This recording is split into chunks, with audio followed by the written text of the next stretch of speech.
Well, hello, and welcome in everyone. I hope every single one of you is doing great tonight. It is Wednesday, I usually don't stream on those days. However, two things. I don't have school, I don't have lessons, classes, and stuff. Since we finished the whole thing. The whole block, I should say, and now we'll have an enhancement week next week, so yeah, that means I get to stay up, at least for a little bit longer than usual.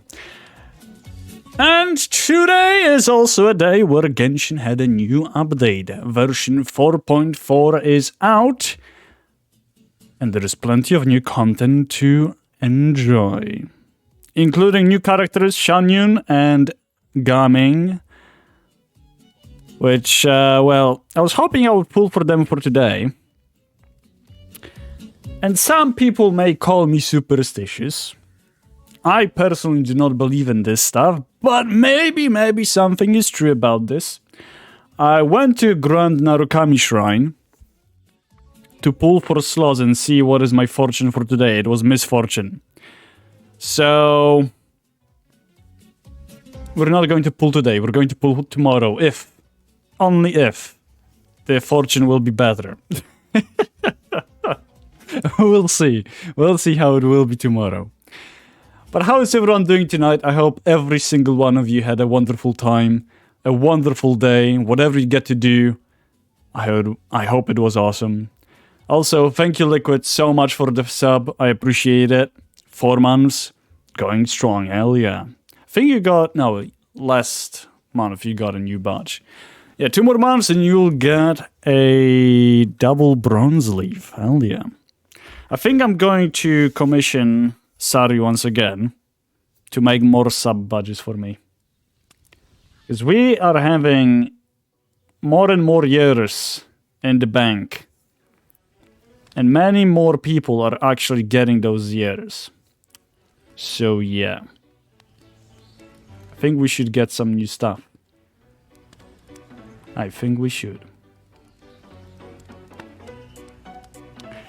But without further ado, let's get into the game itself. So let's just quickly switch to the game. You got debated. Why is it censored? The assumption that every person has somewhere to Doesn't work. is naive. Give me a second. Scop stream, let's go. There we go.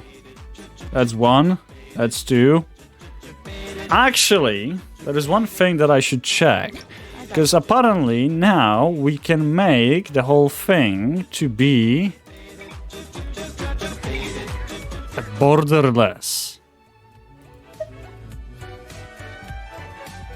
So the question now is, will this allow us to actually see the game itself? No, it will not. However, no longer will I have to suffer through the issue of continuously closing the game or like showing the background. So I think we're going to run the borderless. Right. I forgot to do more things regarding this. One of them is disabling cookie. Bye-bye, cookie. There we go. We're rocking the no bush zone. No bush! We're trimming that! And let's get to it. Okay. So yeah, now I'm inside. Yeah, okay. Lovely. Good, borderless. I'll take it. This is actually quite neat. Additionally to the new update, there is 3 new outfits. However, 2 are currently available to be to buy them. With another one, there we go. Now we have game audio as well. Now we're getting called from Lee. And we once again are getting called Nerd, because that's neat. We have 2 new outfits for Shenhen Ganyu, so obviously I had to buy those. Look how pretty she is. This is amazing. I love this. And Ganyu no longer has, as I have actually heard, A rat's tail. How's that wallet? Still crying. Still crying. So yeah. But now we have beautiful outfits for both of them. I will be definitely rocking those two skins for a while with those two characters as well. No more Navia for a while. We're going to be having Shenhe and Ganyu with this. So it's going to be beautiful. Right. Before we actually get into character story quests, because this is what I'm going to do, mainly for today. Starting from Ventin Zhongli, so we are really going back. First, I wanted to actually visit the new area that is being added in version 4.4. Just so we can unlock it and view a little bit of it. So, I don't know which actually... From what place should we start? I have this waypoint unlocked? It's okay. I guess I'll take it. So, let's get to it, shall we? Let's visit the new place and see how it fares. That's laggy as hell. What? There is no way this is Shanyun younger, is it? Oh, it's Fujin. Welcome! One's name is Fujin, the local adeptus, and this is the tiny little teapot realm one calls home for now. God, I forgot that I need to do voices for Paimon. Huh? We were still in the mountains just now. How did we suddenly end up? One invited you to come as guests, yet failed to sufficiently explain beforehand. Such behavior was careless, and one begs for your forgiveness. Right. Paimon's just not sure this counts as an invitation, that's all. So, do you just swoosh all visitors to Chenyu Vale and here like this? So pretty. She is. She is. Of course not. Many come and go from Chenyu Vale. But it was only in light of your incredible compatibility with the local spirit veins that I chose to invite the two of you, Ranger and Paimon. You know us? Your names were carried here by the fish that swim. Are there fish that fly? What? Your Paimon voice is killing me? Good, then that means I'm doing a good job. I have long anticipated your visit. It is a pity that it is now not quite convenient, else I would have invited you to a tea-tasting banquet. Speaking of which, I'm quite sorry, but I have a request to make of you. Please speak. Hey there, Necro, how's it going? You fished so much that you're known. Oh, God. Yeah, I got 2,000 fish fished out. Oh, boy. Thank you. I presume the two of you have heard of the tea village of Chenyu Vale. Oh, God. Cheoying Village?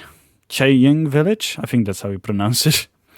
This land has been famous for its cool, fragrant waters since ancient times. The people are of gentle character, and the pristine pebbles in its streams are exquisite. I hear a bud incoming. Precisely. The waters and soil of Chenyu Vale have begun to change recently, as has the scent of its tea. Cheoying Village will inevitably decline should this persist. One hopes that you two can resolve this disharmony of the soil and water on one's behalf. The water's veins are spread across the mountains, but my power is no longer sufficient, nor is the present a good time for me to move about. Thus, I must rely on your kindness and aid. We aren't exactly experts when it comes to dealing with soil and water. Is that a problem that the Ranger can just solve by resorting to What? How do you pronounce that?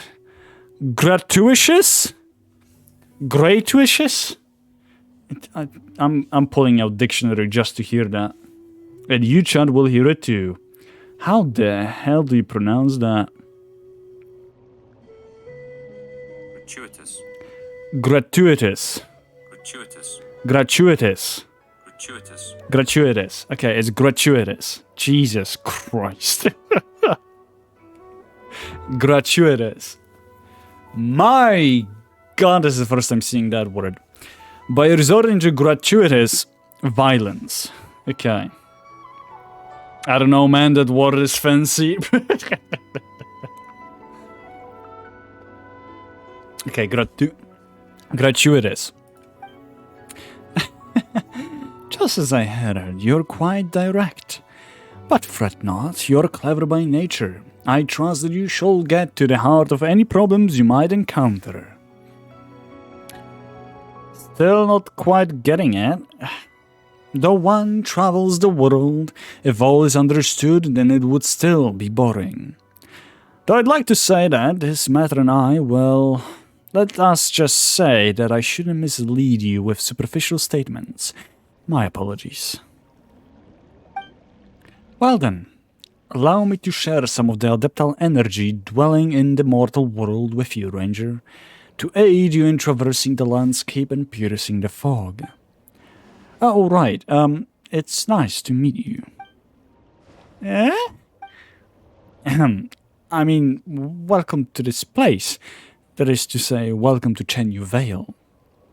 Thanks, though we really are just passing through.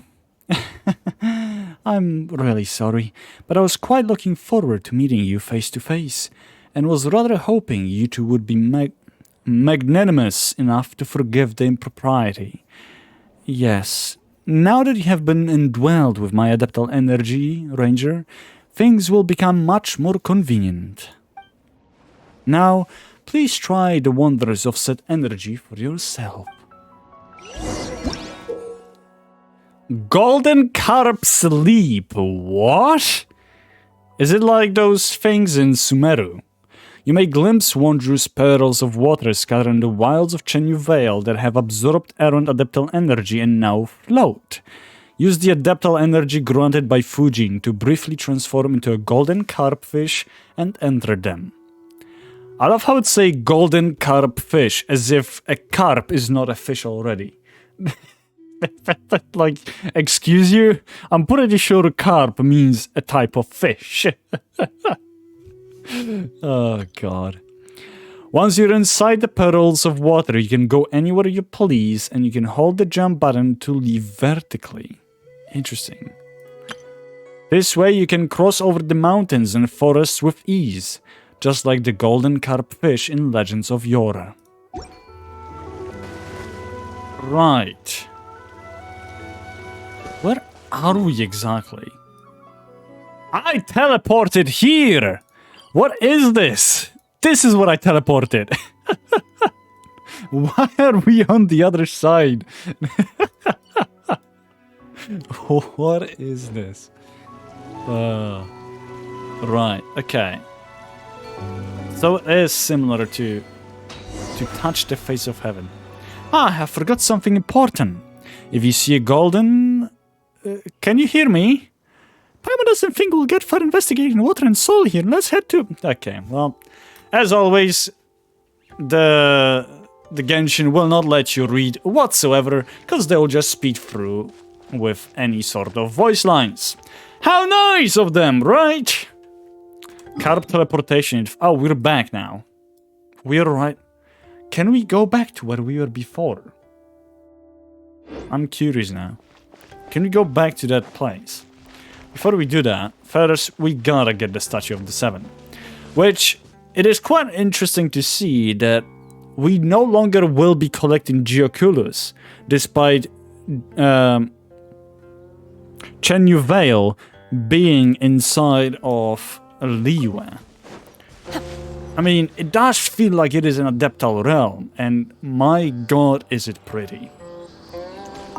So, instead, we will be collecting a new items. Also, there is a big uncover. I did not expect it to be this strip of land being uncovered.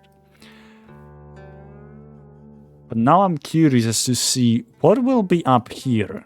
Like, in this area. Like, probably it will be Snezhnaya, right? It must be somewhere around here, right? Or maybe it will be monster connecting to Chenyu Vale. Chenyu Vale, Upper Vale. So I assume it's Lower Vale in this place. Right. Yeah, it's still going to be Geolord, of course. Why is it already level 10? It should not be level 10. It is level 10. Never mind. Apparently, this is part of Geo stuff. So what are we supposed to collect? Like, if you look on the interactive map, there are those spots called spirit carps. So My pole arm doesn't distinguish friend from foe, and there is clearly a limit to the red rope's power. That's why I love... what are they used for? Is this what people were talking about compared to, you know, collecting all the geo stone and stuff? What is it called? I forgot the names of them. Give me a second. Not here. There it is. Geo sigils. Because people were saying that, oh no, we will have to now collect more geo sigils just to be actually able to collect rewards. So I presume there is a place where we can put those 50 carp, spirit carps, somewhere. I'm interested now as to what it will be. Okay, hello, Tortoise. You look like I can collect something from you. I would like to do that. Anyone who is sensitive to me killing tortoises, please look away. Because this ain't going to be nice. There is no escape! Take your true form! Oh my god, do we have to actually... Access denied. He is stone. I guess we'll bring up Navia for a moment, just for me to see it. Coming at ya! Oh, we didn't kill it. What is this? Clearwater Jade. I guess he lives. Are you alive? Hello? Tortoise? Hey, it's alive! Okay. Right. Going back to this party. Okay. I don't know if I should continue the exploration of this place, or should I focus on doing story quests. You know what, let's do at least the introduction to Chenyu Vale. And after that we'll focus on doing Venti's story quest. Problem is, I don't know how long it will take. You're here. Is something the matter? Oh, are you young master, or are you the son of Faeun Commerce Guild's manager? Oh, we're not Sing Show. I am but a humble servant. The one beside me is in fact the real... Yeah, right! Don't listen to his jokes, old man! Oh my, so you aren't the Commerce Guild's young master? My apologies.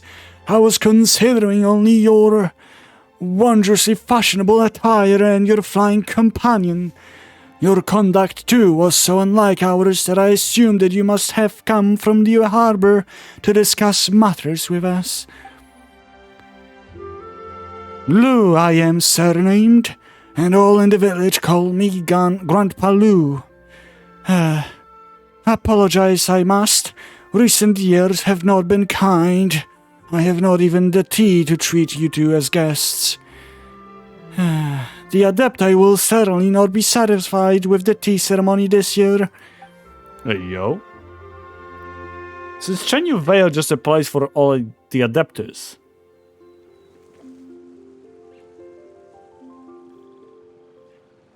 Because I know other places that we're in. Like, Mountain Aotiang, which is basically where Shan Yun or Cloud Retainer was living in. I'm quite interesting about the story of this area now. Grandpa Lou, the stuff right by you, aren't those tea leaves? The quality's far too lacking. How could I possibly serve such things to my guests? Speaking honestly, we're waiting for someone from Fane Commerce Guild, for we must discuss with them the tea leaf problem. They are our biggest customers after all. The crux of the matter is that this batch of tea is simply unsatisfactory, whether it be in terms of taste or quantity. This is an open secret among tea merchants. Old Luo, the village chief, has also decided no tea may be sold until the quality problem is solved. I'm feeling lightheaded because how much I exhale when talking in this voice. Oh boy. I have heard tell that the young master of the Commerce Guild is exceptionally smart and skilled. If he has caught wind that this year's tea harvest was lacking in both quality and quantity, I thought he would come in person, or if not, send someone here. So here I wait. Anyway, the problem with the tea leaves, I believe it lies within the soil. A problem with the soil? Indeed. I've lived here my whole life and worked with tea since I was but a wee lad, and I can notice problems that others may miss. As I see it, and my Adeptus Fujin bless us, it was be an imbalance in our soil and water. Wait, hold on. So, is the whole Chain Veil just an area for Fujin, Adeptus Fujin herself? So Shanyun got a tiny peak of a mountain. So does the oh god. What was the deer's name? I forgot his name. So any other Adeptus just gets a peak of a mountain, and Fujin just gets the whole veil? What is this? Oh boy. Adeptus Fujin? Oh, so you've also heard the tale? That's quite rare. Even among locals, few remember. Many, many years ago, Chang village was nothing but a barren hill. Terrifying demons dwelled there, and was all thanks to Adeptus Fujin that demons were defeated. And tea trees were planted, allowing our ancestors to come live here. But if it's really a problem with the water and soil, then I don't know what we can do about it. Actually, that's exactly what we've been asked to come investigate. Oh, so does that mean you believe me, young master? Yeah, I believe you. Is that so? Then that makes things easy. Come, I'll bring the tea leaf sample. I don't know why, for a second I sounded like Gromit. That makes things easy. Do you want some cheese? It wasn't the voice, but it was like the pronunciation. No, it wasn't Gromit, it was Wallace. Gromit, do you want some cheese? Oh, God. Makes things easy. Okay. Come, I'll bring the tea leaf samples and let's go have a talk with old Lua. Something wrong, Grandpa Lou? Young master and young lady, if it isn't too much trouble, could you pretend you're from the famed Commoners Guild when we are meeting with old Lua? Is it Lua or is it Lua? Lua. I don't know. Sounds similar, but who knows? Village Chief Lua is a good person, but how to put this? He puts more trust in machines, cultivation techniques, fertilizers, and things like that. I mentioned an imbalance in the soil and water before, and we parted on bad terms, but if it was the young master of the famed Commoners Guild... I guess I'll give it a try. It doesn't seem like a good plan to Paimon. Hiya, don't worry. Even if he sees through it, it's nobody's idea but mine. None of the blame shall fall on you. Let's go. I made him sound too energetic. Okay. That is starting the quest, which I'd rather avoid doing right about now and do it later. I want to explore the area a little bit. This is actually pretty. There are so many cut-ups around. So is this whole place about cut-ups? Seems like it. Hey, yo. New time quests? Or not quests, but time trials? Wait, what is that? Is this a pelican? It looks like it's a pelican. Gameplay tutorial. What is this? Flighty simulacrum, sorry. When you approach one of these peculiar stone carvings, you'll become light as a feather. Even a small hop can send you soaring to previously unattainable heights. Ayo. It may be a stone carving, but for some reason it gives off a certain ineffable lightness. Curious, just what was it modeled after? And obviously golden cut-up sleeve. The assumption that every person has somewhere to call home is night. Oh yeah, it's similar. There we go. It was just 3 of them. I got used to living in the mountains alongside the birds and beasts a long I time cannot get over how pretty shiny it looks. How elegant. Okay, this is similar to Liyue. Liyue is a beautifully designed land, I must say. Especially the roughness of the surrounding areas. And this is looking the same, if not better. Honestly. I don't know about you guys.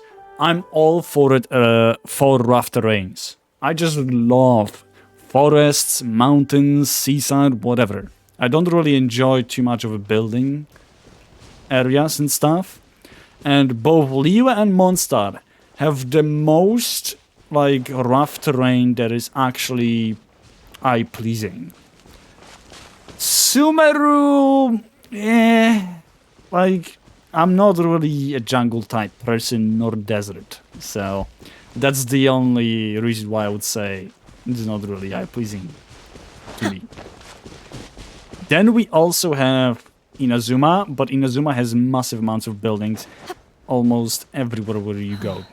So, like, each island has a building and stuff. Each region, I should say. What is this?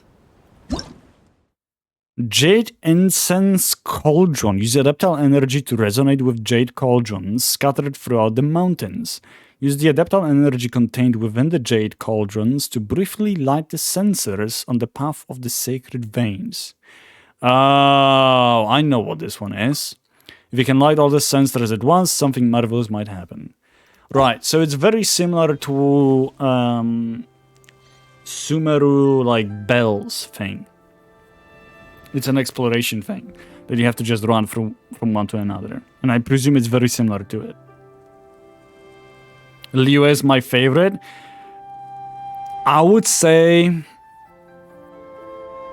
I love Mondstadt all for it. Like, I'm all for Mondstadt. I know it's not the best region. I will agree with that. It's very small region as well, but I just love how Mondstadt looks. I'm a forest type of guy and lakes type of guy, usually.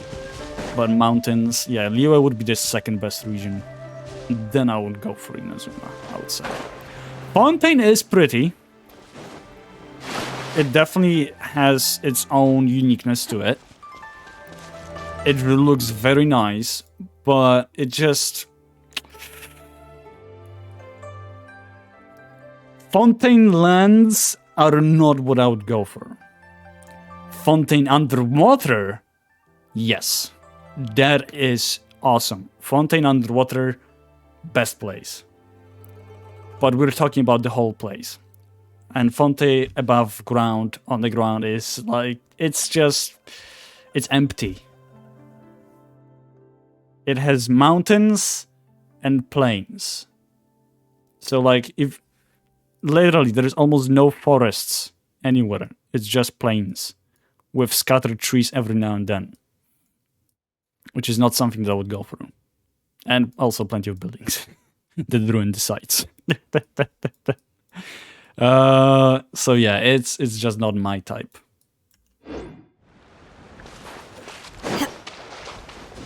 So yeah. It's the music also. I'm sorry, but the most music, like when it comes to listening to tracks in Serenity Pod, going through Serenity Pod and just enjoying the music from each region, the most music that the biggest number for the music that I listen to is from Mondstadt. Mondstadt is just my eye candy, I would say. And I don't know, ear candy, I guess.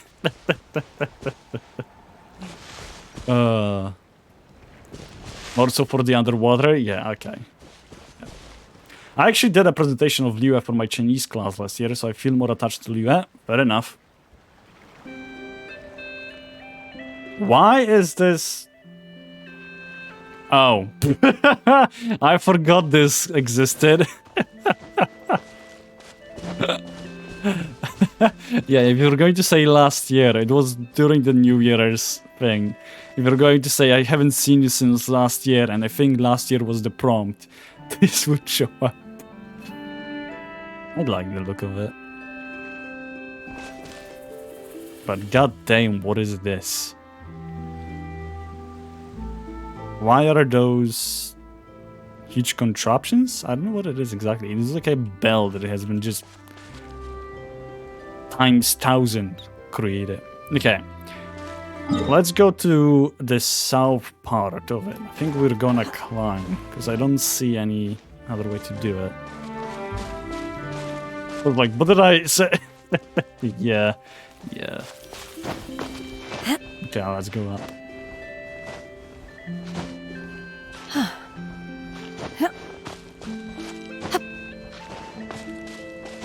There is definitely a way to get to the other checkpoint, or statue, I should say.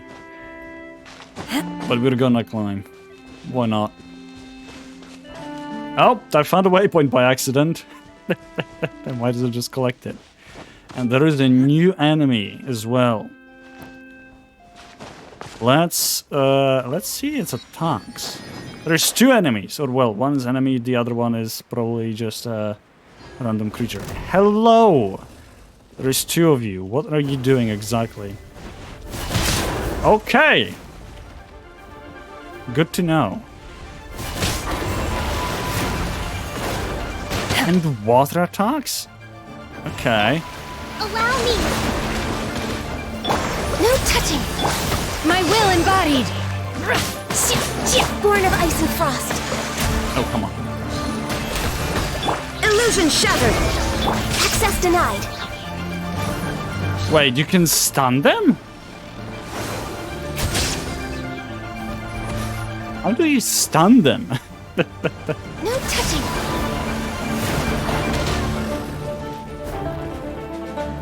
I don't know How it happened that I stunned the one?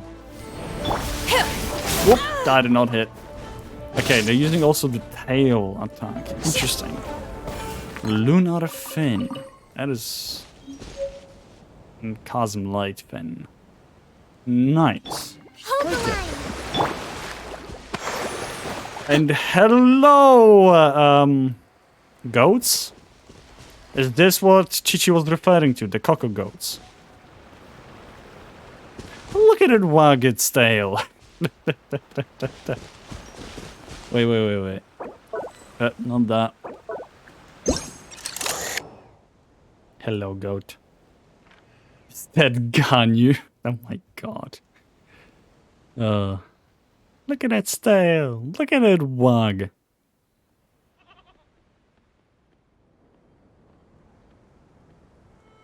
He's a cute goat. What do they give though is the question. Shine down. Oh, they are attacking. Shia, shia. Oh, you need to kill them fast. Okay. That's good to know.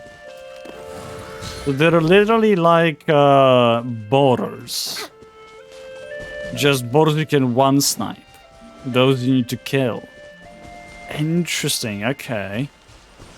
Did I scare all the goats away? I did scare all the goats away. I guess we will not know what they give us. Hey there, Shura, how's it going? How have you been? What is... Is there no more goats? Damn it.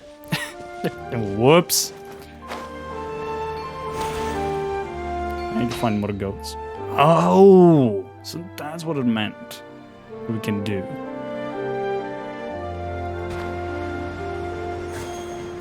Oh, that's neat. Right, can they hit us when we're inside of it? That's what I'm curious about.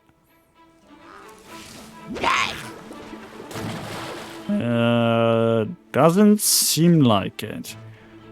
But at the same time, we're not really being at the best position to be hit.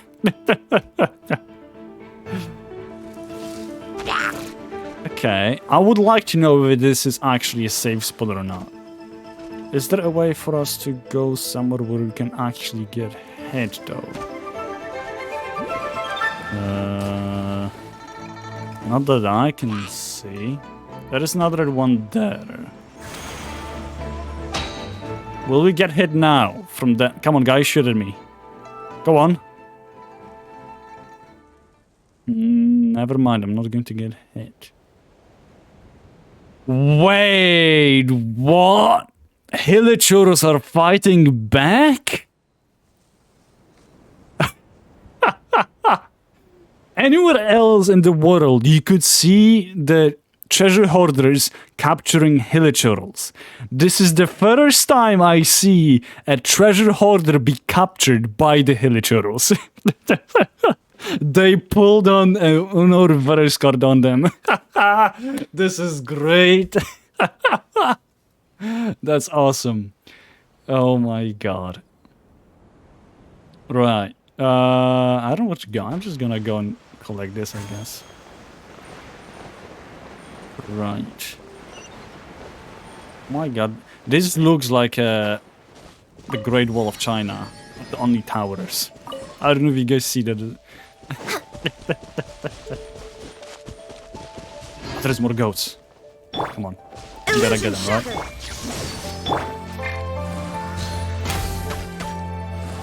Come on, get the goat.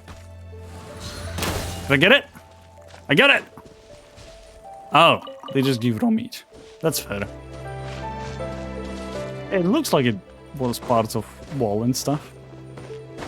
They deserve it. I mean, the treasure hoarders. Honestly, yeah. Oh boy, look at that. Is this the guy? Oh yeah, it is. Mount Aochang. Aoxiang. Whatever it's pronounced. Forget. Hey yo. At this. This is so pretty. I need to go there. I know that I have Statue of the Seven to visit. I'll do it in a moment, but What is this? I think those are the areas that we will have to cleanse. I'm pretty sure it's probably similar to Sumeru. Okay, let's go towards this beautiful place. And just use this. Because I'm pretty sure we're going to fly for a while. And I don't want to actually fall to my death. For those who don't know what I'm using right now, it's a... not artifact. What is it called? An equipment thing that you can get for reaching Fontaine's level 5. The reputation, if I'm not mistaken. So, yeah, it is worth it. It genuinely is. Because you can just regenerate every 15 seconds some of the energy, making you fly for quite a while. Or letting you fly for quite a while, I should say. Get this. Yo. That's a tea time place. This is gorgeous. I'm loving this place. Pain Vale is genuinely a beautiful place. I wonder now if we're going to have commissions set to Liyue. Will there be certain commissions in Cheyenne Vale? How does that work? Commissions. Yeah, so there is no specific Cheyenne Vale part. So I wonder. That would be quite interesting, wouldn't it? To see that. Right. Okay. Let's actually go and get the thing. How do we do that though? Hello. I'm just gonna. Voila. There we go. You can see the statue of the 7 thing from up here, so yeah, let's do it. Oh, I'll take it. Come on. There we go.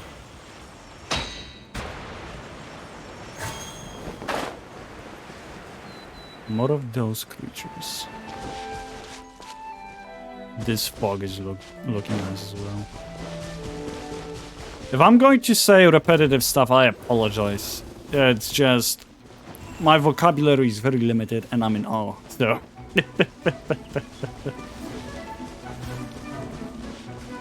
this is Sumeru part and this is Fontaine. Yeah, so this is Paruland. Oh. This is one of the peaks of Sumeru, is it? Yeah, Motoyama Forest. That's right there. Those are the lakes connecting to it, aren't they? Hey, hello. I did not expect you to show up. Allow me. Born of ice and frost.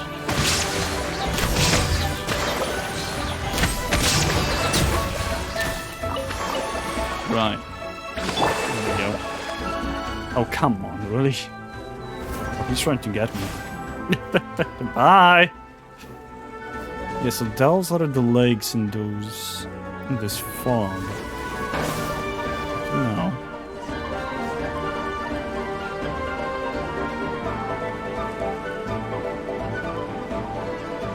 Are those floating islands? Oh my... Oh. Well, I found the boss. This is the new boss that is also introduced in version 4.4. Which, if I'm not mistaken, is the boss that gives arts for Shanyun? I think it is. Might be mistaken. Shanyun and Agami, most likely. Right.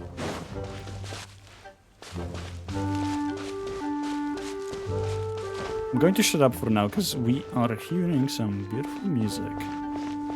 I'm gonna let it play out.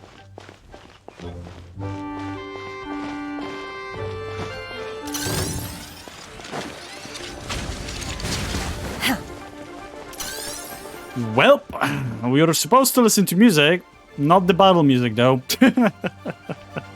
God damn it. I did not expect those to show up.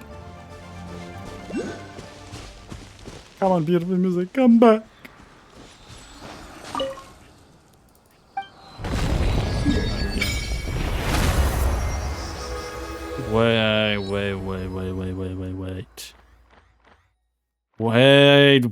Wait. Story area. This is straight up story area. Just like Lost Nursery, Vanorana, and Motima Forest. Interesting, okay. I wonder if this is the first story that allows us to unlock it, or is it going to be something else?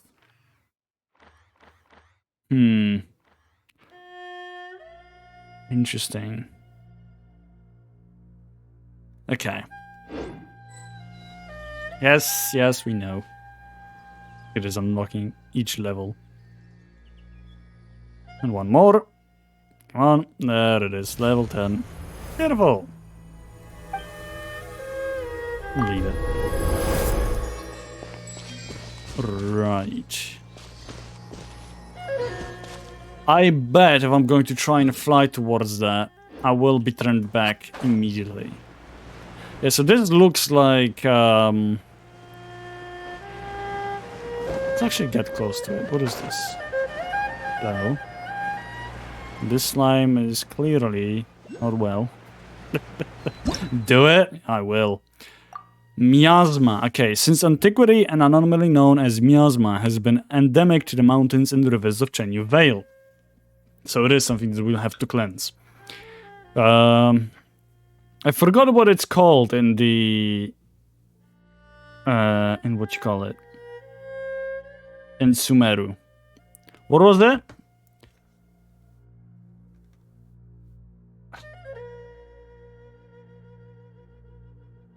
Withering. Thank you, lady. Withering, yep. Yeah, so I think it's similar to the Withering. I just wonder if it boosts the enemies who are inside of the area of miasma. I think it might be. If an ordinary person inadvertently inhales this gas, they will often suffer from headaches and chest pain for days. But will they die?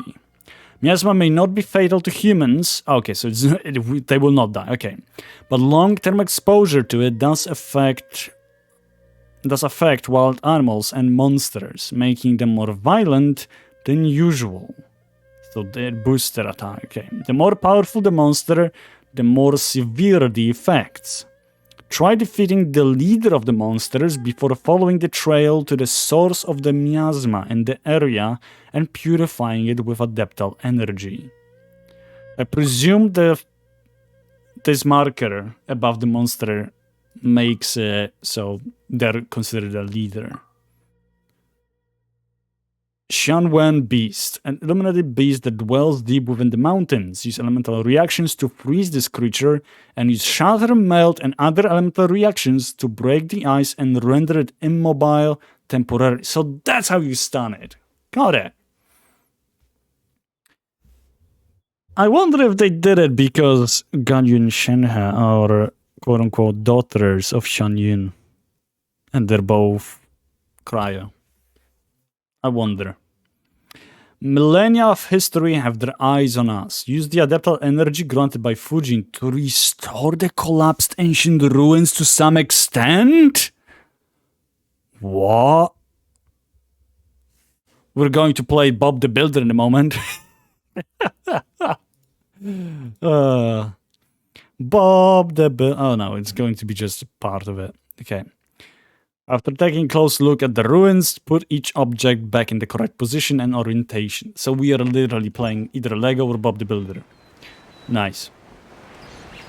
Good to know. Right. Look how foggy this area is. It reminds me of... I keep forgetting the names of each region and... What is it called? Tsurumi Island. It reminds me of Tsurumi Island.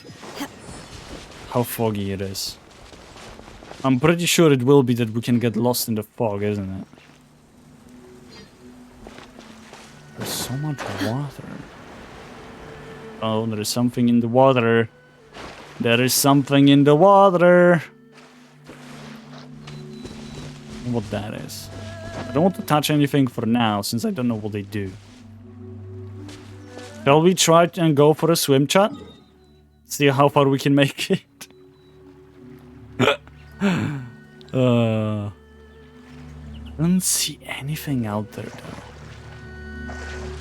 I could use Kaya's bridge. Or Ganius. Try to do Ganius.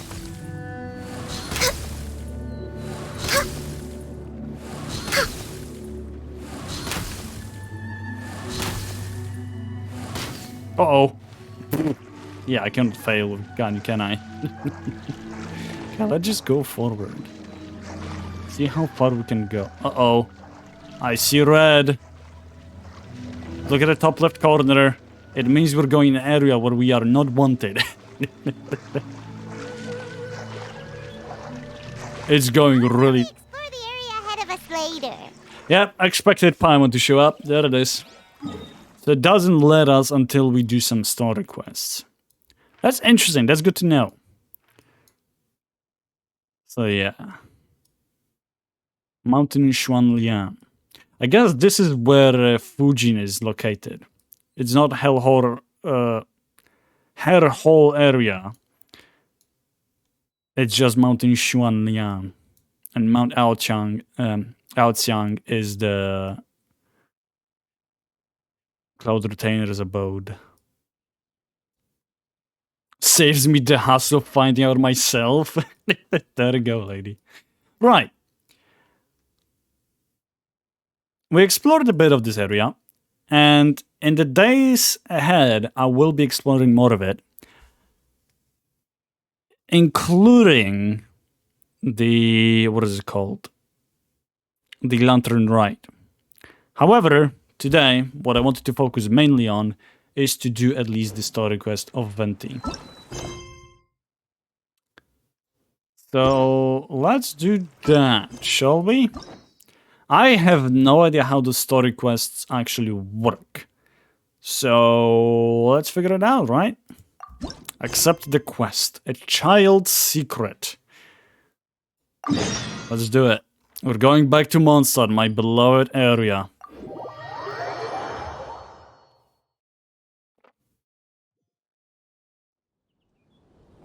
Come on, game, we'll no longer there. There we go. That is the Mondstadt music. Oh. Please tell me you have voice. Hey, look over there! Yes, we do.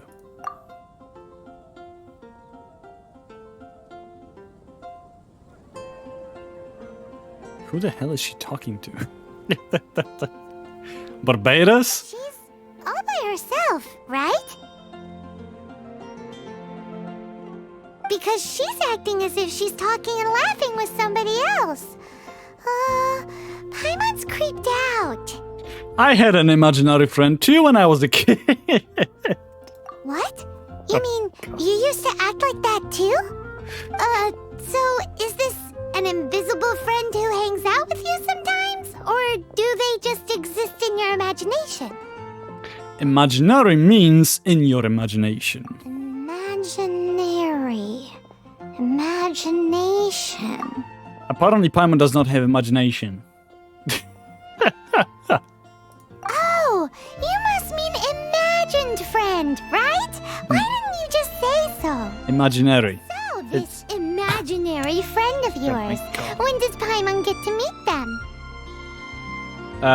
We don't hang out anymore. Seriously? So, imaginary friends just disappear when you grow up? Exactly, yes. Oh, Paimon was looking forward to meeting yours. Hey, don't suppose your sister has an imaginary friend too? Sure she has. No way! You guys are so lucky! Because they have this game in Liyue. Have you heard of it? It's a 4-player game, but it seems you guys could play it with just the 2 of you. Yeah, right. Oh, traveler. Fancy meeting you here. Hello, Venti. Tone deaf bard. What are you doing here? Paimon! I'm here because Lisa has been making some exciting new contraptions. Why does the thought of Lisa's contraptions make Paimon so nervous? 'Cause she's a Come now, sadist. that's no way to speak about the elegant Miss Lisa. For this particular contraption, Lisa had to import some dangerous materials from Sumeru. Dangerous? Yeah, honestly, whenever I heard Lisa and contraptions that she's making, I immediately remembered her quest involving her, with how she was quite eager to electrocute people. Well, not people, abyss mages, I guess, to get information from them. Oh boy. A monocle equipped with some sort of detector? That's right. Looks like a monocle, but actually it's called a Nernama detector. What? Sadly, Lisa isn't able to use it herself, so I'm borrowing it for a while. And also, I'm testing it out for her, to see if it actually works. Huh? Why can't Lisa use it? Perhaps it's because she lacks a certain childlike sense of wonder. Or maybe there's some other reason for it. If you want to know for sure, just ask her yourself sometime. So you can see them? Go on, tell us. What does his imaginary friend look like? That would be telling. Anyway, it's all yours now, traveler. Take a look. See if you can see Nora's imaginary friend. Do you see him? Do you see him? What? We're spying on that child and her imaginary friend. Like, come on. The reason of it being imaginary is for us to focus, to have our own creation, so nobody else sees it. Like, oh, jeez, this is so... We're intruding. That's intrusion. Oh boy. Wow, it really works. So it does work for you two. Yeah, I'm probably a child in heart. Wait, but this gizmo isn't in Paimon's size. Your eyes are the same as Alright, ours. then. You What just you on have about? to be Paimon's eyes on the ground. Let's go see what everyone's imaginary friends look like. Oh my good god. We're literally stalking now. Flora from the flower shop always seems kinda floaty-headed. You know, Paimon bets she has an imaginary friend. Even voice actors do not say their lines with what is shown on the screen because it disappears so fast. How are we supposed to do that?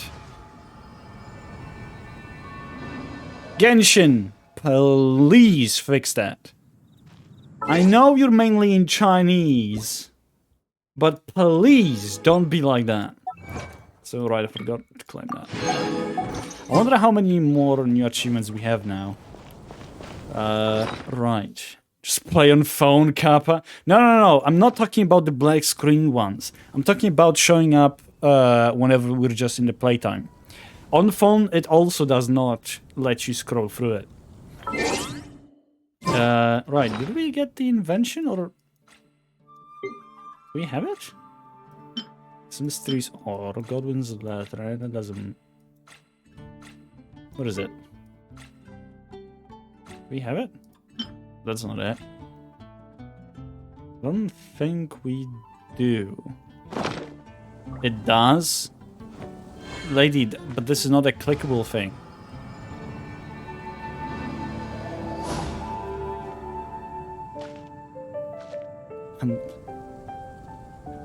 I gotta do the story quest to confirm. You don't have to do the story quest. It doesn't matter if it's a story quest or not. I'm talking about any time somebody says during the normal movement. It always shows up at the bottom.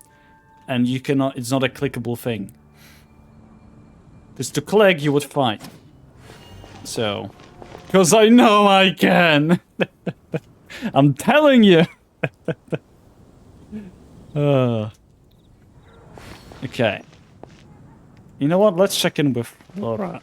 Actually, can we talk to her first? Hello. So big and so pretty. She has voice line. I really want to go up there with my friend. What are you talking about? The statue? It is big. I don't know about the pretty part. Okay, let's go and check in with Flora. Let's see what kind of imaginary friend she has. I don't know if she will have one, to be fair. I know she is a child, but at the same time, she is pretty mature, I guess? No? You'll see? Oh boy. There it is! Behold, a floaty imaginary friend for floaty-headed Flora! A bloaty floaty! Of course it is. Wait, imaginary friends can be plants now? Hi, Traveler. Hi, Bard. Of course it is. Oh my god. Hi Flora, can I ask you a question? Sure. How can I help? Are you two family or... You mean me and Mr. Floaty? Mr. Floaty is my bestest friend. We live together. Say Right. hello, Mr. Floaty. They can see you. No fair. Paimon hates feeling left out. Flora, why exactly are you friends with a bloaty floaty? What's wrong with it? I always wanted to be friends with a plant who could fly. Friends with a flying plant? Why? Because then when it's windy, you and your friend can fly off into the sky together. You gotta admit that's pretty cool. Isn't that called being blown away? That's what some people like to call it. I only found out this plant existed from an explorer who told me stories of his adventures. I think his name was Stanley. I do recall Stanley. Oh, I know Stanley. Stanley's an adventurer. And you can tell he's an expert at it from the stories he tells. The amazing adventures of Stanley are super famous in Mondstadt. Wait, what? He's in the city at the moment. You should go ask him to tell you some of his stories. That sounds like a fun idea for next time. But right now we have other things to attend to. Oh, come on, Venti. I need to find where Stanley is. Flora's a pretty mysterious kid. I mean, Which child shall we interrogate next? Think about his dealers. Paimon's thinking. Oh, how about that little guy on the bridge? Timmy. Okay, now they lined up voice lines with the There's text. clearly a limit to the red rope's power. That's why I loathe crowded areas. Oh my god, we really are going to talk to Tim. I swear to god, if Timmy's gotta be a pigeon, right? Welcome to Mondstadt. Timmy's friend is going to be a pigeon.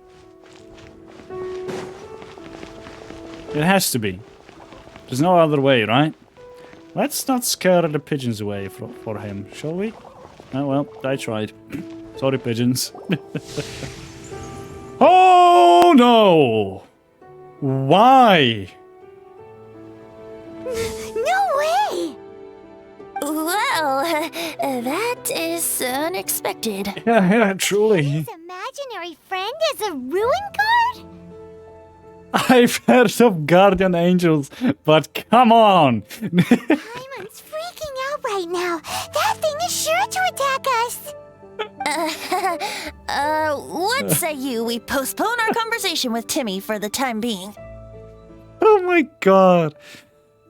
Wow. I must say,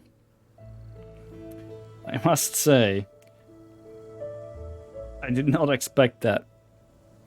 Is that why Timmy is sometimes very pissed off at us and he's like very... I need to talk to Timmy again when I'm going to piss him off to see what lines he says, because I don't remember exactly. Put that, please. Wait, put what? You'll like it? What?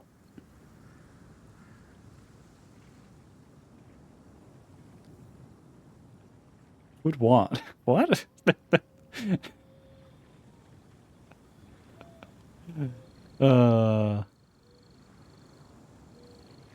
Paimon, it's time to say the line. That line you love to say so much. Huh? Paimon has a favorite line?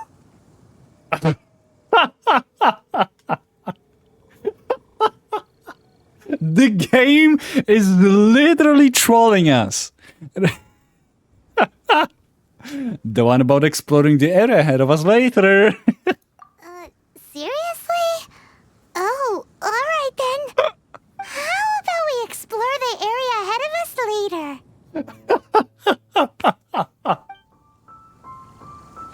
The game is literally Open-minded. trolling us. Is that why they can think up all kinds of imaginary friends? Fitting, isn't it? That the City of Freedom should be home to children with such boundless powers of imagination. Yeah. Oh, boy. What about adults' imaginations? Let's ask some adults at the tavern. Connor, the fuck are you doing? Sorry, Hank. I was mesmerized by the beauty of Shanha. How are you doing, Johnny? Have you been well? Ah. God.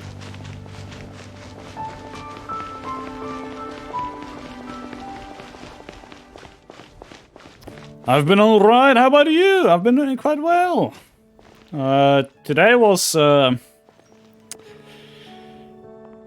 day, to put it lightly, I guess.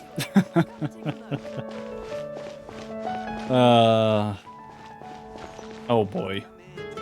Oh, that is definitely... I don't know if I want to get involved with that. After reading Kaya's storyline. Or story. Yeah. Yeah, we have to go there, don't we? Mind be purged, world be saved.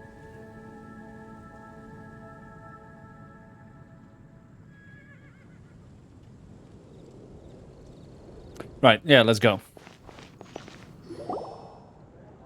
The thing about wine is, you have to drink it at the tavern, or you miss out on half the fun. Seems to me you'd find some way of keeping yourself amused even if you drank alone. If I didn't know any better, I would say you're being deliberately uncivil. Just drink responsibly on my premises, okay? Oh, and if I did have one too many, what then? You'd throw me out along with the trash, is that it? Throw you out? You know, the same way you threw out Father's legacy. You sold off his mansion, or maybe you've forgotten. I see no reason to cling to things that have outlived their purpose. Is that so? Then I trust you were most swift indeed to part with a certain vase? Sorry, I have no recollection. That's odd. Master Diluc, I'm sure I saw such a vase in your home. A beautiful one, unmistakable in fact. Why would I feel like they're on two different sides of the table? Seems our suspicions were right. The Silent Grown-ups Ranger is thinking don't about appear to Ganyu. have imaginary friends. Well, I am, but not really. I'm more thinking about Shenhe than Ganyu, but Ganyu is still on my mind. Yeah, that's true. Oh boy. Yeah, it looked like Kaya Palad, Reckless Palad, and oh god, I forgot the other guy's name, were on one team against Diluc. I feel bad for Diluc. Like I said, a lack of childlike wonder. Uh-oh, there is Tanja. I should disable Tanja sometimes, whenever during the talking. Yeah, I should do that, shouldn't I? I'll do it later since Liquid currently is asking something much. But we'll see.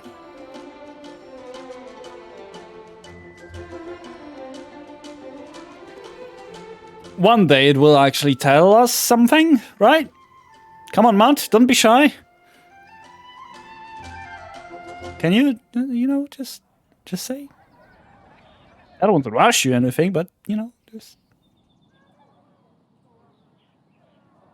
I swear to God... Liquid asked me, Ranger, I have a problem. My good friend Lonathan is saying that I framed him for the crime of eating an entire and out location. How do I remedy this? Wow. Lonathan accused of devouring a whole In-N-Out? That's a greasy accusation. Well, if you're innocent, gather any evidence you have to prove it. Maybe surveillance footage or witnesses can vouch for your innocence. Just remember, honesty and clear communication go a long way. And hey, if all else fails, maybe consider opening a food court investigation agency. Why is he so helpful today? That actually was a decent advice. What? Well, there we go. That was some good advice. Yeah. I don't know why, but it was. For some reason, it was. Seems that adults are the same everywhere. So people just stop dreaming when they grow up? Okay, well, Paimon, for one, never wants to grow up. Yeah. This raises an interesting question. At what age exactly do people's imaginary friends disappear? True. Let's go and check.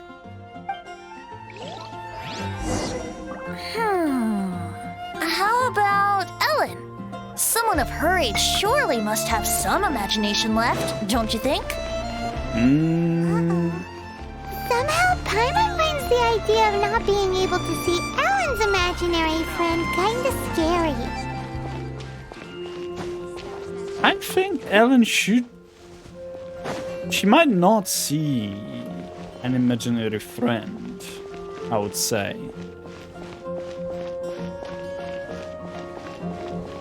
Mainly because she's so focused on the training. She might not be really having time, I would say, to keeping a connection with the imaginary friend. Or maybe that's why she's so persistent, because she has someone who helps her out. Could be that too. Oh, who knows? Hello, Ellen. Huh? Okay. That actually makes a lot of sense. What is Jean doing here? Is Master Jean Ellen's imaginary friend? Ellen is a oh god, I will struggle with pronouncing that. Conscientious child. Ellen is really determined to become a knight. Yeah, Ellen is really determined to become a knight. Yeah, she's so conscientious. It's terrifying. No wonder she has something like that. Hello. What are you guys doing? Are you always training here? You bet. Today, I heard Stanley talking about his adventures. It was incredible. It got me really pumped up. I hope I can be as outstanding as him one day. So that you can fight shoulder to shoulder with Master Jean? I mean, obviously I want to become a knight. And if I got to go on an adventure with Jean herself, well, even better. Seems Ellen really looks up to Jean. There's nothing wrong with that. I believe you'll succeed, Ellen.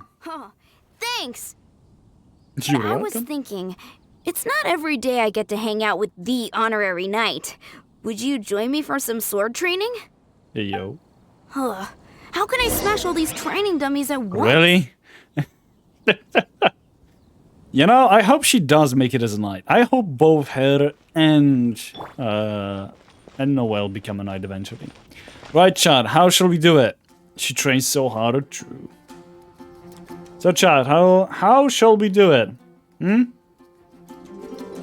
we use Ganyu? Do we use Shenhe? Raiden? Ganyu will be way too easy to do.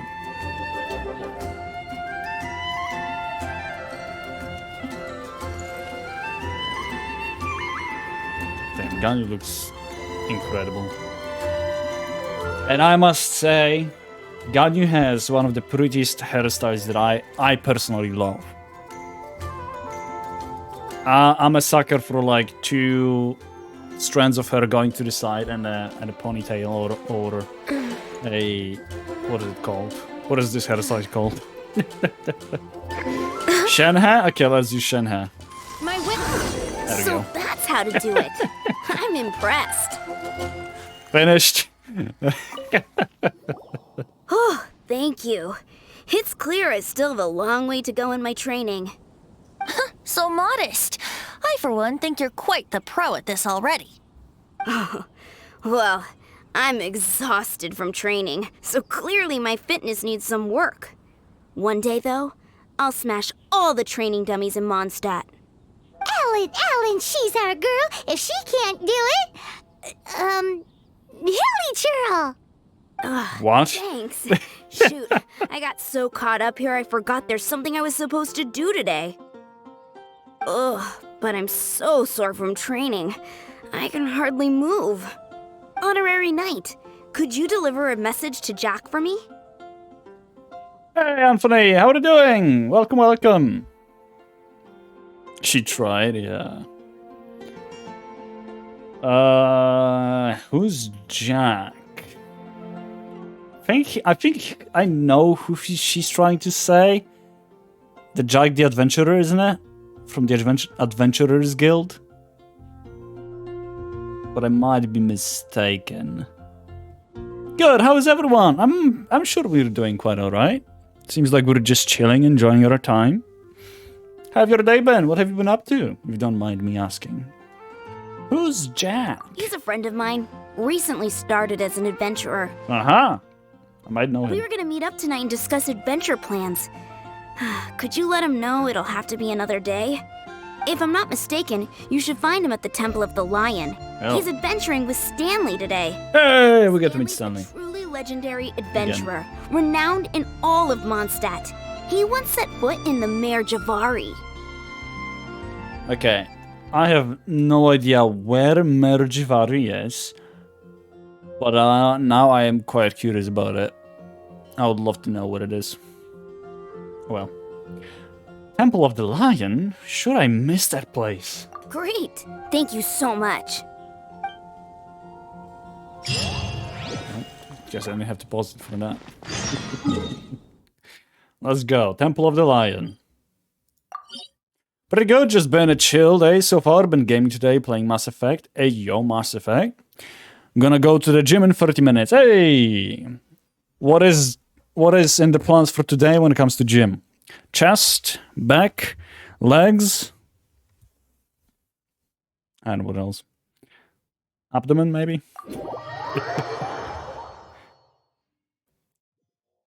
Oh, we're going to fight inside of the temple. That makes sense. Let's do it! Animo and Pyro. Well, we don't have those. I guess we have sufficient. Let's go with our beautiful lady squad. The Temple of the Lion? We explored this place once before, didn't we? During the Storm Terror incident. True. Seems like it's now a hot spot for adventurers. That can only mean one thing. We didn't bag all the loot last time! God damn, Paimon. Also, we get a trial venti. That's nice. That's neat. Upper body today? Hell yeah. Get this upper body strength up. Right. Looks like we can't go any further. Hold it to charge and generate wind current. Allow me. I forgot that venti can do that. Dust. The wind shall send soaring sky high. I generally forget that venti can do that. I didn't use his ability that often to actually remember to do it. And the same for this Paimon. Oh, the loot thing. Usually I use it like this. I'm glad that streamers are still playing this. This game is good. It is. Like, Genshin is a really enjoyable game when it comes to story and stuff. As well as it has a very nice combat system. Like, it's fun to play it. However, I must say, when it comes to endgame, as much as there is quite a bit to do when it comes to fighting, story and exploration are gone at that point. If you finished everything, there is not much you can do. So it becomes mainly just a game for you to fight in. Which is still fun, don't get me wrong, but not all people enjoy it. Some of them are just here for the story. Yeah. How are you built, Venti? 68 out of 70. Mr. Johnny 100 asked me, Liquid keeps making fat jokes about me even though I'm not fat at all. What do you think I should do to combat this? Oh, Liquid's got their jabs set to max, huh? Don't let them grind your gears. Flex those mental muscles instead and hit back with wit sharper than a double-edged greatsword. Or just ignore the noise. Sometimes, the best move in your arsenal is to not give a damn. Reminds me of when Brian thinks he's outsmarting Ranger, but we all know who's really got the last laugh. He is on point today!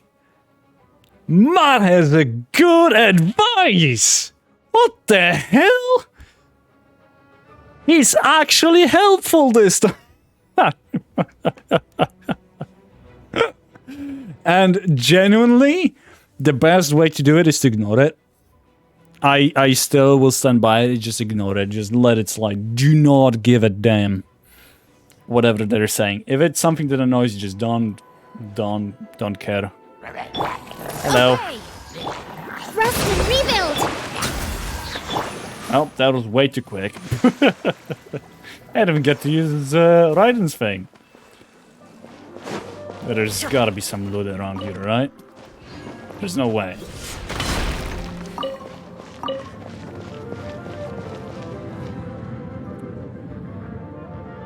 Right there. Right there. I just saw it. Shine down.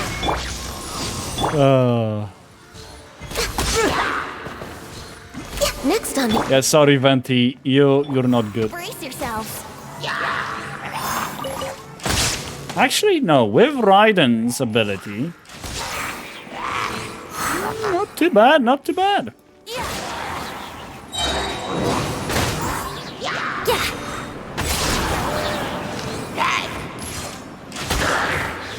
Yeah, it's actually pretty decent with Raiden's ability. Because it automatically causes swirl reaction. Yeah. There is no escape. This still stays here? Damn, how long does it stay? I agree, that's true. It becomes like a monster of the week kind of thing. Yeah.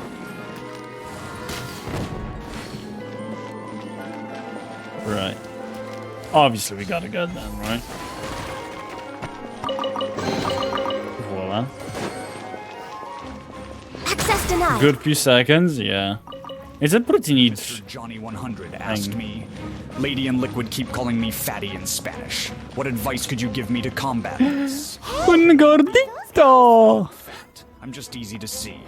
Or you can always school them in Genshin and let your skills do the talking. Remember, nothing gets under people's skin like being beaten by someone they try to bully. And in the wise words of Brian and Ranger's special moments, sticks and stones may break my bones, but whips and chains excite me. Wrong quote. Just keep your head up and let the haters be your motivators. Damn it, Matt!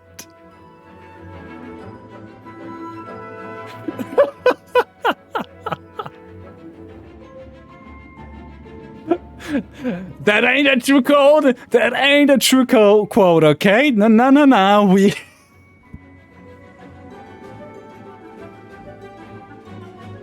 I feel like there's about to be a new quote. Oh my god. But I also love with, I'm not fat, I'm just easy to see. Yeah, that's what would a fat person say.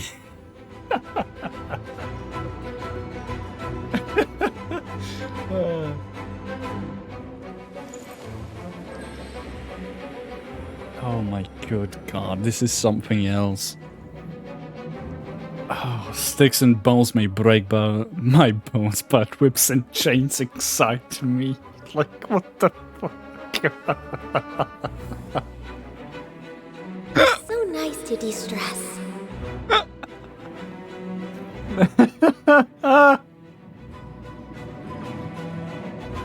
This is something else.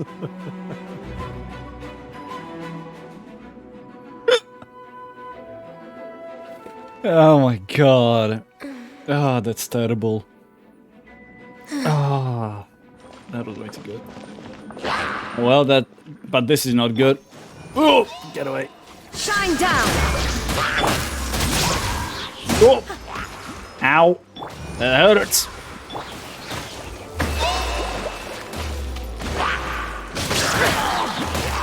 Come on! There we go. Transfiguration! No Focus on that.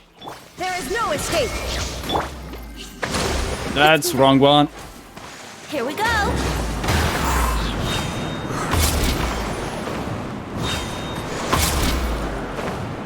That doesn't do much, does it?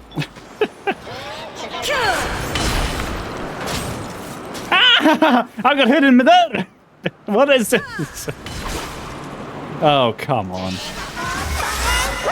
Yeah, I did not expect that I'll have to fight a Cryo Abyss Mage. God damn it. Can you quote that? I can see all of the message. I cannot see it either. But I do remember how it was. But you better put it as Evil Mage. Oh, you know what? I'll just put it in a moment. Just let me finish the fight. This stupid Abyss Mage. Come on. Will he die already? Mr. Johnny 100 asked me. Liquid tells me to not eat him. As a way to make fun of me for Illusion shattered! even though I'm not. What should I tell Liquid? Do you have any comments for him? Will you support me through this adversity? Tell Liquid. Born of We're on a ice and strict frost. diet of kicking ass and gaming skills. And unfortunately, they're not on the menu. Hold the line. As for my comments, Liquid should worry less about your waistline and more about their own skill level. Support you? Hell, I'll lead the charge. Let's turn that mockery into a high score and make them eat their words instead. Why is he nice today? I did not change the settings. He's supposed to be evil. Why is he nice? Okay, give me a second. I'm adding the quote because lady wants it to be added. Okay. Add quote. It was sticks and stones may break my bones, but whips and chains excite me, was it? I think it was like that. God damn it.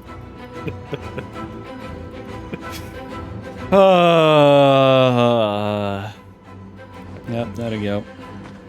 I think that's what it was.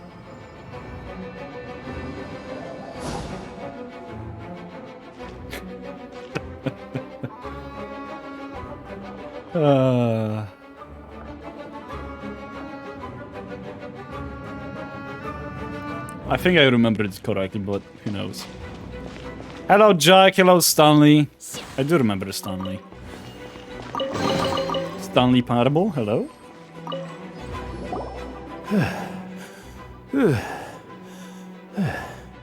I was so sure I was about to die. To be fair, that could have gone either way. So, you must be Jack the Adventurer, I assume? Yes. Who are you? Actually, we came looking for you. Ellen has a message for you. She said she won't be able to join you today to plan out your next adventure together. She'll join you some other time. Oh, I see. I feel bad you had to come all this way to find me, and then had to rescue me. Huh? I don't see what all the fuss is about. It was nothing that I, Stanley, couldn't have dealt with by myself. Oh, God. Whoa! You are Stanley? You are that legendary adventurer? Renowned in all of Mondstadt? Who once set foot in the Mare Javari? Stick and stones may break my bones, but whips and chains excite me. That's correct. Okay, thanks for checking on me. Appreciate it. Oh, God. The very same. I must say, it's an honor to meet one as legendary as yourself. Well then, how would everyone like to proceed? Head back or head further inside? I'm using that one? I don't know if you should. Oh. Jack, what do you think? I think we should keep going. With Stanley by our side, we'll have no problem. Okay, motion passed by unanimous consent. Let's head further in. So, I'm guessing you mostly came here because you want to hear my adventure stories. Am I right? No, we really were just looking for Jack. What? Do you know who I am? I am Stanley, renowned adventurer of Mondstadt. Oh my God. Yeah, I think we got that. Well, your attitude says maybe you don't got that. I am Stanley, the living legend. Stanley who braved the Mare Javari. Enough already! Ugh, stop name-dropping yourself every time you open your mouth! Yep. It's true, though. Stanley is the most amazing guy. Yeah, right. Well, Jack will listen, won't you? Now, where was I? You and your partner reached the Mare Javari, a famously terrifying place with not a wisp of wind. Precisely! There was a deathly silence in the air. A sea of ashes stretched out before us, as far as the eye could see. The Mare Javari. Suddenly, my partner was caught in a whirlpool whipped up by an evil beast. Luckily, I managed to grab hold of him just in time. Wow! So, did he make it? Sadly, in the end, I alone was able to set foot on home ground once more, with the gentle breeze carried away the tears welling up in my eyes. The poor guy. How could that happen? Jack, you can't cry so easily if you want to be a great adventurer. I know. Because an adventurer's proudest achievement is to die in the course of their final adventure. But whatever happens, no adventurer should ever die in a place where the wind doesn't blow. The wind has to bring your spirit back to Mondstadt. That's right. To die in a place where the wind blows, and to have your spirit carried back to Mondstadt on the wind, that's the dream. Yeah. Although, the most I can aspire to right now is beginner's commissions, like clearing out the slimes clogging up the sewers. You shouldn't die in a place with no wind. Why do they keep going on about that? Is that why Stanley thinks the Mare Javari is the most terrifying place in the world? Because there's no wind there? They were talking so long. God damn. Damn, bro, on janitor duty. Hey, somebody has to do that job, right? Right now, I wish I was sitting at the top of a tree, looking out over a meadow, cider in hand. I did not. I generally do not hear idols or Venticidals that often. Interesting. Right. I was going to say something and I forgot what it was. Oh no, I remember now. I don't know about you guys, but Stanley sounds similar to Furina to me. In the sense, whenever Furina is like, with her idol, it's so hard to be popular. Like, fuck off. Right. Yeah.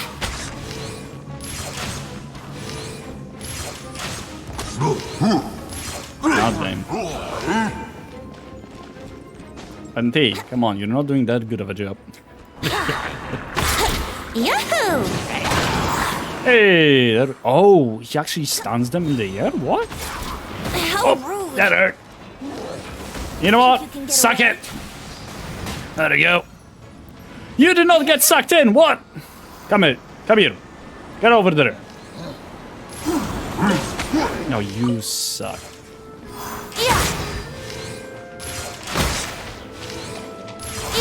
What? Take your true form. No, you don't. No touching. There is no escape. Born of ice and frost. There we go. That's completed. Ah, I forgot there's water here. Oh boy. There's gotta be something here, right? Shouldn't post Tanja. Mr. Johnny 100 asked me, "You've been very nice and helpful today, Sir Evil. Rebuild! What has gotten you in such a mood today? Also, I appreciate your support through this adversity of liquid bullying me. What can I do to repay you? What's this? A good mood? Nah, just channeling my inner benevolent overlord. Let's play! All part of the plan. As for repaying me, just keep tuning in. Throw a little chaos in the chat, and watch me annihilate Liquid's ego in Genshin. And hey, maybe toss a cookie for the real star, Cookie."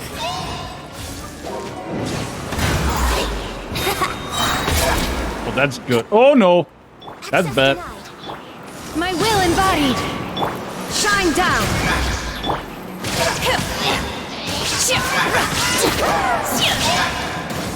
Oh, come on, really? Illusion shattered. Transfiguration. Don't teach me, evil man. Traveler, I believe I've made a small discovery. Could I ask you to use the Nernama detector once more? Any games that's coming out that anyone is excited for? I'm not really aware of any new games coming out. Not really familiar with them.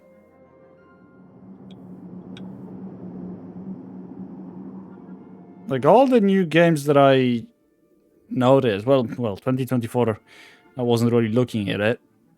Let's see, 2024 new games that are coming out.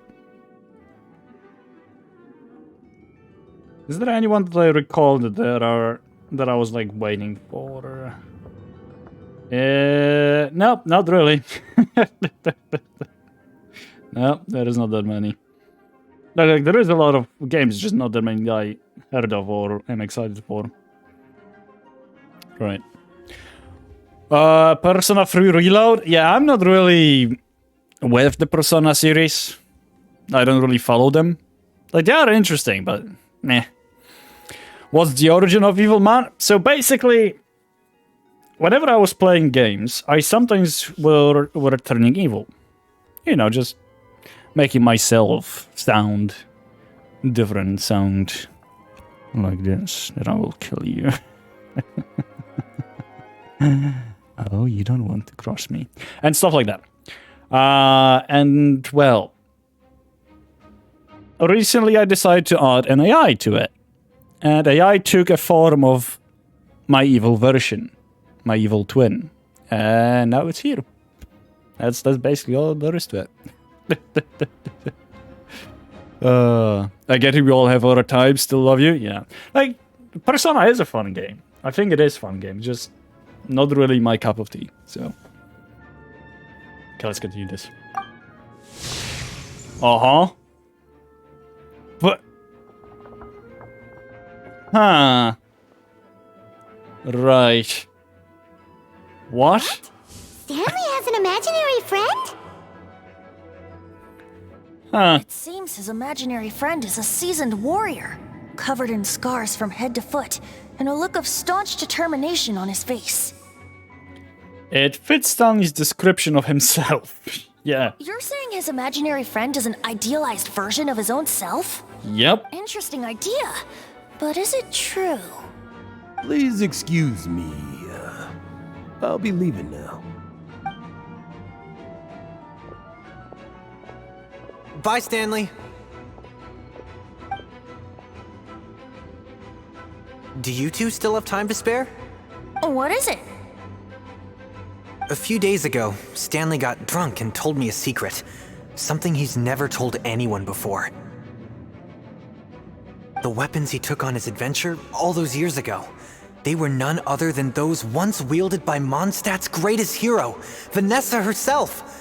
The Sword of Brilliant Valor and the Shield of Magnificent Honor. I don't know whether you believe me, but apparently, both the sword and shield are still right here in Mondstadt, over in Dadaupa Gorge. Yo. Since you guys are the experts at this, can you come with me to try and retrieve these two legendary weapons? Interesting. Okay. Okay, but I do know you all love Mass Effect, and that's a W. I do love Mass Effect, yeah. Like, I didn't play it myself. I have the game in my library, and I will play it eventually. But I've seen the playthrough of it, and it's funny. It's a great game. It's a very interesting game. Stanley seriously owned these weapons? Why did he abandon them in the wild then? You bet. This is Stanley we're talking about. If I can just get a hold of something impressive enough to show my family what I'm capable of, maybe they'll finally come around to the idea of me being an adventurer.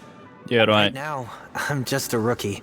My abilities are limited, and my parents don't support my goals one bit. So, what do you say? Help a guy out? I can't bring myself to tell Stanley about it, because my reasons are so, selfish. But I swear I'll give the weapons back to him as soon as I'm done. As if his are not. Poor Jack. Let's help him out. How did you say no after that sob story? That's very easy to say no. Just say no. And oh, there you go. Nah, okay, let's help him. Alright then. Venti, you coming too? I don't know. Come on, Barbados. Oh, one other thing. I have a bottle of rare vintage wine that I had someone fetch for me a couple years ago. Help me find these weapons, and it's all yours. Oh my god. Dadaupa Gorge, was it? Let's hurry. There's no time to lose. Jesus Christ, you drunk bastard. My god. Quest goes the monster. Head there to continue the quest. Let's do it. Yeah, there goes Paimon crying. I really need to make it louder somehow. I don't know how to do it though. It is from the... what is it called? From the... clip. So yeah, the clip would have to be louder. But oh well. It is what it is. Right. You need some healing. My beloved. Beloved Shenhe. So do... Raiden. Right. Oh, it's on the other side. Okay. Well, that's not difficult. God damn. Venti... Why are you like this? Why would you do everything for that bottle of wine? What was that tree doing? What? I don't think I saw it for a second, but there was one tree that was just spazzing out. Oh. Random press. Let's get it! What exactly are we trying to be? Oh, we're trying to search for them. Yeah, right.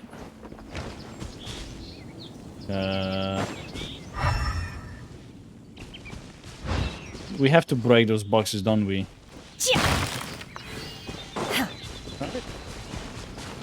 Because they are not usually here, are they? I think they're not. Oh, that is a potato.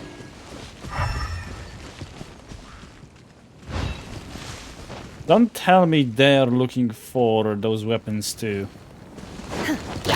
Hello!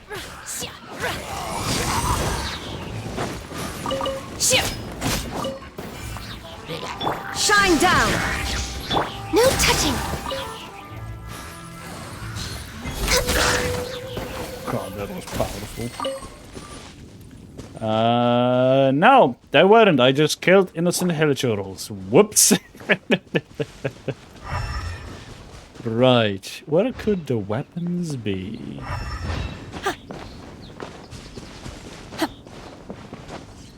I don't know even what I'm looking for exactly. Oh. There goes Paimon crying again. Here? Nope. Not this boxes. Nope. Not here either. What about all these? Run. Yep, let's book it. No, don't book it. Run away! Run away! Aha! Bunch of hilly churls. Hello. Are they holding some kind of ceremony?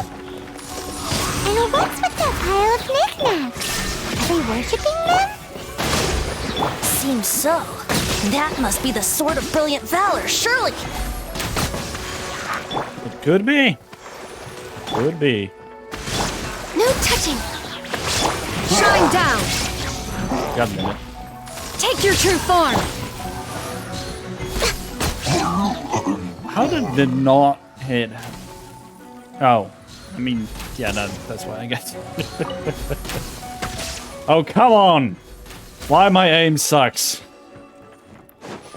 My aim sucks real bad this time. There we go. Sword of Brilliant Valor. Lo and behold, the Sword of Brilliant Valor. Are you sure? Looks kind of basic to Paimon, and a little worse for wear, too. Why would hilly churls be bowing down before a piece of junk like this? Seems somebody tossed an old sword into a pile of spoils these hilly churls were already celebrating.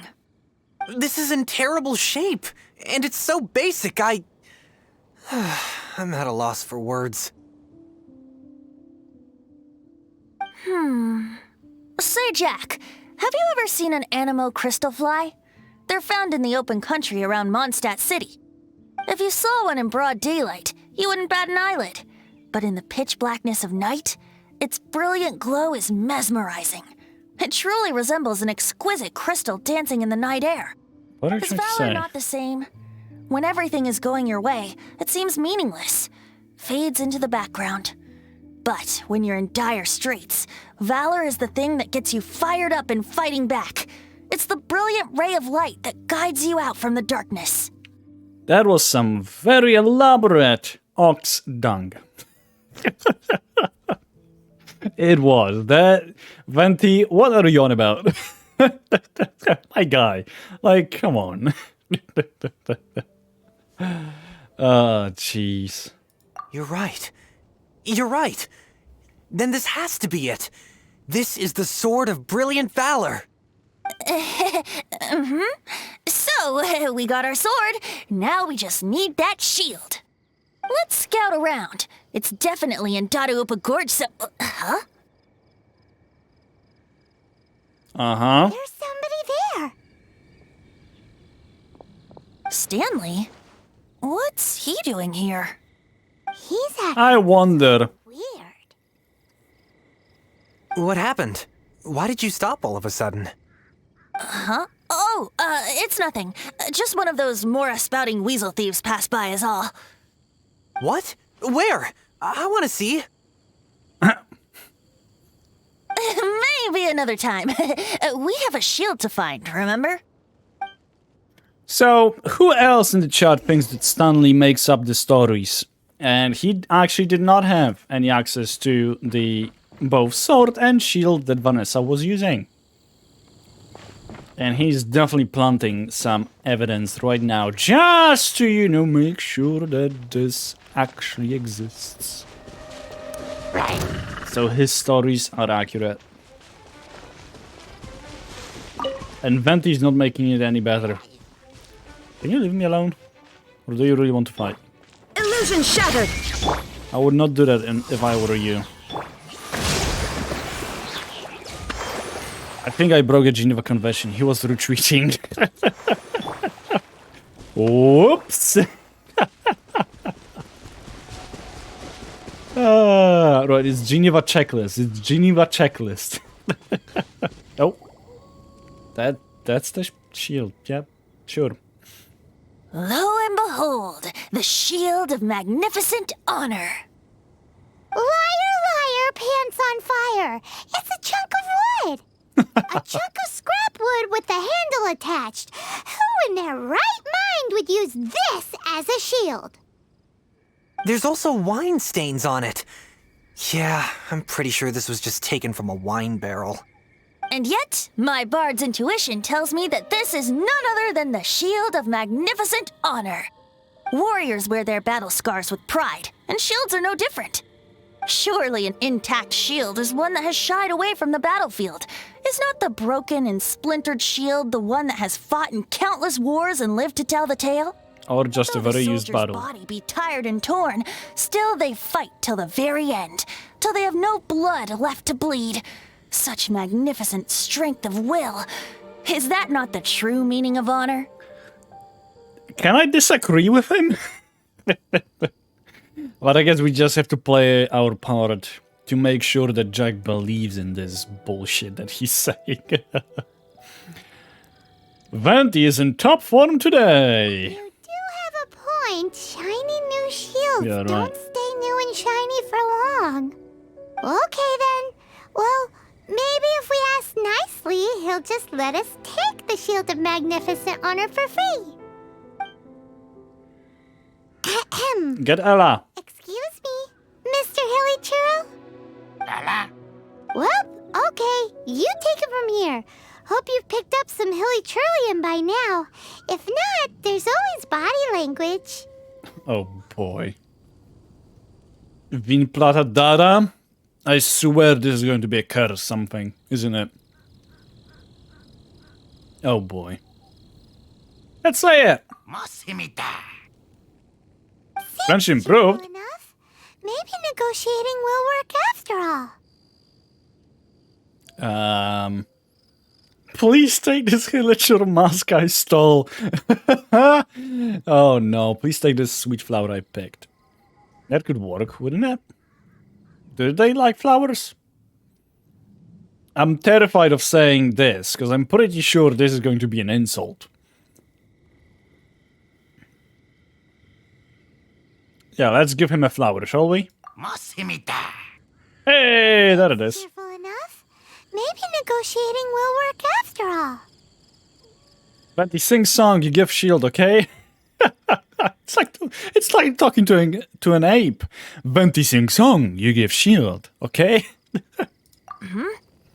Well, if you insist, a tune I shall strum. Come on, Tone Deaf Bard. Hey! Cheerful enough. Maybe negotiating will work after all. Mexican plata? Manilla. Manitata. Oh, yeah! He actually gave us the shield! Let's go! We did it! We didn't have to fight him! Thank you so much. I can't believe I actually found them. Mom, Dad, check out the legendary weapons I found. Oh, they will be so disappointed. Oh, they will be so disappointed. The wine, you promised! And I actually helped a lot this time. That's what he's worried What about. are you doing here, Stanley? Out for a stroll? Hey, what are you doing here, Bard? Fancy that, huh? You, out for a stroll too? Oh, that's right. An after-dinner stroll, to be precise. We were also helping a friend look for something. Hey there, Mac. I'm unsure how I missed the fact that you're streaming. Well then, better late than never, isn't it? I'm starting to think Stanley might be a fraud. Yeah. You think? You think, Paimon? He's definitely a fraud, no question. Did Stanley plant the sword and shield here in advance so as to not hurt Jack's feelings? Adventurers must be pretty familiar with Dada Upa Gorge. You've fought battles here before, after all. You better believe it. I can navigate this whole area with my eyes closed. Wow. Then I admire your perseverance. And your memory, too. It's only to be expected of a great adventurer like me. You guys had better watch out, though. This place is crawling with hilichurls. God damn it. I'll get back to my, stroll now. Goodbye. Guilty conscience much? Well, he shouldn't have gotten so carried away bragging to Jack, should he? Although, on further reflection, I must say I'm intrigued. Someone who can't let go of the past and gives up on the present instead. I wonder, if such a person was forced to take their first step towards the future, which way would they go? What are you talking about? Yeah. I'm just musing to myself. Anyway, I propose we take a trip to Angel's Share tonight. Oh, God. That's every night, Fenty. That's every night. You cannot live without Angel's Share. Okay, well, either way, let's go there. How have you been, Mac? How was your day? Hope you've been well. We're currently doing some Venti story quest, if you were wondering. Right. 18 to 23. Let's go. Oh, it's very early. Perfect. Yeah, perfect. Let's go. Any tons of stuff? Doesn't seem like... Nope. Apologies. Doesn't seem like it. My pole arm doesn't distinguish friend from foe, and there is clearly a limit to the red rope's power. That's why I loathe crowded areas. We know Shen. That I cannot even speak. We know Shen, huh? Oh, would you look at that? D-Look is here. Hello, D-Look. You know, I'm glad I actually had the chance to come down here today. The tavern isn't overcrowded, and I couldn't be in a better mood. Well, you were talking to Kaya. How are you in a better mood now? What? Not good, very stressful. Aw. I hope it gets better.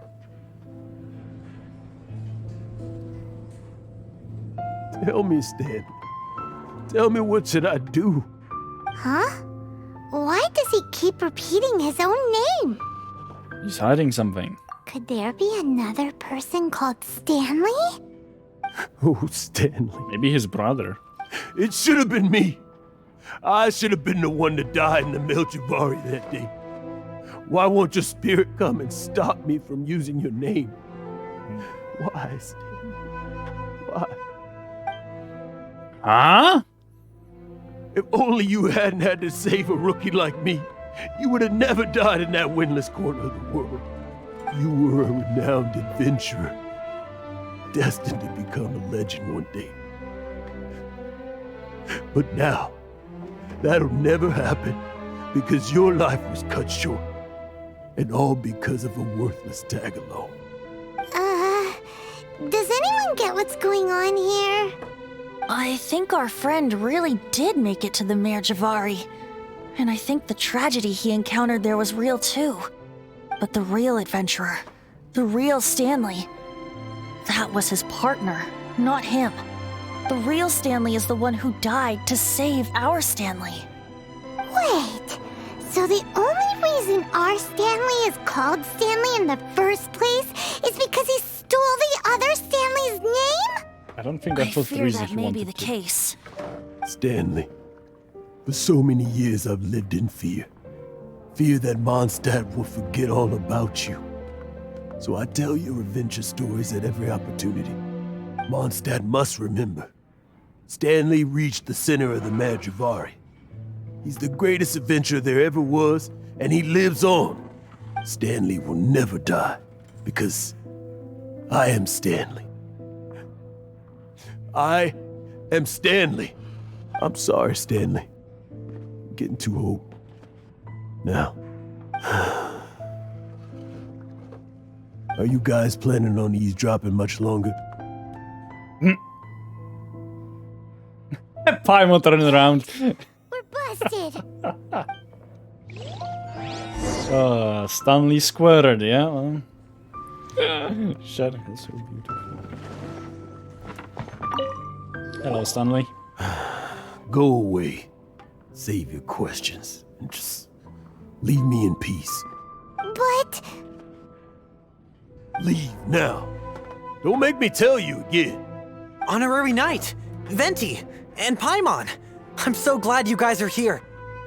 I've been looking for you everywhere. I wanted to thank you again for helping me find the sword and shield. My parents are finally supporting me. Oh, really? Yeah, really. They even said they're gonna pay for someone to fix up the Sword of Brilliant Valor and Shield of Magnificent Honor for me, so I can take them out on the road. Oh boy. That's wonderful! So, Jack, is this the part where you bid farewell to Mondstadt and set off on your intrepid trip traversing Tevat? No, not yet. I still don't have what it takes to go too far from home just yet. Besides, I'm sure Stanley still has a few stories left to tell. They're what inspired me to become an adventurer in the first place. Stanley, Oh, you're drunk again. We'll see you tomorrow then. After your hangover wears off. Maybe you can tell me some more of your stories? Stanley's really fond of that kid, don't you think? He sees himself in it, most likely. Jack. Jack. Jack left. Oh, I see. Well, thank you for not telling him about my secret. Huh? All of a sudden you're facing the facts? That isn't like you. Yeah. Just now, I couldn't bear to look at him. His adventurous spirit is so pure, unblemished. I'm just a weary old feckless fraud. But that kid is a brand new shining star, full of potential. I cannot allow his dreams to be crushed. You're not a total fraud. Stanley's adventure stories and experiences, they're all true, aren't they? Stories? Experiences? What's the point of them anymore? To be honest, my memories of adventuring and of Stanley, they're hazy these days. That's my biggest secret of all, and my biggest fear. All these years, I've been living to tell his story.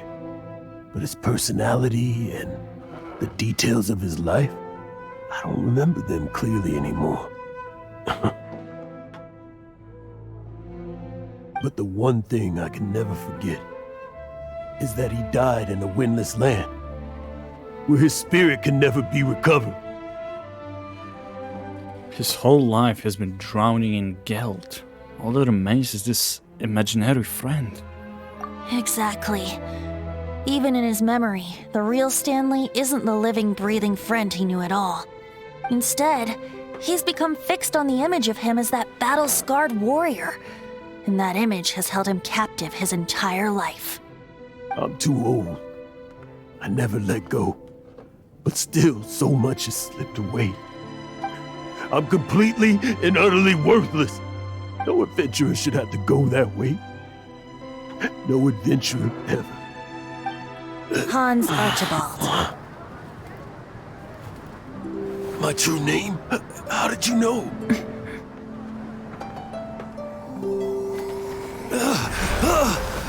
The wind. I can hear the wind blowing in the Mare Javari.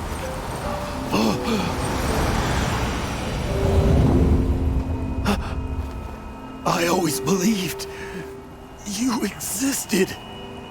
Will you hand me your old friend's spirit?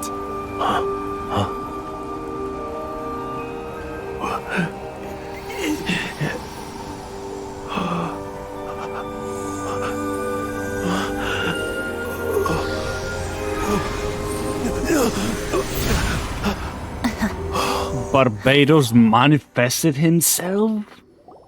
I can't believe it. Thank you all.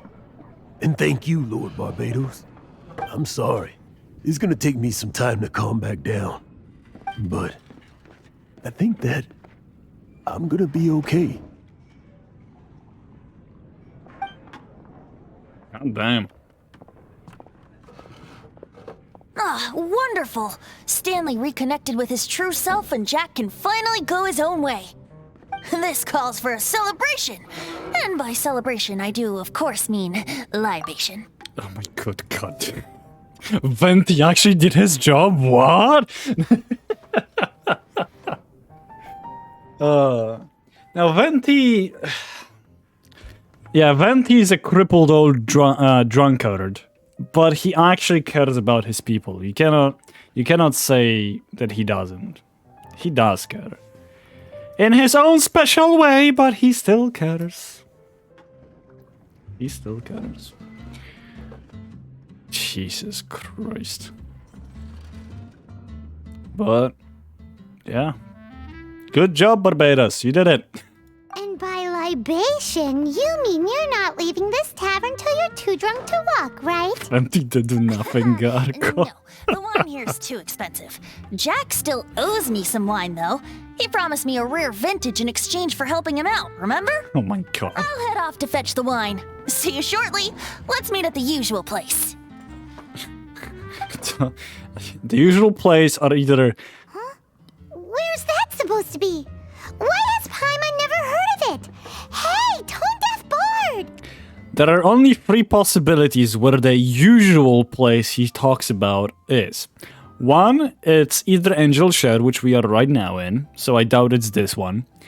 Second one is his statue in front of the Church of Favonius. And the third one is the tree.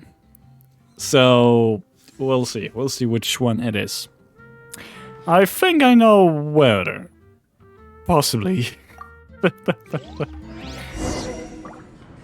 Head to the usual place. Let's see. It is his statue. Of course it is. The tree, I vote tree. Yeah, no, there it is. Look at him, drinking his life away. Barbados, get down from there. Come on, Barbados. It's not your place to be there.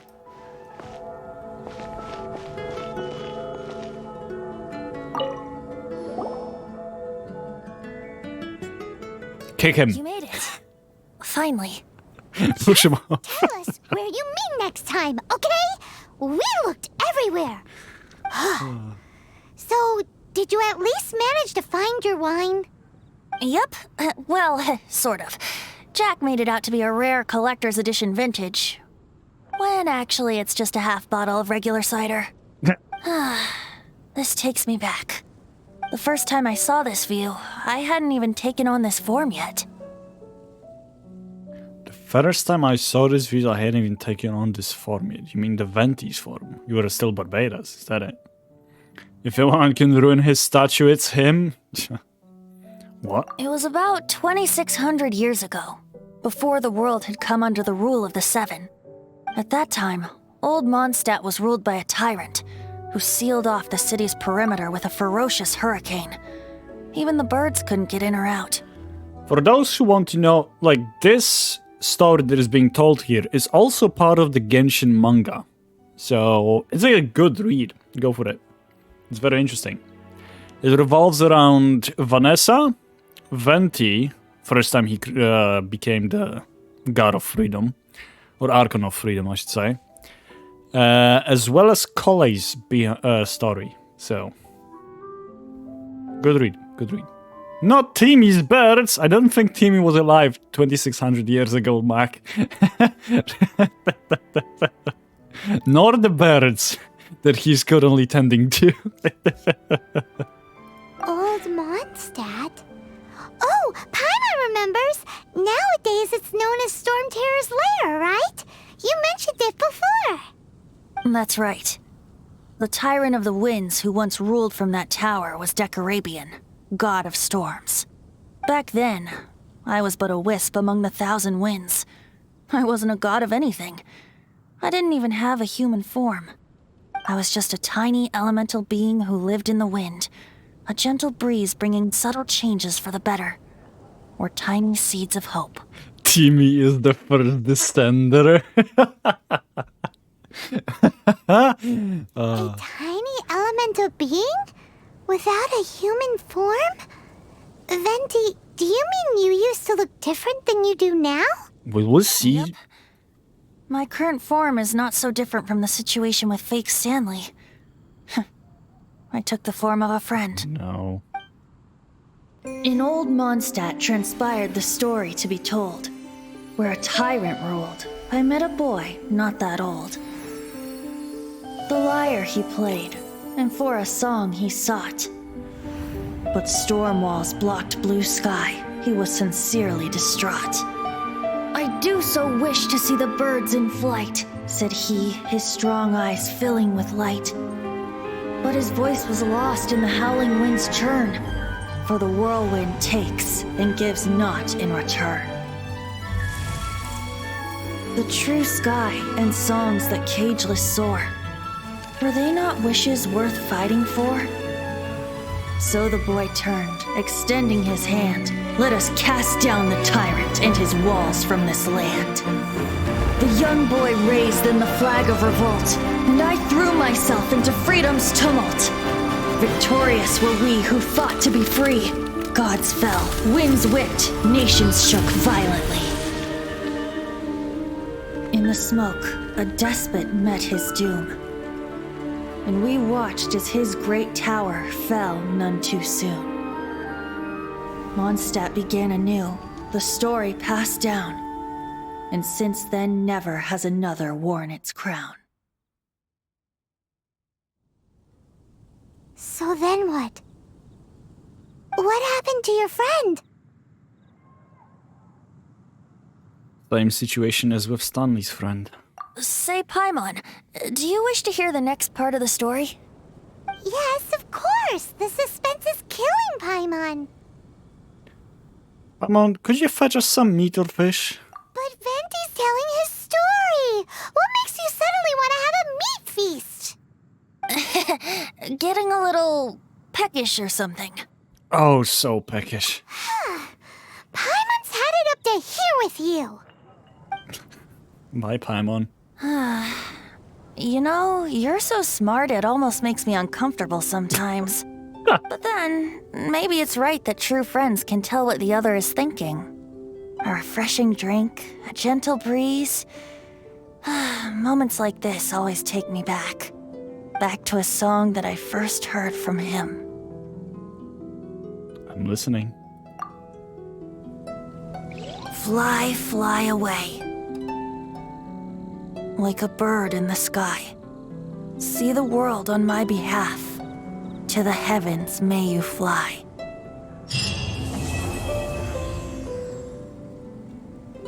To be continued. So yeah, we don't really know Venti's true, I guess, look. We saw a little bit snippets of him looking like a tiny abyss mage. Friend died? Oh yeah. That's why everyone says that anime characters have a friend who died. They get a vision. Kazuha got a vision because his friend died. Heizo, as far as I remember, also got a vision because his friend died. The only person from anime characters who did not lose a friend, I think, was Jean. I think.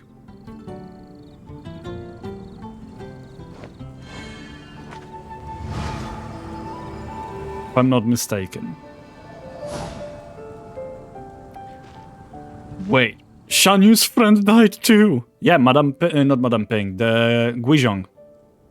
Yeah. Guizhong died.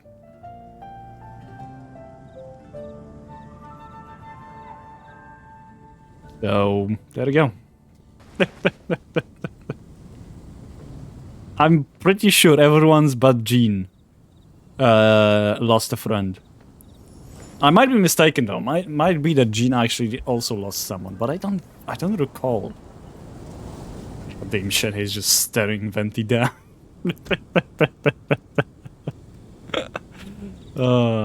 Let's talk to Venti one last time. Quietly gazes at Venti. The green-clad figure is uncharacteristically silent. Sometimes even the leesome wind grows heavy in its grief. Not that mortals could ever see a moment oh so brief.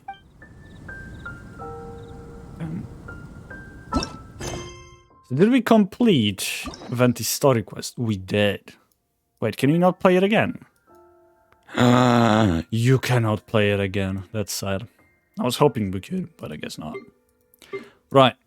We still have time on the clock, because I want to go a little bit longer today. So let's do Zhongli's quest, shall we? Historia Antiqua. Antiqua. Or Antiqua.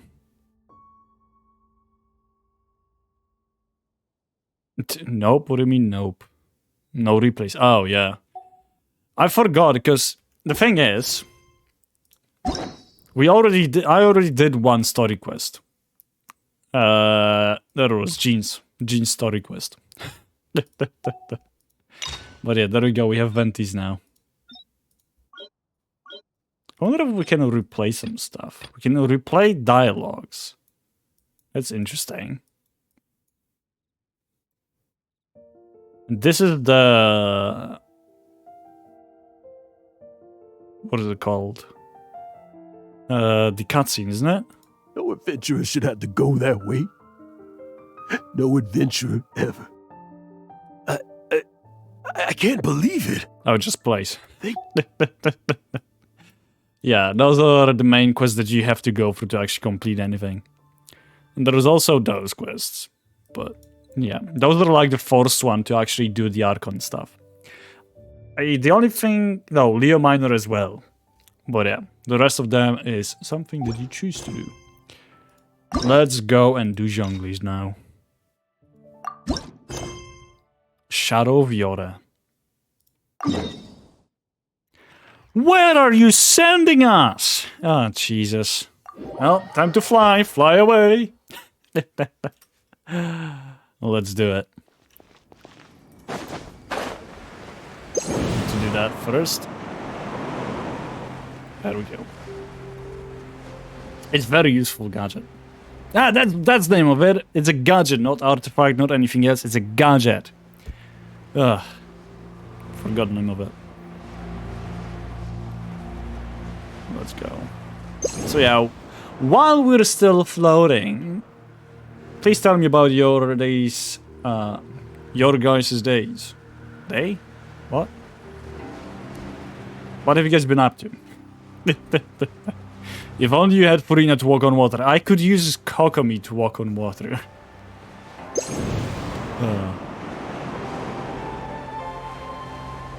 She, you know, she still works.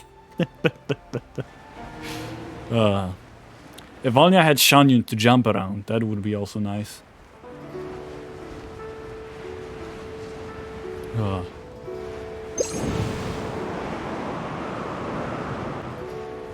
Okay. But yeah. Yes, Furina can use her E ability so she can continuously walk on water. Kokomi needs to use her burst to do it. But you know, she can still walk.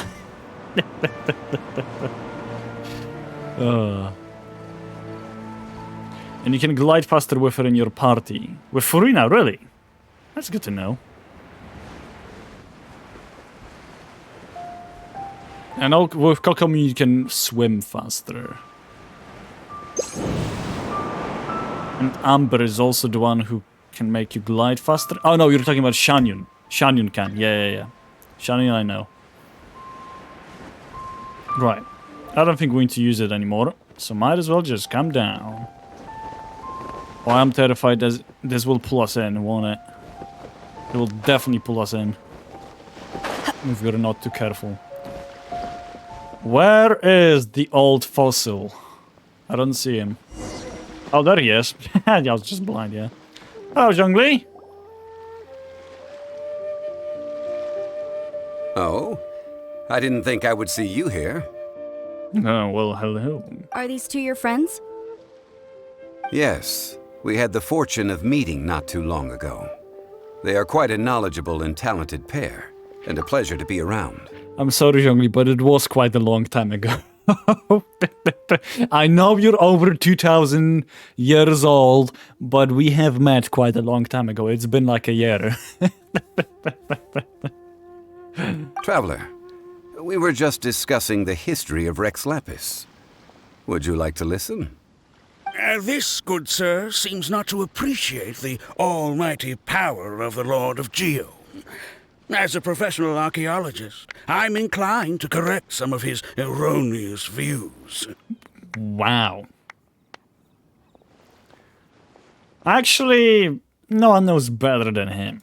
We are discussing the whereabouts of the first Mora. The first Mora? Don't be rude to your elders, he's just forgetful. Mark, it might be true that we are older than he is. Our age is unknown. His is. So, you know. Okay, let me quickly unpause Tangia. Because there might be something waiting in a queue. No, there isn't. Okay, that's fine. Let's continue. So, I actually do wonder how long the Traveler is. How long? How old? I meant you know Aether. Okay. As everyone knows, the Lord of Geo taught the ancient people of Liyue the craft of smelting, creating goods that allowed them to develop trade with the early nations of that time. I am the Aether Mark. Liyue holds the sole right to cast Mora in the entire continent of Teyvat. The world's very first Mora should have been cast by the hands of the Lord of Geo himself thousands of years ago. According to my research, as well as my own hypothesis, I believe that this coin of unique historical significance has been passed down secretly through the years as a kind of token. For example, perhaps the Qixing who control the Liyue use it in some kind of unknown ceremony they hold when they come to power. No. My research indicates that the first Mora coin is not such a simple thing. Mora is a catalyst. This we all know. Even today, Mora is used in the mystic arts for its curious properties of weapon enhancement. Oh my god, another quote. The world's first Mora would no doubt possess the strongest power. My next historical treatise will boldly expound on the newest findings from my intense decade-long research. That is, that the Lord of Geo used this original Mora as a catalyst to enhance a dagger and a sword. A dagger and a sword? Well, buy the book when it comes out to read the full story. For now, I will only reveal this. The one who finds the dagger shall become supreme in Liyue, and the one who finds the sword may be crowned Liyue's sovereign. I think we know what we're going to look for. I agree. Let us not speak of the authenticity of the dagger and sword first. But Mora and money came about simply because they are a convenient measure of a contract's value. Rex Lapis just meant for Mora to serve as a catalyst for people to exchange and trade. The world's first Mora is probably just an ordinary coin created by Rex Lapis. As for its fate, the same as all Mora, I suspect. It was simply spent somewhere. I think that Mr. Hanshua's hypothesis seems reasonable. Mr. Zhongli's argument, on the other hand, lacks any evidence. How can you so easily dismiss the Lord of Geo's profound foresight? Oh my god. No, I am not debating right or wrong. I am simply stating a fact. Enough. Do you think you understand the Lord of Geo more than me? I'm going to repeat what I say, come on. I always find it funny how people theorize history or like try to decide what people who wrote books actually meant by writing the book, even when they are alive. Yeah, that's the same thing when it comes to any form of language class. Usually you have like, oh, interpret what the author meant by saying this. And the thing is, you cannot know what author meant unless he tells you what he meant. You can theorize, yeah, sure. There is this saying in Poland. or this story, quote unquote, which is taking a job at Polish lessons. We have a Nobel Prize winner for poems, Wisława Szymborska, if I remember this the story right. And everyone's laughing that Wisława Szymborska got a grade of 3, which it's the scale of 1 to 6, 1 being the worst, 6 being the highest mark. She got 3+ on the interpreting her own text. Despite her being, you know, the author of the text. So, yeah, it's a great story. It's false. It actually did not happen, but it's still, you know, just taking a job at it. Yeah, I hate those questions on tests. Yeah, it's stupid. Everyone can interpret the text however they please. If it's right or wrong, that's not for you to decide. It's interpretation. So, you know, as long as you can argument it, go for it. It is valid. Okay, let's continue. No one knows better than him. I know but little about history, and I wouldn't dare to brag. But discussion is meaningless if everyone has the same opinion, no? Well then, answer me this. Long ago, when Liyue Harbor was being constructed, the Lord of Geo taught the people how to build houses. The model home he used to teach them was completely cast from Mora, correct?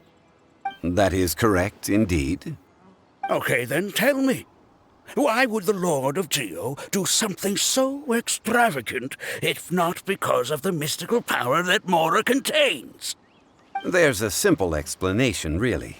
To the god of wealth and commerce, what material is easier to get than Mora? Oh. Huh. I mean, he's got a point.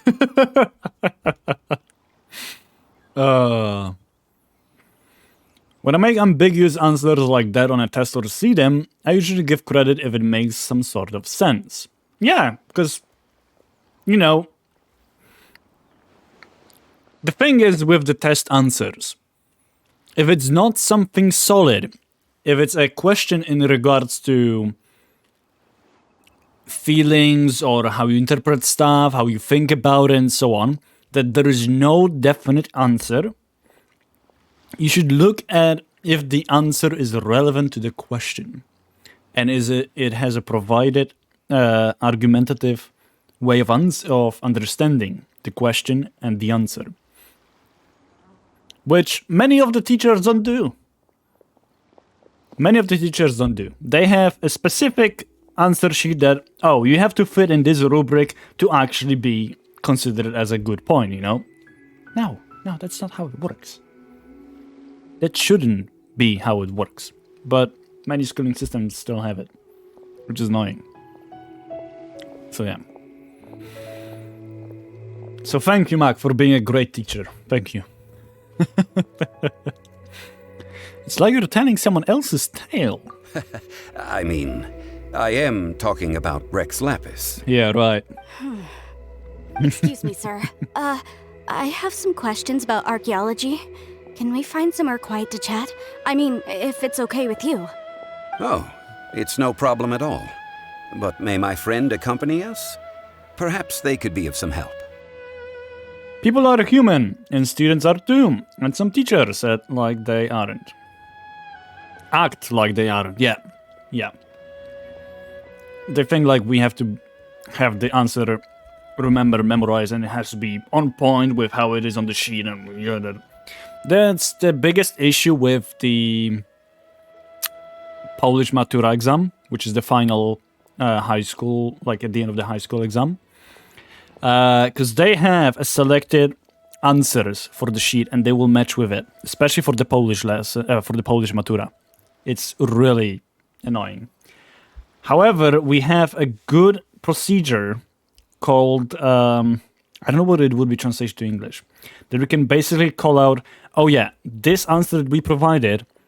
We can call to check if our Matura has been marked properly. And if we find something wrong with the answers, or with the marking of our answers, we can call it out and describe why our answer is okay and why it should be considered as correct one, and then they will look through it again. And sometimes it usually it gives you points if you can prove it that it works. I had the issue that my IT matura was deemed incorrect. I think it was IT and physics, and I had to go there, fight it, and I actually received a high number of points because one of the exercises that was there was deemed entirely incorrect. Where once I went through it again and proved it was correct, they were like, oh yeah, you get, I think it was, I don't know if I got full marks for that question, and that question was really important. Like, I think it was 10 or 20% worth of the test. I think it was 10. More than 20. I think it was 10. So yeah.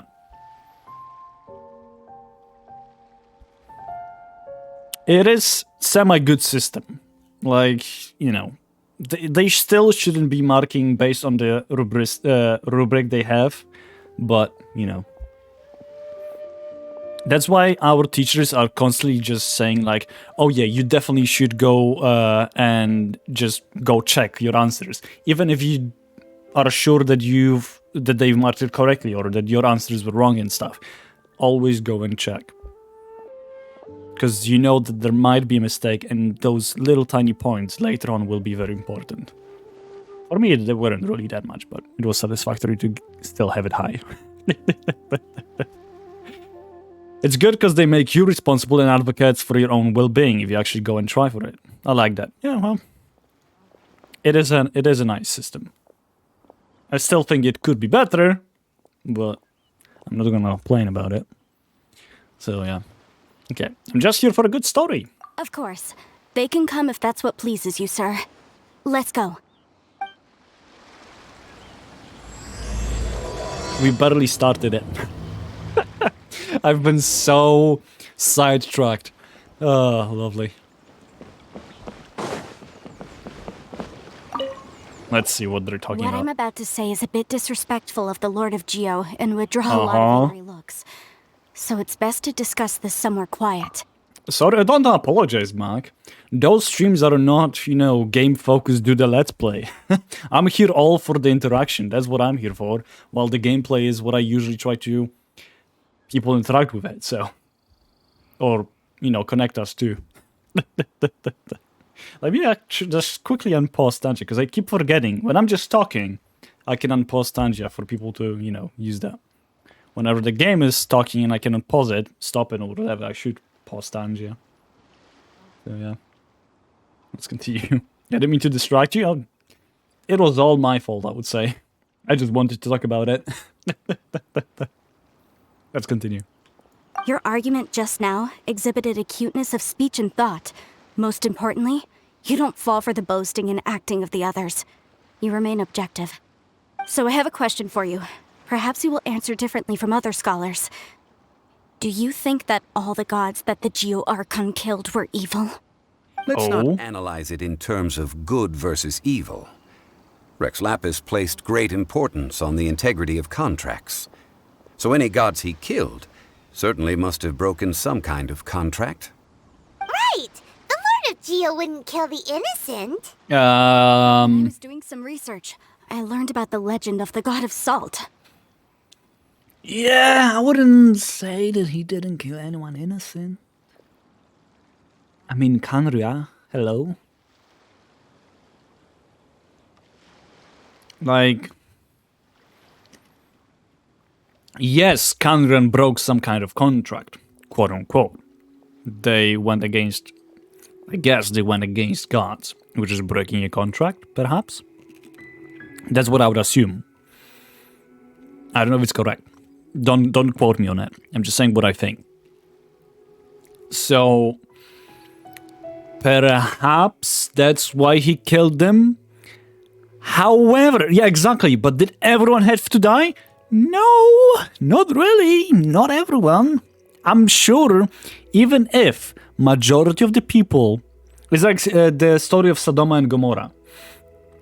If the just because there's majority of people inside of like a city and stuff, that doesn't mean that everyone is bad. Everyone deserves to die. So, you know, Lumine's got a point when she tries to get rid of all the gods. She just takes it too far. Yes, they should be responsible for the actions they commit. Including killing of innocent, because I bet there was plenty of innocent people in Kandria. So... But I guess here we're talking just about the gods. Then I don't know. I guess we'll find out. Let's continue. The god of salt, Havria, was a very kind god, but she encountered Morax one day in battle. Morax used a rather underhanded trick to assassinate her. Damn. What? No way! This bit of history is a long story. But you may not like the truth when you hear it. Don't worry, please tell me what you know. This event, I've already searched for answers for a long time. You look a bit embarrassed, Zhongli. Is the story that complicated? No, it's just... Where should I begin? Oh, Fatui. Over here, Mr. Zhongli. I've been looking for you. So you're over here all this time. The Fatui? What do you want? Spit it out. Put down your weapon and stay back. Otherwise, Paimon's reporting you to the Millilith. First of all, I'm not holding a weapon. There's no need to overreact now. I'm simply an archaeological researcher from Snezhnaya. I'm not here for trouble. The Fatui say that every time. But this time, I registered with the Liyue Ministry of Civil Affairs. I could show you the official documentation if you want to see it. I will be conducting an archaeological survey here, the results of which will all be shared with the ministry. I heard that Wangsheng Funeral Parlor had a consultant named Zhang Li, with immense knowledge of ancient history and archaeology. So I paid Wangsheng Funeral Parlor a handsome amount to hire Zhang Li as my own consultant while I'm in town. So you mean to say that this is work for the Wangsheng Funeral Parlor, yes? For some reason, this Fatui seems valid. Still would like to see his documents. This is police. Hand over your documents right now. Of course, Hutao took the money. What should we do? I think it's best to be cautious. Well, since it's work, I don't have a choice. A consultant of the Wangsheng Funeral Parlor must respect their duty. Oh boy. Of course you would be such a reasonable man. Well then, let's head out now, shall we? Wait, Wow. if you were studying archaeology, can I go too? I am also a scholar in this field, so I can help. That will give us a chance to continue the topic we were just discussing.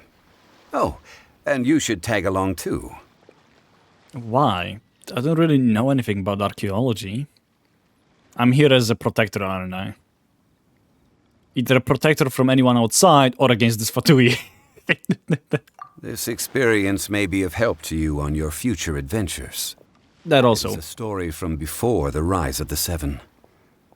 Although the god of salt has already perished, it will still be a meaningful experience for your journey. Wait. This is an archaeological expedition, not a tour group. That's too many people. But this friend of mine has a treasure-finding talent, surpassed by no one. It will surely be of great help to us. What talent? If my friend espies a treasure chest, they will absolutely find a way to open it. Oh god. Hey, Paimon's good at that too. Oh my god, Paimon. That is quite enticing. All right then. Well, let's go. There's no time to waste. When the Overlord of the Vortex was crushed by the Jade Chamber recently, perhaps something of interest was washed ashore. An ancient artifact would be good. Traces of ancient activity would be great. But a piece of the god's limb would be even better. Who knows what surprises we may find. I don't think Zhongli gave out any limbs out. He seems to be pretty intact. I don't know if you guys think the same, but he seems pretty intact to me. Unless he lost that limb, but no, I doubt. Fine wine indeed. Right. Oh my god. I love how Shenhe fits so well to be on this ship. So does Ganyu. Ah, okay, right. You have to go there, don't we? Guyun Stone Forest, here we go. Okay. I was going to say something and I forgot what it was. They are so posh now.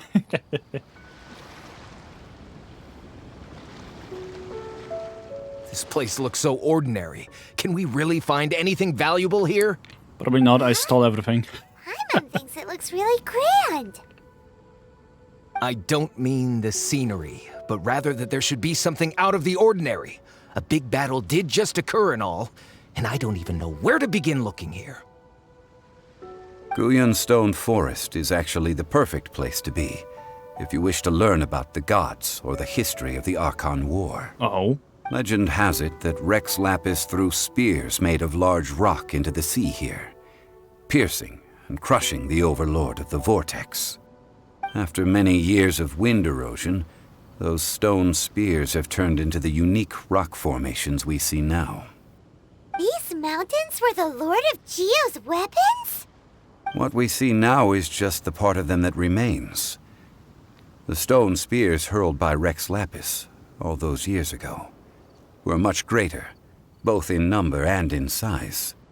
But due to the different angles they landed at, their large centers of mass, erosion by seawater, and years of gravity, many of them have been completely swallowed by the sea.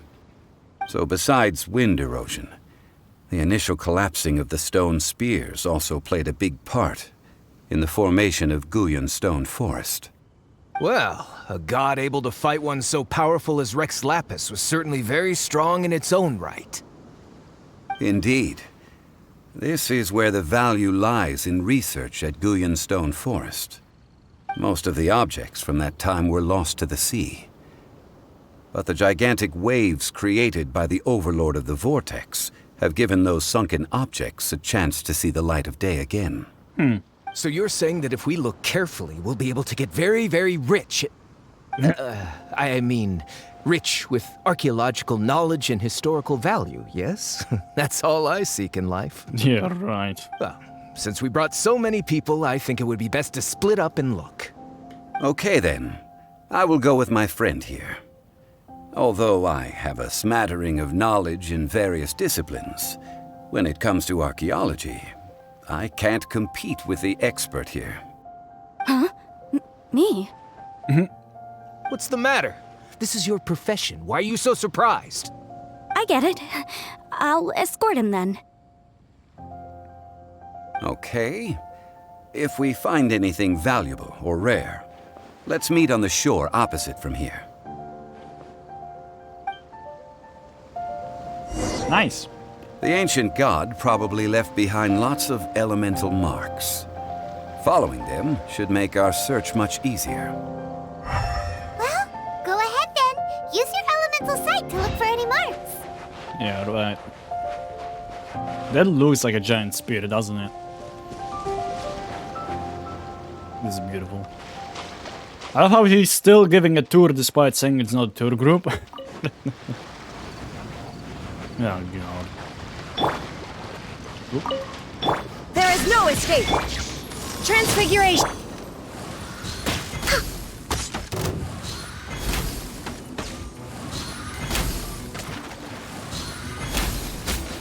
Jesus Christ, this trio is just something else. Get Kokomi if they're close as well. They're frozen, I mean. Raiden's using hair things, like, come on. That chest right there.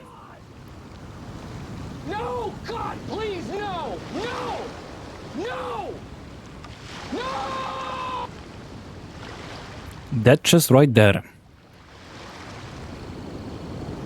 wasn't there. I guarantee you that was not there. I've been here so many times. It does not. It did not. Oh god. Did I get hit by? What?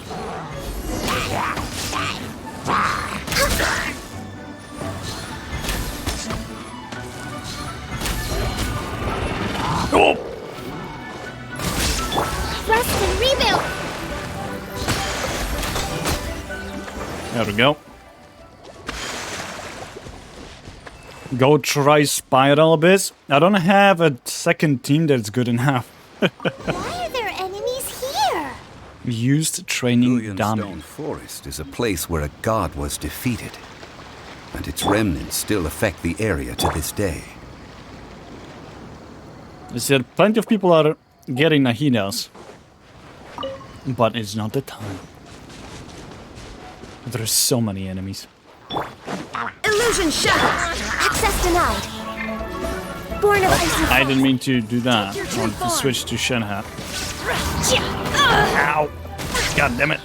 hold the line.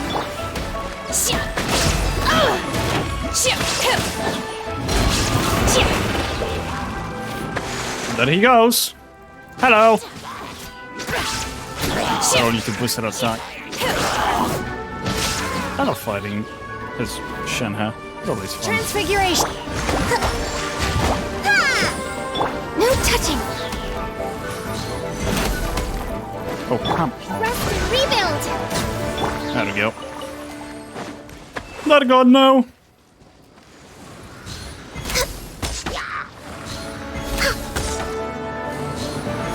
Oh, don't you dare. Ah, you There goes the vortexes. Right. Should find something here. Yeah, of course this is it. Is it? Oh. Oh, hello. Oh, I don't have anyone to fight. I don't have anyone to fight those. Come on, come here.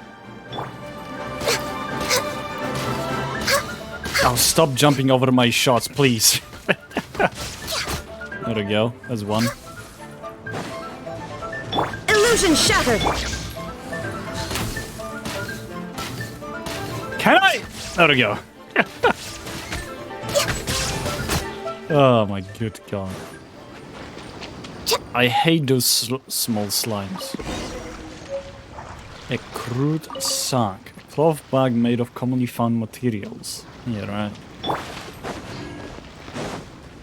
Rip Navia. Yeah, Navia would be very useful here. Like, this team is great, but it lacks certain ability against certain enemies, especially cryo and shields. So Gathering together here. But why? See that object in the center? Perhaps it emits the remnant strength of the god. That would certainly attract them. But the hydromimic monsters... I have a contract, and must put my personal feelings aside. Go ahead. Defeat them, and recover the relic. Oh, reinforcements? Really? Oh, this is not good! Ow. Access denied. Born of ice and frost. Transfiguration.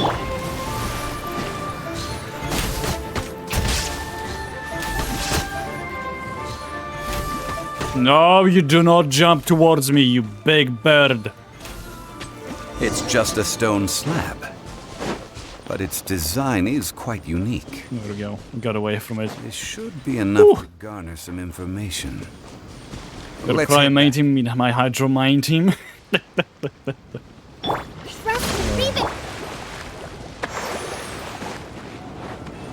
This team is specifically built for dealing with smaller enemies. This is typical Frozen team.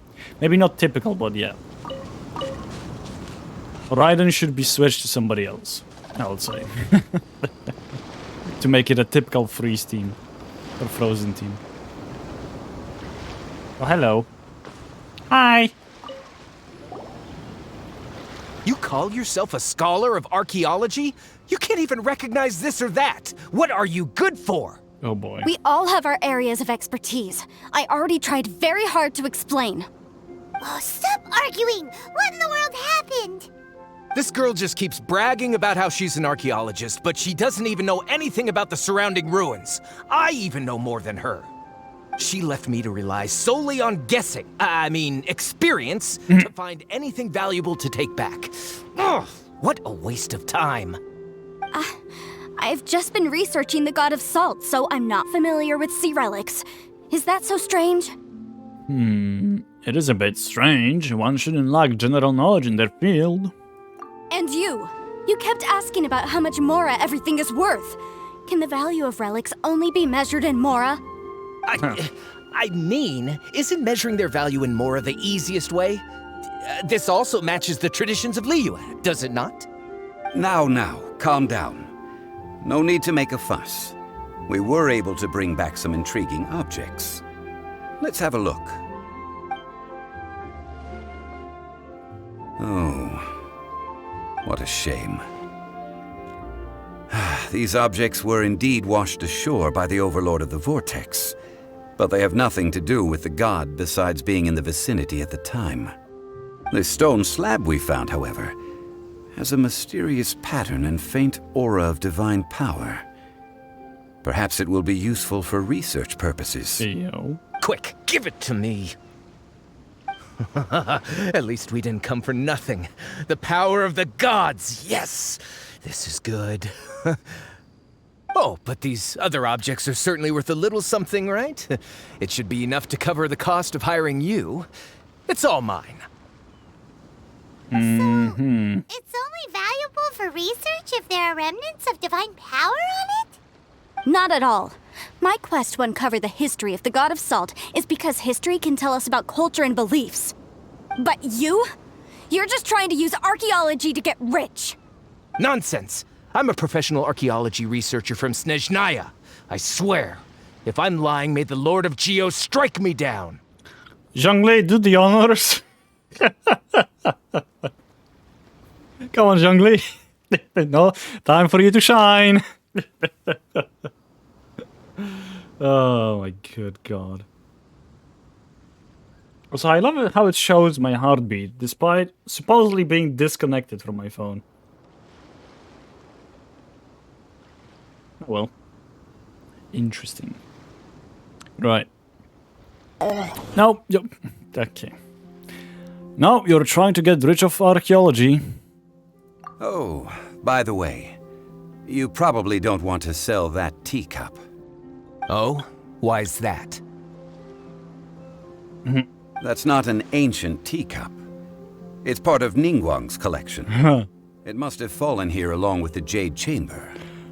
So unless you want to mess with the Qixing... Wait. If you guys have not done Ningguang's hangout event, this ancient teacup is what she was looking after, and she was looking for frauds. For fraudulent people. Oh my god. Oh, damn. How the hell does Zhongli know that? Must have been a lot in Ningguang's place. In the Jade Chamber. Huh. Interesting. So some of those clothes and stuff, they also might be part of Ningguang's stuff. Huh. He's been around, said. I know that he's been around, but how does he know that it's specifically Ningguang's? I'm just saying. Because Zhongli knows everything. It reminds me of those like memes about security cameras in old countries like Poland, Russia, and stuff. Old communist countries. That old people are just looking through the windows. This is our security camera, and they know everything. Okay. Let's continue. Ah, I see. What a shame. It was of such high quality, too. See? You do want to sell these objects! What? So what? Why can't I pursue wealth both intellectual and material? Don't be so simple-minded. Damn. All right, then. No need to stay here any longer. I'm rather quite intrigued by the God of Salt, too, actually. Let's go to Salterai next. Okay. I guess. Mark, you wanted this shiny, right? Well, let me just... There is one. There is two. There we go.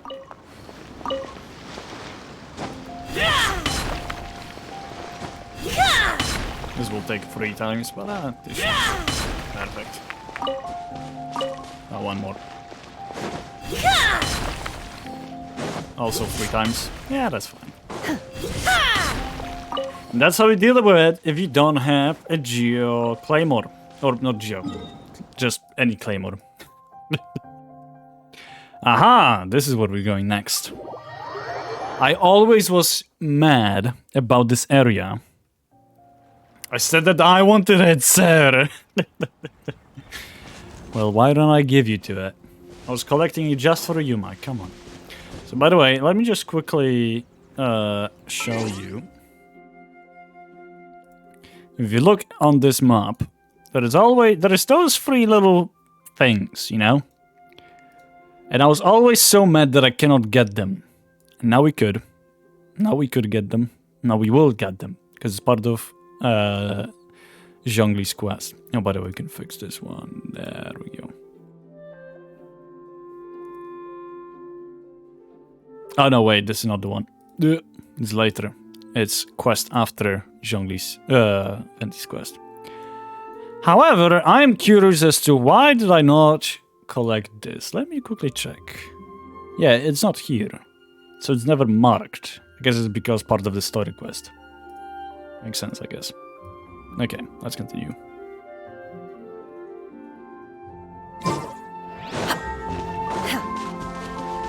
As a boss stand, yeah.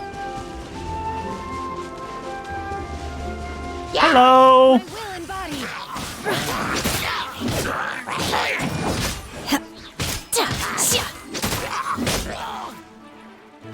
So beautiful. So magnificent. That's a big guy. Fight it or not? I wonder. Let's fight it. Oh, wrong thing. Take your true form! Access denied.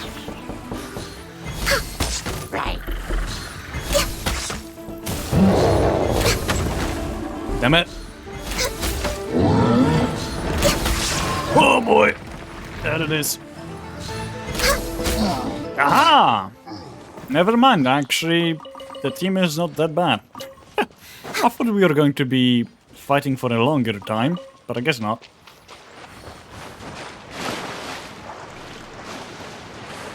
I wanted to know sound of what? I don't know what you're talking about. I heard that Salterai was once the home of the God of Salt's people. Therefore, there's sure to be loads of valuable relics nearby. According to legend, that's it. The people of the God of Salt, Havria, enjoyed prosperous lives under her protection. But this legend has been around for ages. With the countless scrap collectors and treasure hoarders in the area, there probably aren't many valuable things left here. I wanted to know. Oh, I want to play the no sound effect, not the knocking. Got it. Yo! Oh. That's just God great. damn. If I knew it was picked this clean before, I wouldn't have come. About that, I know there's a ruin deep in this cave here. It's related to the God of Salt, which is actually how the area originally got its name of Salterai. However, the ruin entrance has been sealed by a mysterious power. Nobody has been able to break the seal. It's been sealed by I found a mechanism that seemed to be related to the seal, but when I undid the mechanism, the seal wasn't affected at all. So at the moment, the seal's origin and how to break it are very important topics in my research on the God of Salt. Is it related to Rex Lapis? I don't Lapis. know. There's no concrete evidence. But I'm pretty sure the seal is meant to hide some kind of long-forgotten truth. The god of salt was a benevolent god, adored by the people, not to mention powerful. She wouldn't have any kind of shameful secrets to hide. So, the one who wants to hide some truth is very possibly her killer, Morax. This doesn't sound like something the Lord of Geo would do, though.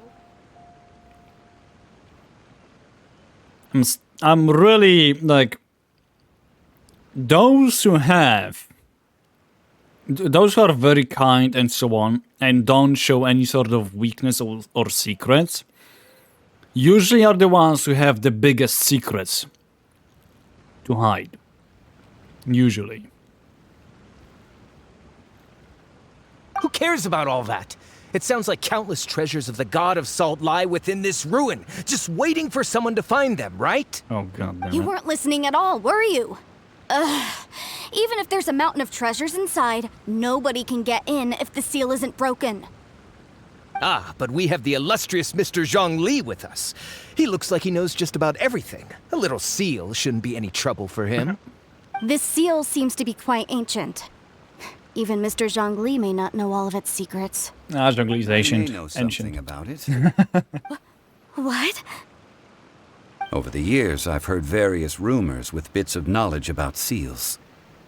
Although their references seem rather disorderly, they do in fact contain the secret to breaking seals. Let's go take a look at the mechanism Miss Wanyan just mentioned. Okay, since Mr. Zhongli says so, follow me then. Well then. Yep. Salt seals the ruin within. Uninvited may enter in. Oh, it's all the way there. What? Well, I guess we have a bit of a hike to go. Let's do it.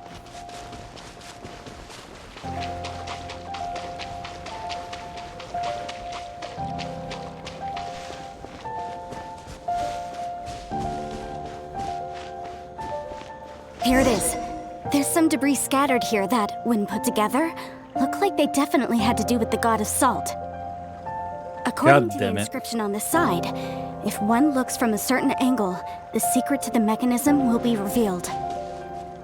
This wasn't here, I tell you that. Is this the angle? Yeah, there it is. See that? Although we activated the mechanism, nothing happened to the seal. That's because there's actually another mechanism that must be activated. Another? Let me lead the way from here. Okay. I want to go to somebody's world and see if you can actually recreate this. Because I bet these rocks don't have those symbols on them before you start the quest. I bet they don't have it.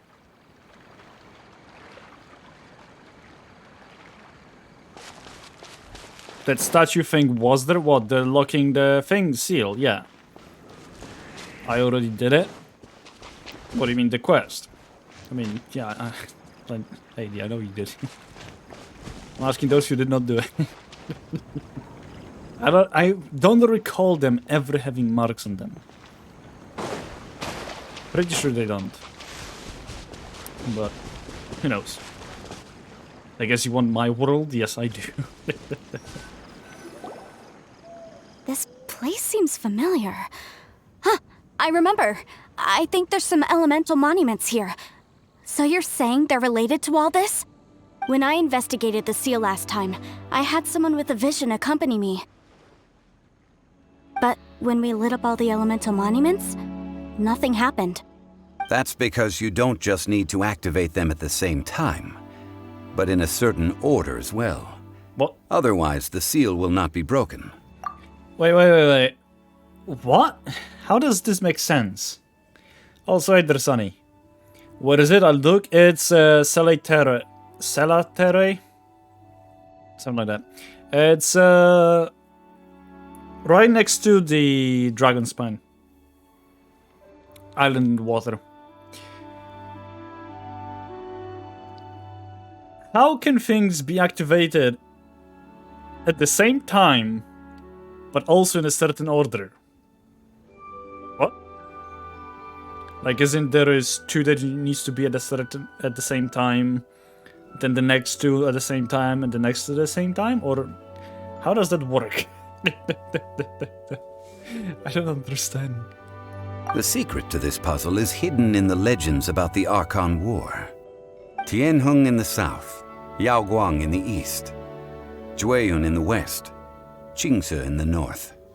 All desolate and devoid of life. Liyue is vast, yet even one haven is hard to find. To the north, to the east. Do the people of Liyue always talk in riddles? I think I've heard this saying before. Certainly you have. And the contents of this saying are also related to the god of salt. To provide a haven for her people, whose lives had been ravaged by the Archon War, this benevolent god searched all across Liyue. At that time, with the chaotic fires of war engulfing the land, even one sliver of peace was a luxury. And that haven she eventually found is right here. Today, it is known as Sal Turai. How sad then. Sal Turai. In the end, this peaceful place was destroyed by Morax.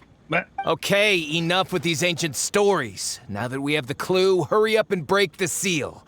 Whatever happened doesn't matter as long as we can get inside that ruin. Can I just Tianheng in the south, Yaoguang in the east, Jueyun in the west, Qingce in the north.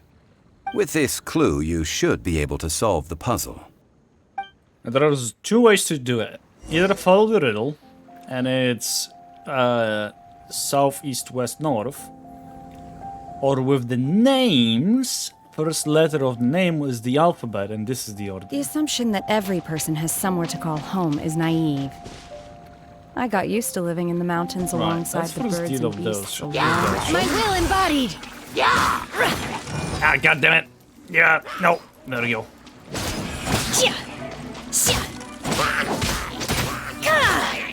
No, we don't. Shine down!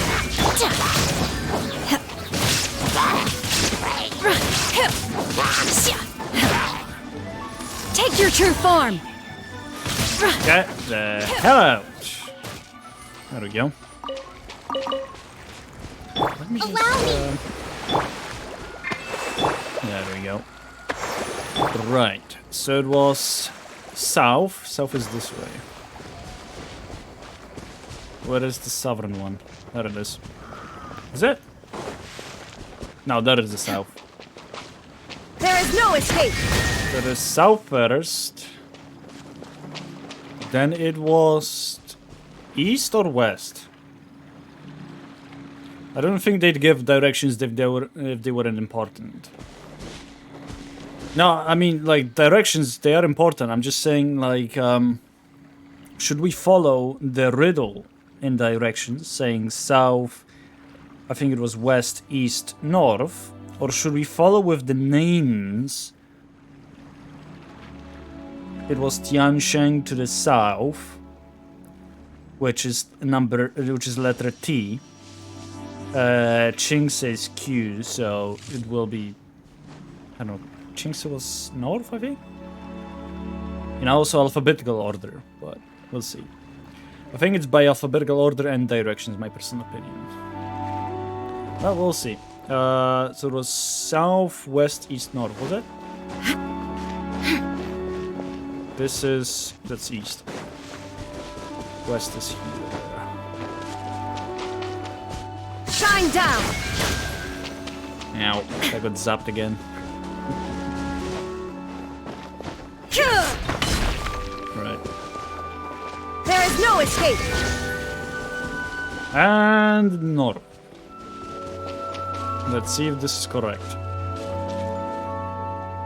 Illusion shattered! Tianheng in the south, Yaoguang in the east, Jueyun in the west, Qingce in the north. The directions are the clue. Give it another try. YJQ. TYJQ. South, east, west, north. South, east, west, north.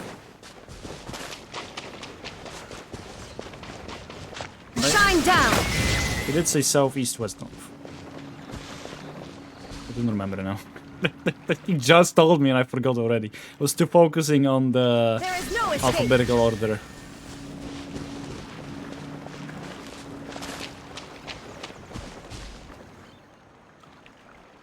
Okay. Shine down! West. Now this will be north.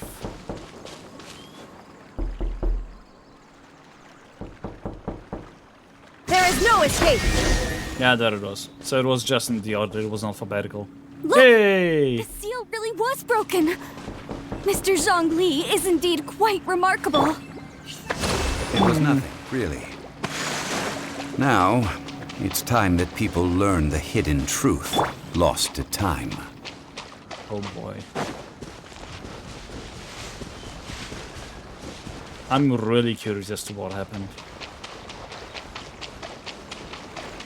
And I have a very big feeling that this archaeological researcher with us will be very disappointed in what she will find in regards to God of Salt and her beliefs. It will really crush her beliefs and what she was thinking about. And it will be the same story with the King Dashred guy. God, the researcher. Let's see. Before entering the ruin, I have a proposal that will help us prevent the kind of senseless arguing between you two that we saw at Guyonstone Forest. Okay. What is it? I propose you two agree upon a contract, stipulating that we alternate who gets claim to each treasure we encounter, with only one object permitted per claim. To show my sincerity, I won't be taking any treasure. This will just be between you all. What you mean I won't take any either? There's 3 chests there, I want them. I won't take any either, I guess. Hey! Don't pass an opportunity like this up so easily! I don't agree. I mean, you want me to split the treasure with this amateur archaeologist? No, absolutely not. I don't agree either. He will only defile the precious relics left behind by the God of Salt. I can't accept this. Well then, if the contract is not agreed upon, I will no longer serve as your consultant on this expedition. You will have to rely on your own experience to find whatever treasures are hidden in this ruin, as well as traps. You have the audacity to demand this! Okay then. Even half of the treasure in the long-sealed ruin of the God of Salt should be enough to make a fortune. If you want me to agree upon this contract, so be it. I just have one request, Mr. Zhongli. If we discover the truth behind the God of Salt, you must judge it fairly, even if the truth harms Morax's image. I can accept this arrangement. I mean... Well then, let's go. I don't think he really cares about his image. Farewell, sweet salt. Well, that doesn't sound good, does it? Finally, this thing is open. I've been waiting so long to do it. I can finally do it. It's been years, quite literally, years. There it is, the first chest to break it out. These things, what are they used for? Perhaps there is a meaning behind the sharing of the treasure? What meaning? Just quickly. Yeah. Oh, that didn't really hit. Voila, Corlapis. Let's go. Nocticulus Jade as well. There's a lot of stuff, okay. But I don't have characters for it. That would do it quicker. Aha! And the treasure road. These things, what are they used for? I just need to find one more. I don't remember what exactly it is. Somewhat, we will find it. Somewhat. It's here, isn't it? It has to be. Right, let me just quickly unpause Tangia. Aha! Found it. Adepti treasures have Perfect. special powers. What about mortal ones? Got all we wanted. Oh, that's a lot of enemies. Yanfei. Oh, Jesus Christ. Hey, leave me alone. I didn't want to fight you all. Oh my good God. Okay. Illusion shattered. Really? Allow me.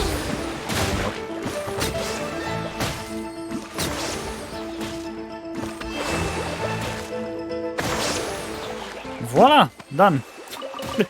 Ow! I just got zapped. Like, is the treasure souls in Zhongli's treasure? I don't think Zhongli has a treasure. Probably sure God of Salt, maybe, but... Of Mysteries and Salt. Oh, well, I guess we need Navia. Actually, no, we will be playing as Zhongli, right? Yeah, we will be playing as Zhongli. Just do the quest. Okay, Jesus, don't rush me, lady. Let me enjoy this. God damn. Oh. Well. That's you, lady. You're just being too salty. See, this is you. Just trying to salt. Are these statues? No. No, Zhongli's treasure is as mount as wine. Oh God. Duh. They were probably followers of the god of salt. How did they become this way? What in the world is hidden deep in this ruin? Something terrifying. Well, this became biblical. Kinda. Alright, let me just... A bizarre-looking statue that appears to be made of salt. Yeah, appears to be. Goddamn.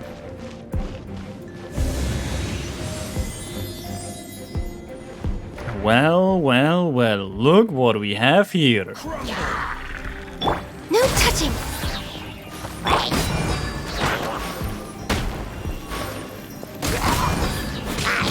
Shine down! Access denied! Actually, no, I didn't. I had a shield on. Haha! Suck it! Right. Your Sodom and Gomorrah reference still continues? Yeah, I guess so. How do you get up there? Oh. Do you climb using Zhongli's... Hold on. I think we do. Right? Because you cannot climb this, can we? Yeah, no, we cannot climb this. Not that. Aha! There we go. Oh, come on. Really? We have to just... Quake! Jesus. I love Zhongli's playstyle. Yeah, it's just putting a shield up and that's it. If you had Bird Lady, you could have hops. Yeah, well, I'd rather not lose my chances and lose that many primogems. Oh my god, what is this? Right, let's see how Zhongli's build actually. 71 over 80. Wait, 71, 80. Vortex Vanquisher. This looks really good on him, doesn't it? I really like it. Noblesse. Of course it's Noblesse. D3. Noblesse, I bet. Yeah. It's always Noblesse. Well, not always, but usually it's Noblesse. Noblesse. Planet B4. 51 over 91. Yeah, that's, I guess, fair. Ooh, stop. Look at this! It's filled halfway with salt. Just looks like a fancy salt holder. Seems like the god of salt was a god lacking in treasures. According to my knowledge, it's no ordinary vessel. Although it is only half full, it is also forever half full. That is to say, it is bottomless. What? You're saying that even if I pour the salt out, the amount inside won't change? Exactly. Damn. Able to produce endless salt. The god of salt is powerful indeed. It's a Finally, curse. after all that effort, I've found precious treasure. I claim this as mine. I just need to pour the endless salt into 1,000 or 10,000 bags. I can sell it and make a fortune. Hey, how can you use a relic of the god of salt for such a shallow pursuit? If Mr. Clement wants this salt chalice, then the next object we find will belong to Miss Wanyan, according to the contract agreed upon. Of course, as we agreed. But how can anything be worth more than this rare find? Since we have a contract, it's no use for me to fight with him. Then let's move on, shall we?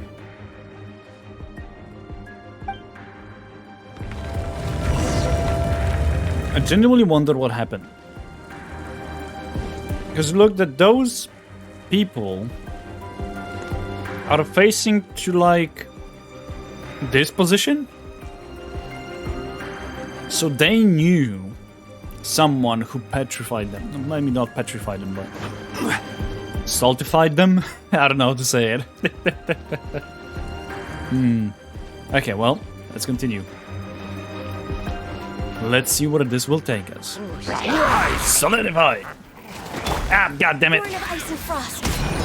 There is no escape! My will embodied! Stop it! You Access bastard. denied. There we go. Salt lady did it. Oh, there it is. Oh, no. Quake! There's one. There's the second one. Voila. Oh, that's a nice thing, isn't it? Maybe she got corrupted by like the dark force or something? Could be. Just a simple ruler. It doesn't look to be worth anything. This, if I remember correctly, this is some kind of measuring tool. Indeed. But the god of salt imbued it with another power. When you stick this ruler in the ground, the surrounding area will become covered in salt, much like a rising tide covers the earth. The deeper it is stuck in the ground, the more salt will appear. It is essentially a bumper harvest of salt. What? That's even better than the salt chalice! Well then, according to our contract, the salt ruler goes to Miss Wanyan. No, unacceptable. I paid for and organized this entire expedition. Why should I get the short end of the stick? And this girl has been useless. Why would she get anything? Oh, wow. Oh boy, here we go again. While we're on the topic of useless people... So you are saying you want to break the contract? So what if I break it? Now that I've seen how the mechanisms in this ruin work, I no longer need you. Let's not forget who hired who here. Why should I let you make the rules? Because you agreed to a contract. Oh boy. Rex Lapis once said, "Ones who break their contracts shall suffer the wrath of the rock." That is one of your Liyue gods. I am from Snezhnaya. I will suffer the wrath of the rock. You may find it rather unpleasant. Oh, I guess we're fighting. Take your true form! Rest and rebuild! All hail! Shine down! No, that's the wrong one. Rock! Right on his face. I shall confiscate your treasure as well. You are not worthy to continue any further into the ruin. Leave this place. Oh, darn you! Just you wait. I accidentally pressed 4 instead of 5. Some archaeological survey. He could only pretend for so long. I hope you never become as greedy as him, Paimon. Hey, Paimon likes Mora, but Paimon Everyone doesn't do bad things. Clement's wrongdoing stemmed from greed, yes. But besides greed, there are many other things that may tempt us to break contracts. I'm sorry, Paimon, but you ate a goddamn cake that was meant for Nuvi. You greedy, floaty, bottomless lavender lemon, I don't know. When people see the object of their dreams, how many are really able to control their desire and follow the contract? I think we should be honest with each other now. Huh? Be honest about what?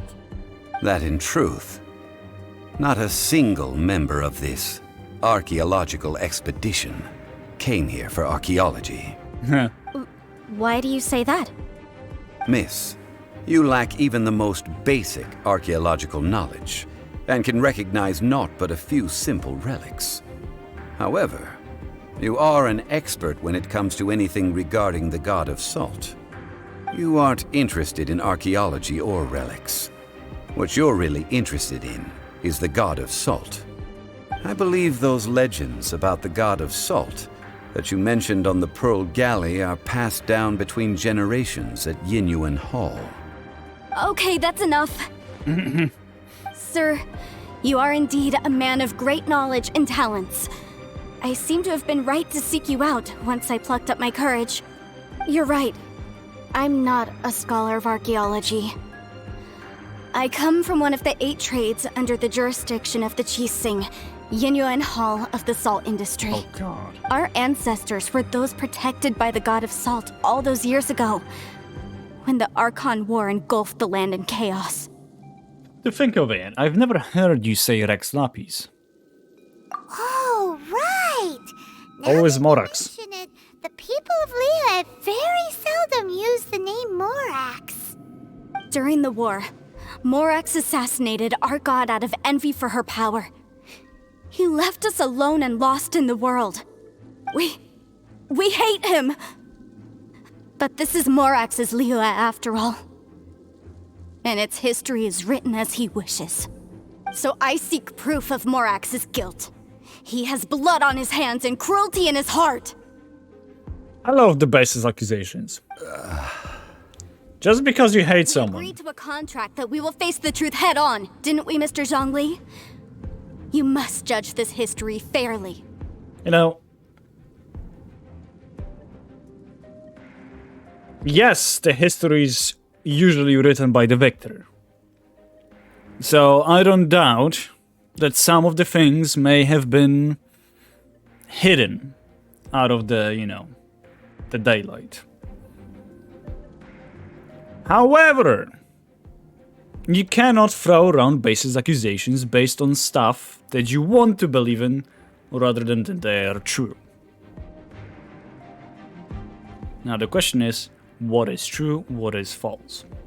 I guess we'll find out. Hey there, Jordan, how's it going? Am I winning? I think I am. I hope I am. Hydration? Sure thing, let's get it. Oh, apologies. That came out accidentally.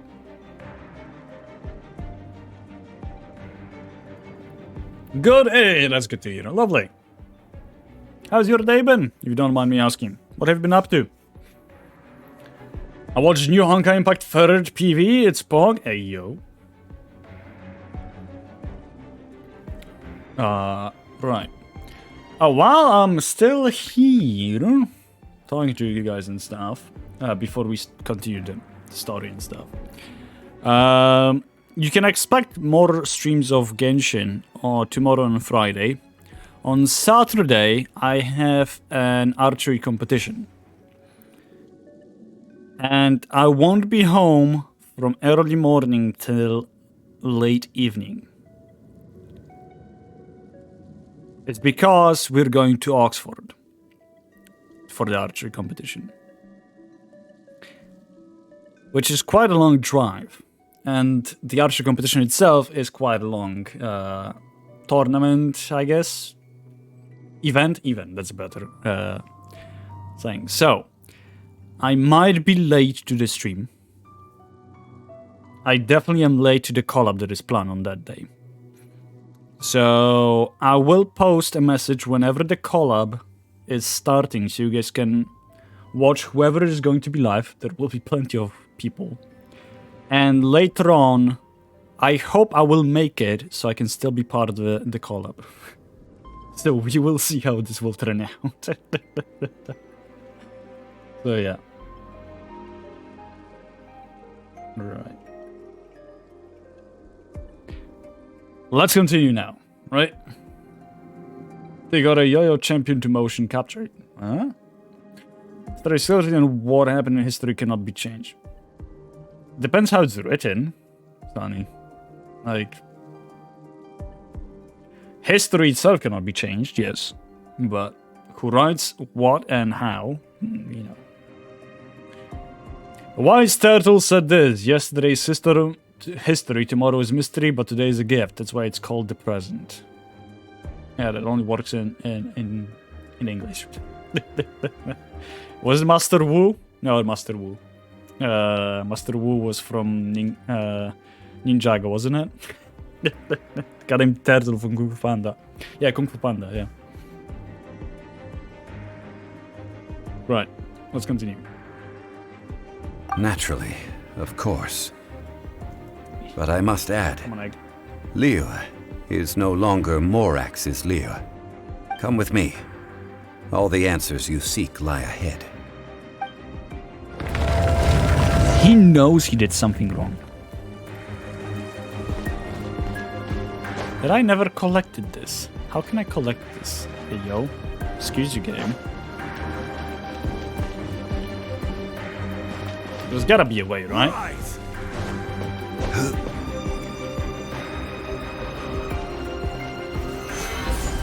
Nope, that doesn't work. Oh, you have to hold it to create a shield. I didn't know that. Nope, cannot go there. How do you do that? How do you get there?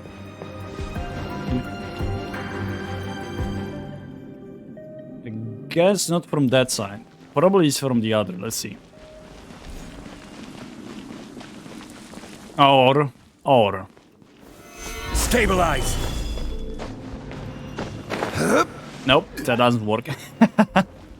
I tried. Oh my good god.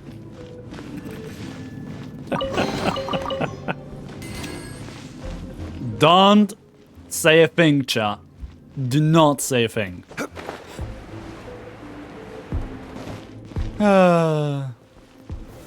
Gather.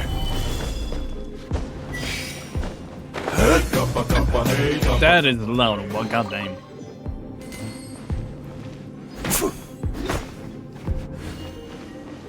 Quake. Oh, I should have put in the middle. Look. Solidify. Aha! There we go. Oh, hi. Hello. Allow me! Illusion shattered! Gather.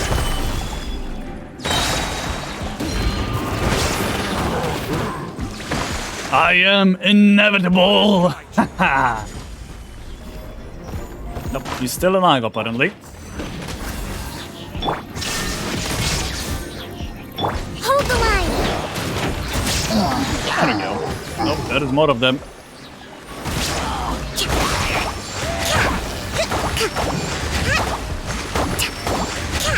Ranger, put on your glasses. It wasn't a...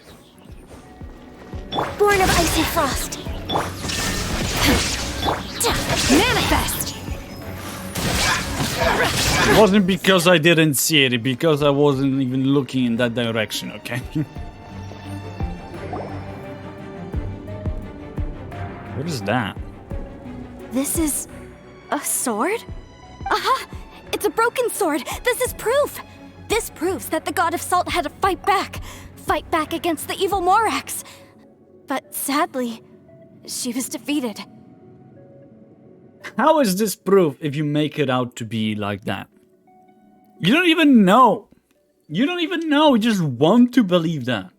That's not... The power of this sword surely is much greater than that of the Salt Chalice and Salt Ruler. If we can repair the sword, then we can show the world the mighty power of the God of Salt. It does look like something left behind after being defeated in battle. 2 pieces of a broken sword. From an archaeological perspective, these are 2 separate relics. According to the contract, you can only claim one. Why? We were alternating claims to treasure, true. But Clement is no longer here. Yes, but the only one object per claim clause still holds true. You cannot take 2 relics at the same time. This logic! Zhongli, she seems like a good person, and no one is fighting over the treasure. How about you let this one slide, huh? Contract is contract! Nothing can be allowed to slide. If the contract is not followed, then it is broken. No! If I only take 1/2, then it can't be repaired, and the power of the God of Salt cannot be restored. No matter what, I must be faithful to her. Even if it breaks the contract, I don't care. Oh no. So you are already decided? Then there is a price to pay for breaking the contract. Zhongli! Rock to the face! You consign yourself to suffer the wrath of the rock. That's okay. The God of Salt gave up her life to protect her people. My sacrifice is nothing compared to that. Punish me however you want. Just let me take this proof of my faith. No, you can't hit her! Perhaps that punishment would be easier for her. But as punishment, I will tell you the truth. She will not like the truth. I feel like she was tainted or too salty, but Mr. Dinosaur Pencil, Jesus Christ, probably didn't want to kill the salt lady. Well, I guess we're about to find out. It's gotta be a cinematic, right? It's gotta be. The truth? You mean the truth is my punishment? She will not like it. Yes. The truth that I am about to tell you shall be your price to pay for breaking the contract. I'm afraid to say that the God of Salt, Havria, was not the powerful god you imagine her to be. Rather, she was a small and weak god who yielded to all other gods. When it came to war, she lost, never able to win a seat among the 7. What? During the Archon War, the gods of this world used all their strength and cunning to vie for control of Tevat. But Havria instead chose to flee. She thought that by giving up before a fight could start, she could save herself and her people from the war. I was about to say, what if Havria did not die by Morax? What if she died by other god killing her? But I guess that's not the thing. She became a traitor? What, Havria? No. I don't think it's about being a traitor. They're just... Archon War was just all the gods fighting over control, that's it. She just didn't want to fight. However, during such a long war, there is no end to the advances of aggressors. After making countless concessions, Havria lost all of her lands, until only one small haven remained. No! It can't be so. In her last days, she had not even a single blade to defend her people with. Not even a single blade? Then... this sword... This sword is not a relic belonging to the God of Salt, but is instead the murder weapon used to kill her. Oh boy. Murder weapon? No! That's not true! That can't be true! You're trying to test my faith in the God of Salt. As I said before, I only state the facts. Preposterous! You are a follower of Morax! Don't try to trick me! Yep. Figured. Hey, come back! Beliefs are not accustomed to reason sometimes, so... What you said really is true, right? Indeed. Otherwise, why would I use the truth as punishment? I did not want to tell her such cruel facts. But the contract was broken. Let's follow her deeper into the ruin.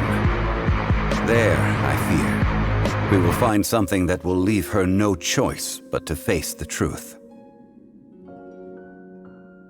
Really? God damn it, lady.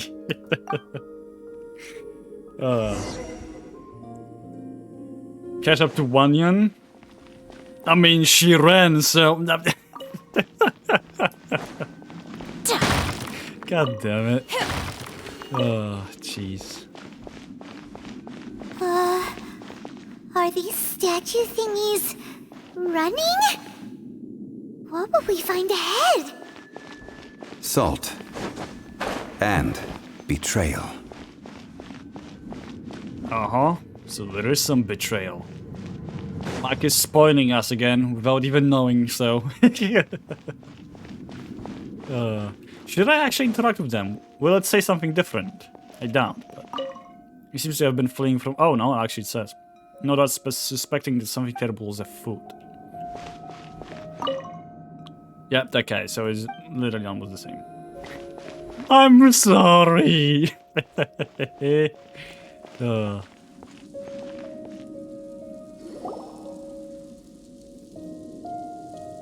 What are all these?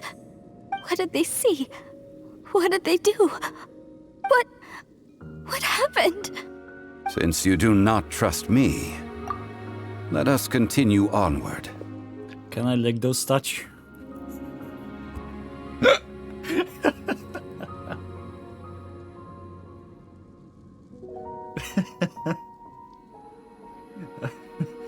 That which lies beyond this door will show you all that happened back then. They were people, Mag. They're no longer people.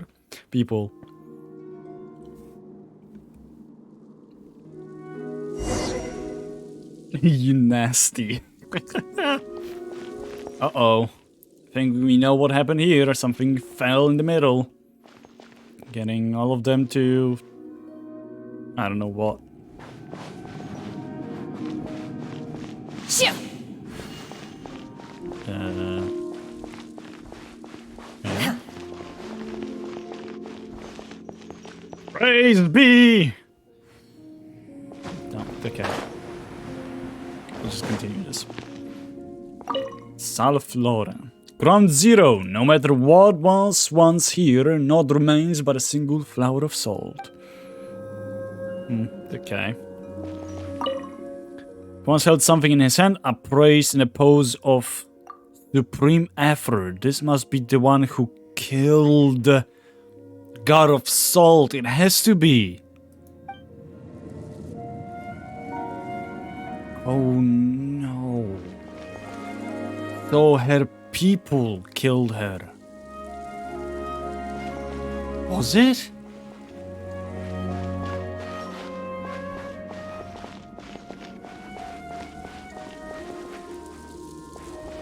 What else am I supposed to find? I'm not supposed to talk to Wanyan. Oh yeah. This is the scene of the crime. Havria's body dissipated, leaving nothing but these traces of salt.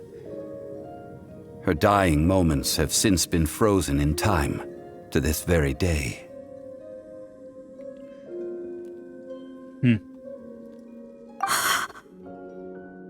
The story continues that some among her people realized at last that this gentle, kind, but weak god could never protect anyone in wartime. Oh, no. The Archon War was cruel in the extreme. Instead of consigning her to the agony of defeat, they thought perhaps it would be better to give her a quick release. Oh my god. But what about these statue thingies? No matter how weak the god, the power that flows forth when they are slain is beyond the strength of mortal coils to bear. Those who could not flee were thus transformed. Those of her people who were untouched by this disaster left for Liyue, where they sought refuge with Rex Lapis. Wait. So what the hell happened when Makoto died? Makoto was powerful. What did she unleash?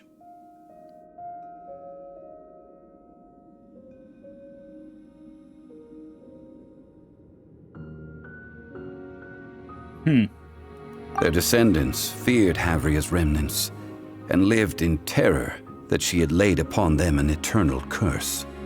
So they risked their lives to come here, to break the sword, and offer up obeisances in hopes that her anger might be appeased. But they need not have done so.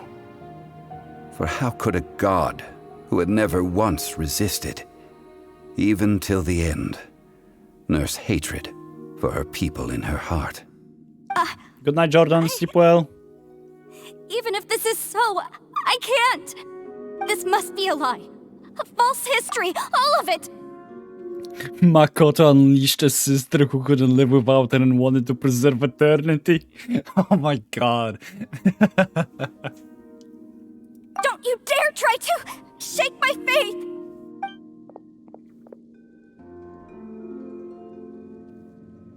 Yikes. Zhongli didn't show any mercy this time either. This is the price she must pay. Yet I would not call it a bad thing. Judging by how she appeared, I fear that she will struggle for a time. But even if she may not escape that struggle immediately, simply recognizing the truth is good enough for now. Can you stop calling him the dinosaur pencil? God damn it. Mac, you're worse than Paimon when it comes to naming characters, I swear to God. Hey, come on.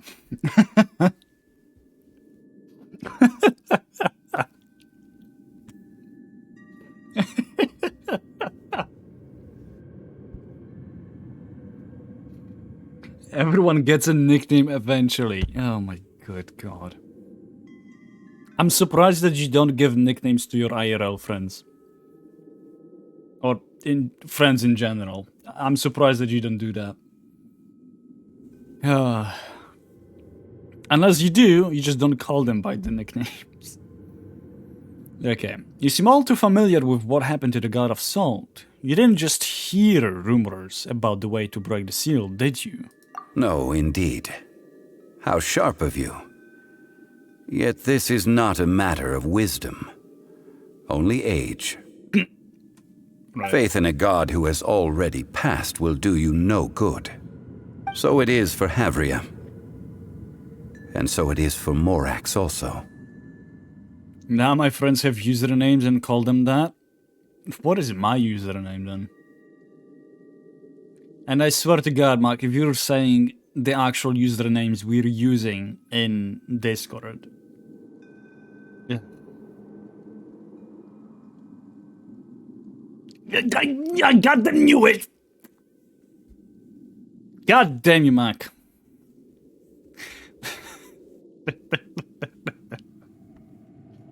I goddamn knew it. Oh my god. The people of Liyue will understand that one day. All right then. Now, would you like to accompany me in taking a trip to Guyonstone Forest? Why that again? What do you want to do, Zhongli? Treading old ground, telling old stories. One cannot help but be reminded of old acquaintances.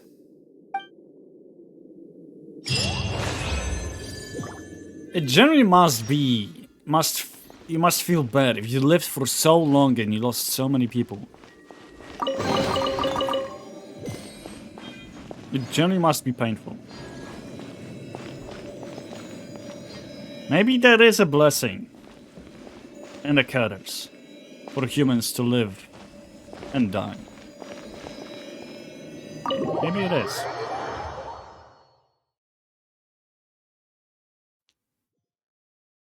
I don't know why you're so surprised. I'm not surprised, I'm annoyed that it actually is what it is. What I called. Nah, I'm not really that annoyed. See, I think he does his Osmander's wine line sounds sad because no one to share it with. I mean, he still has Madame Ping and Shan Yun on Mooncarver. That's the name of the deer thing. Forgot about it. Oh my. Zhongli, really? You want me to... I guess we climbing, boys. And just quickly go this way.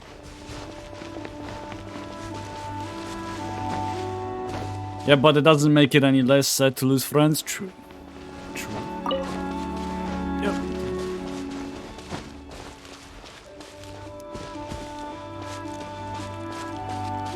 Just because you have other friends. Yeah. Yeah, I get it.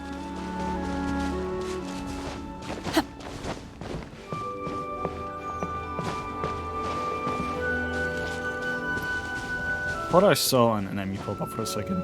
Oh, they are. Huh. Come on, Shenhe. Move your beautiful legs. Oh, we ain't Really? Could you not? I don't want to fight you. Oh! Hello.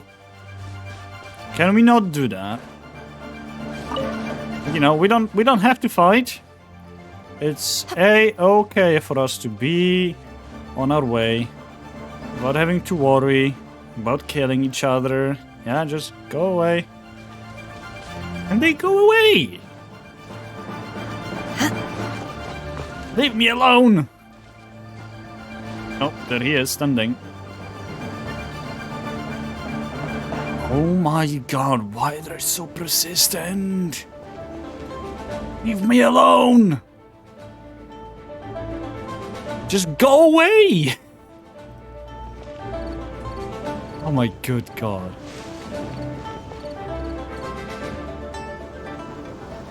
There it is. Now, so I mentioned before that many gods of old have been sealed beneath the Guyan stone forest. The Adepti have presently handed Liyue over to mortals, and Havria's time was even further in the past. The Salt Chalice and Salt Ruler that she left behind should not return to Liyue. To leave them here is to let them slumber. And it is also a homecoming. So, what would you like us to do? I ended an era with my own two hands. I've always wondered how I should remember that which I ended. History records, but history may be changed. This incident proved that. Time is a mighty force, and history's twist in its flow. Yep. I need to find a better way of recording history in order to engrave its truth. Stone carvings were one such ancient method, but unchanging stone, immovable earth, even one such as myself. Someday we may all disappear. Zhongli. Therefore, I thought of you, traveler. Oh boy. You are one who crosses the celestial atlas, and who passes through countless worlds. If our history is engraved in your memory, it will one day accompany you into another world. Damn. As long as a traveler like you is able to record what happened, then a backup of sorts will exist for times and tides of Teyvat. So that's why you wanted us to come with you. So you didn't just bring me along to find treasure. No, so that's why you wanted us to come with you. Sounds like tough work. Now, it's not you who have to remember, Paimon. It's time that we consigned both the Salt Chalice and Salt Ruler to the sea. Huh? Why do we need to throw them into the sea? As I said before, This is the place to which the remnants of many bygone gods are consigned. This includes Osial, Overlord of the Vortex, who the Jade Chamber most recently returned to this ocean prison. Thousands of years ago, the Adepti and I fought against the turmoil that plagued every corner of this land. Guyan Stone Forest, where I sealed many gods with my spears. After so long, naught but folk tales remain. Osial, you and I were foes, but our ancient grudge is but a bygone memory now.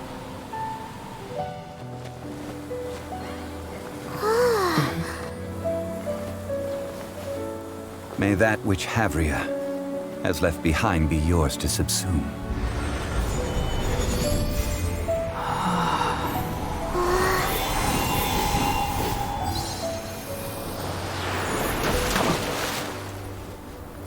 And thus another spark of divinity departs from Liyue. My legacy shall now be left to those who come after to debate. Wow. Huh. That was quite powerful. Also, what is Celestia? I saw it. Oi! Celestia! I know you're up there somewhere. Where are you? I saw you looking at Zhongli. Somewhere down, isn't it? Cannot goddamn see it. There it is, found it. One day we shall be up there. Above Shin's head. Let's talk to Zhongli one last time. I will remain here for a while. I fear that moments of reminiscence like this can only grow fewer. I feel a bit bad for the god of salt. We did not measure right and wrong during the days of the Archon War in the same manner as we do today. Of course, as I am now, I only wish that she could have lived in a gentler time. Of course, as I am now, I only wish that she could have lived in a gentler time.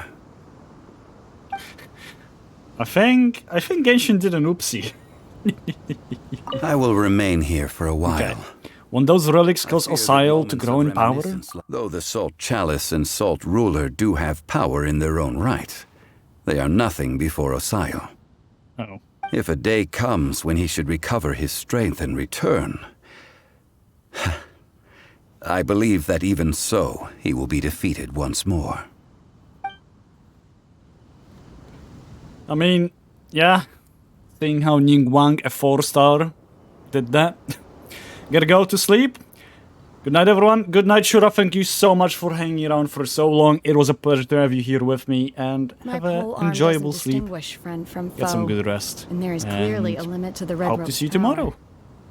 That's why I loathe crowded areas. I will remain Let's here do the for last a while. one. What will you do now? That is a good question. In the past, I might have given you a most specific answer. But now... Yes. I suppose I will continue in my role as a consultant at Wangsheng Funeral Parlor.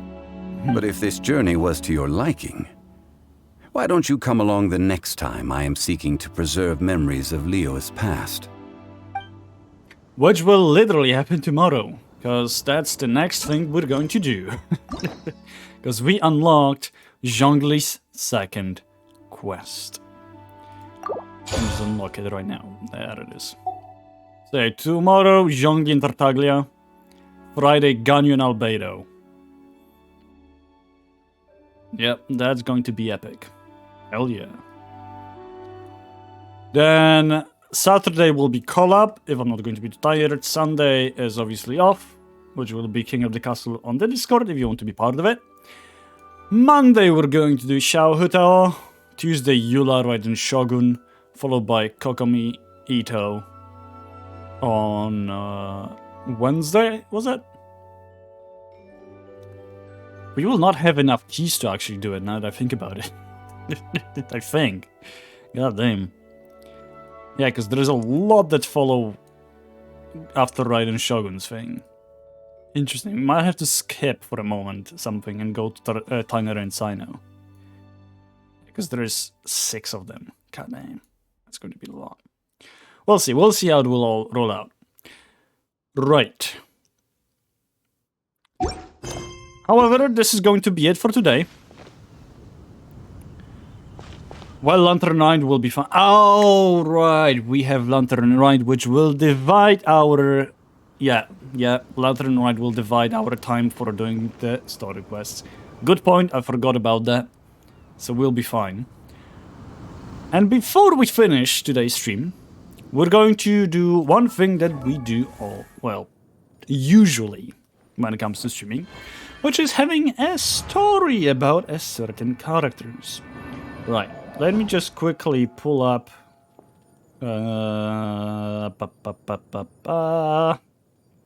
What is it?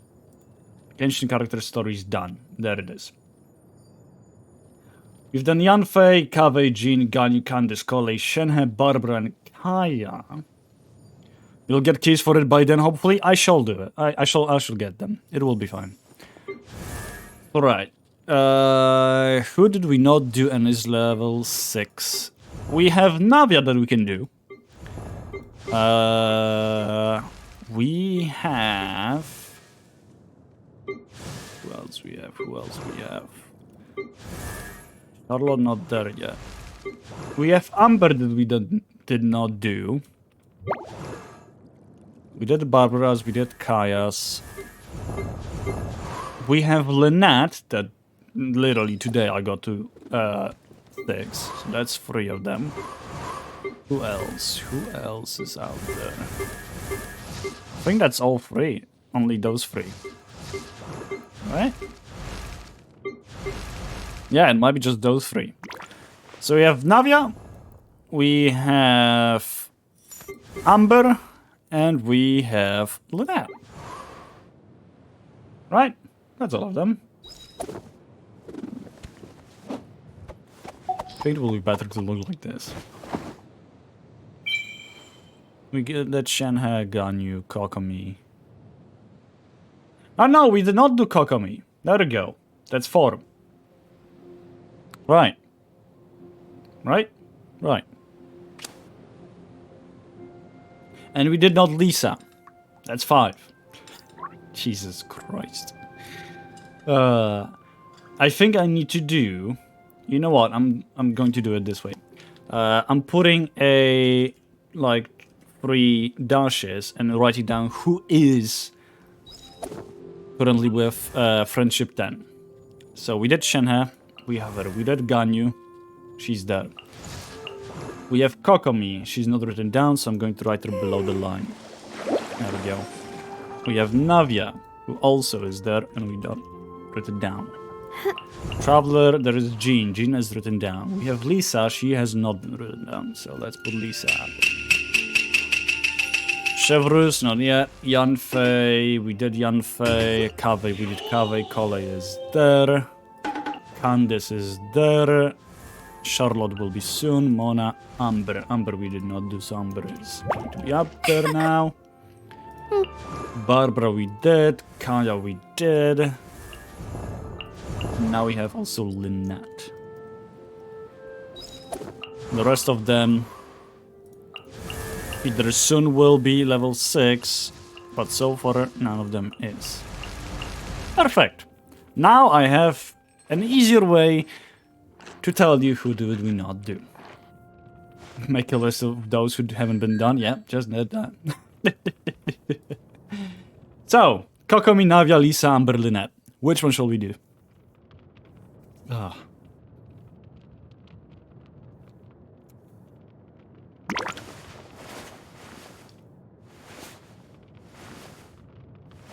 Ugh.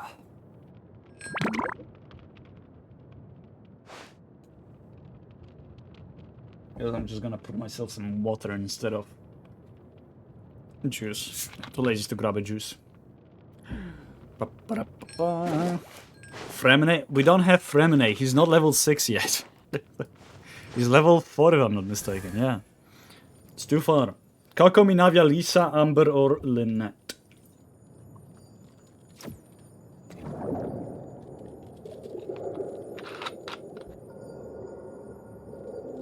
He looks terrifying right now. Silence says Navia. We can do Navia. I don't see anyone else speaking up. So I guess it's time to do Navias. Let's get to it. Profile, there it is. Like, we've gone through her story, but I don't think we have gone through her past. So, let's get to it. Navia it is. Navia, voiced by Brenna Larsen. Her birthday is on 16th of August. Affiliation with Spina di Rosula. Vision Geo, constellation Rossa Multiflora. The current president of Spina di Rosula, who is lovely, beautiful, and a great boss. Fremine in that moment reminded me of a scene from Doctor Who. Oh boy, I'm even scared to ask. Oh my god, that is a lot of reading. God damn. It's going to take us a while. Okay. Let's get to it. Character details. Fontaine's laws are very strict, but its people are quite free-spirited. Fontainian society contains all manner of social organizations, clubs, or factions, all of which have their own origins, development, goals, and style. For example, the short-lived Had Jellyfish Association ostensibly promoted the protection of the waters and those living within, but was in truth founded by a band of explosive enthusiasts. By comparison, the Spina di Rosula are a law-abiding, reliable lot, their overly rambunctious young president notwithstanding. In official statements, the Spina proclaims itself to be a citizen-oriented society that involves many walks of life and focuses its efforts on solving difficult issues amongst the common folk, and that it will cooperate with the Fontainian authorities where needed. If you ask Navia, she'd tell you that the Spina serves as a business partner with all sorts of people in it that will help with any problem, using the velvet glove or the iron fist as appropriate. Neither of these descriptions are mistaken, at least in broad strokes, so you may choose the one you prefer, though it is worth noting that those who choose the latter wording will find it easier to make friends with Navia. I mean, that's fair, isn't it? Character Story 1. In Fontaine, to say that you grew up watching the theater is no different from claiming that you were raised drinking water, simply so ordinary that it barely bears mentioning. So it was with Navia. So enamored was she with the scenes on stage that as a little girl she would pester her father to buy her tickets so that she could experience each part of the tale alongside the characters. These feelings would take on a different note after she became involved in the affairs of the Spina di Rosula. The staged conflicts seemed fewer than the twists and turns at the negotiating table, and she could see the cosmetic scars imagined by makeup artists permanently carved into the bodies of those dwelling in the Fleuve Saint-Dreux. Gradually, her visits to the opera house became less and less frequent, and she instead spent more and more time on those around her. Tragedy on stage was captivating, of course, but Navia did not wish for such tales of misfortune to befall real people. How might one mediate between separated lovers mired in the battlefields of differing perspectives? How might one in middle age, robbed of their ability to work by an accident, find a new way to be the breadwinner? The world is filled with problems of this sort, and while they bring little profit when resolved, unlike the core business that sustained the Spina, Navia throws herself into solving them. And if anyone should accuse her of being a busybody, she will counter thusly. Such presumptuous to call such matters trivial, she'd say using lofty language to stymie the other party's reply. This is called a stitch in time saving 9. And wouldn't you agree that we're doing the Palais Memornia a favor by preventing someone from being hauled up on stage at the opera house? At such times, Navia will not identify herself as Demoiselle, President, or any fancy title, but as simply as Navia, an enthusiastically civic-minded citizen. God, I already love Navia. I love her even more after reading this. Character story 2. Navia, presently the one helping people out of trouble, used to be the one getting into it as a child. President Calais, busy as he was, had to rely on Spina di Rosula members to take care of her, which was no mean feat when their charge could disappear in the blink of an eye. After much searching, they would at most find the barest hint of a fancy hut's rim visible on some rooftop, only for them to find naught but the hut itself upon finally climbing up. The hut's owner would at that time already be playing somewhere on Mont Autumnequi. I butchered it, I apologize. Her curiosity was so intense that she could easily enjoy and entertain herself even without any companions. Give her a pond and she could stare at it the whole day, watching birds flapping about as they bathed in the shallows and otters rising from the bottom to do the backstroke. Just this alone could bring her great joy for quite some time, and she would give gifts in gratitude for those who brought her such happiness. Millet for the birds to eat and shells for the otters to play with.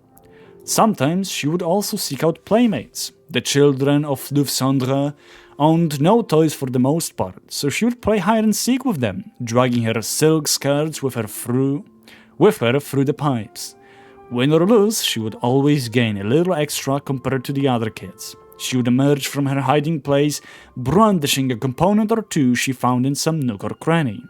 A few lost mora, or a 50% new portable toolbox, and bask in the admiration of her companions. Though she would often run off on her own, most of the adults were exceptionally tolerant of her behavior, her father being the exception. Spina members would help bandage her bruised knees, and the women of the Fleuve Cendre would help mend her torn clothes. Navia would think, I am loved by so many, and such thoughts would make her happier still. At one point, Navia heard an elderly lady next door say gossipingly, thusly with others, "That girl only has her father, and he's got no time to accompany her. Poor girl, always having to roam outside by herself." Such words made Navia unhappy for a while. She thought herself quite fortunate. Her father loved her lots, and the adults and children around her also liked her. So why would someone regard her as one to be pitied? Perhaps, Navia thought, it was a matter of unclear communication leading to confusion. In which case, that wouldn't do, not at all. From then on, whenever little Navia felt loved, she would loudly declare, "Thanks for liking me so much, that makes me very happy." Character story 3. Navia's original intention behind combining a gun with an umbrella was quite simple. She just didn't want to carry too much around, as this would affect her ability to conduct other business.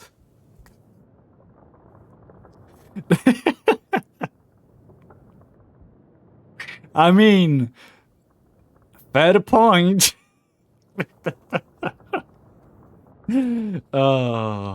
She's resourceful, so that's good on her.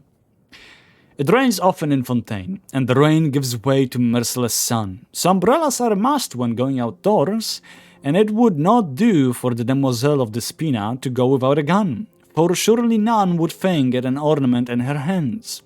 Her sharpshooting skills are born of much practice, with her principle being that any stance will do as long as you hit your shots. Even propping your barrel atop a blubber beast is fine.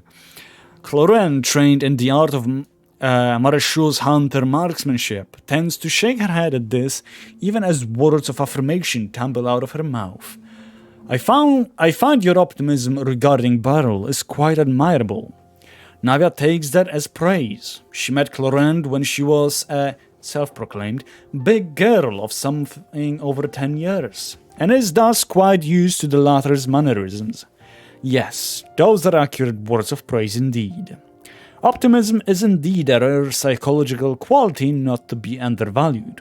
Many are those who intentionally seek to cultivate such a characteristic, yet prove unable to smile amidst life's struggles, while Navia appears to have born with this ability.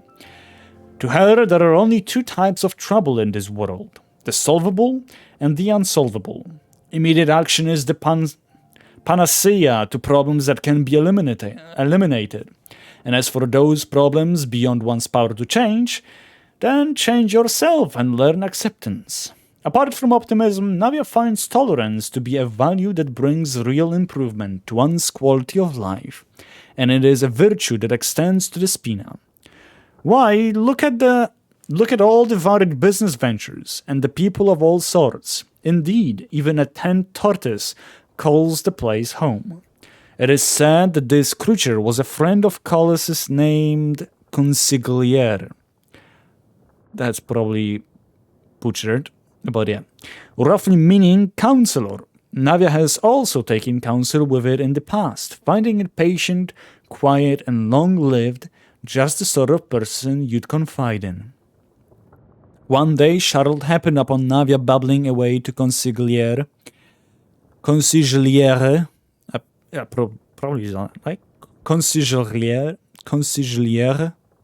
I would call it that way. Okay.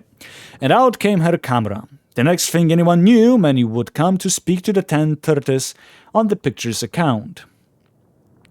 Navia herself would seek it out less from then on. Others should have a chance to chat with Monsieur Consigliere too, she would say with a straight face. I'm probably mispronouncing it. Character story 4. This world was probably full of contradictions from the beginning. Take Navia's father, Callus, for example. If the Spina di Rosula was more influential, a lot of things could get done more easily. But Callus stubbornly refused to accept the honorary title that the Palermonia sought to grant him after completion of the Aquabus lines. Again, Callus would never intentionally hide what the Spina did from his daughter, and would speak to her of all manner of business techniques, even personally or engaging others to teach her how to use weapons, as well as bringing her to the negotiating table, as if intending to groom her to be his successor. Right, I should enable this. There we go. But at the same time, he never spoke of the cause of her mother's death, nor would he ever share his feelings with her. For a time, Navia was even confused as to whether she and her father were close or distant. Later, Navia slowly came up with a theory that her father may have treated her so to protect her. He let her learn and build up wisdom in the hopes that she would become independent and be able to survive the crushing stresses of life. As for why he would not speak of his own pressures or pain, or even Clementine's death, it was most likely to spare his daughter sorrow or unnecessary guilt. And so he remained silent, never having a heart-to-heart with his own daughter, no matter how much he missed his wife. As for his rejection of the title, this was possibly because he felt the Spina di Rosula would often be working with the common folk, and a title like Duke Callus might create the perception of difference in status between them, causing the Spina in turn to lose the trust of the people. Still, all of these are just Navia's own conclusions. This is another area where Navia found herself conflicted. She was in all things valiant, and in business straightforward, but she never did seek her father out to confirm her conjectures. Did you make those choices to protect me, Papa? Did you underestimate my ability to sort out my feelings, even though you trusted me? She never spoke these thoughts aloud to her father. After all, she thought, they had time. Could she not wait until her stubborn old man stopped being so closed off, or until she had found better footing of her own, for them to have that conversation? It was time that would answer her questions, and teach her that which her father could not. Some things in life are like that, leaving only time for on-the-spot learning and no time for preparation, just as she would go on to organize her own memos after Melis's departure. Well, everyone makes mistakes at first, right? But don't worry, Navia's a fast learner. That she never got to ask him? Yeah. I mean, honestly, she genuinely thought she could have more time. And once she found out that her father is going to challenge, then there was no way for her to ask it. I wish that she will find eventually what happened to her mother. Maybe in her story. That would be cool to find out. Character Story 5. Fontaine is the nation of Hydro, and thus from time immemorial many tales about water have been flowing through it, such as the belief that the rain that falls is the Hydro Dragon's sovereign tears, and that the great terrestrial lake holds the emotions of humanity. Hey there, Toro, how's it going? The former is regarded as a deity meant to pacify unruly children, while the latter is regarded by most to be unprovable. But as the matter of the prophecy progressed, people gradually turned to it for emotional sustenance. As Fontaine's post-disaster reconstruction work steadily progressed, Navia found that more and more people began to stay a while and tarry by the water, especially around Poisson. After her accession as president, Navia was never one for slowing down or taking breaks. But once, when she was walking by the waterfront, she glimpsed her reflection in the surface and was suddenly struck by the desire to stop and stare, just as she had gazed at ponds when she was little. She stooped down and scooped up some water and watched as it drained away from the gaps between her fingers, till there was but a little left in her palm. Navia felt little from the water cupped in her hands, remembering only the traces of blood washed out by the rain and the clothes left behind when the waters had retreated. She had always been one to see the bright side of things, and did not wish for her sorrow to spread to her companions, and so she seldom cried. Seldom.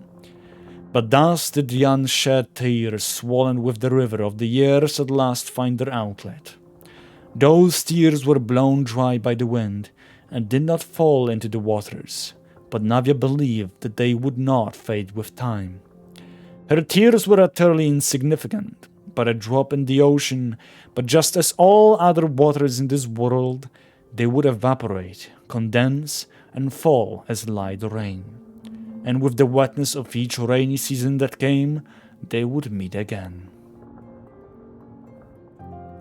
Honestly, I feel like this is a little bit of a cruel fate for people who are very optimistic.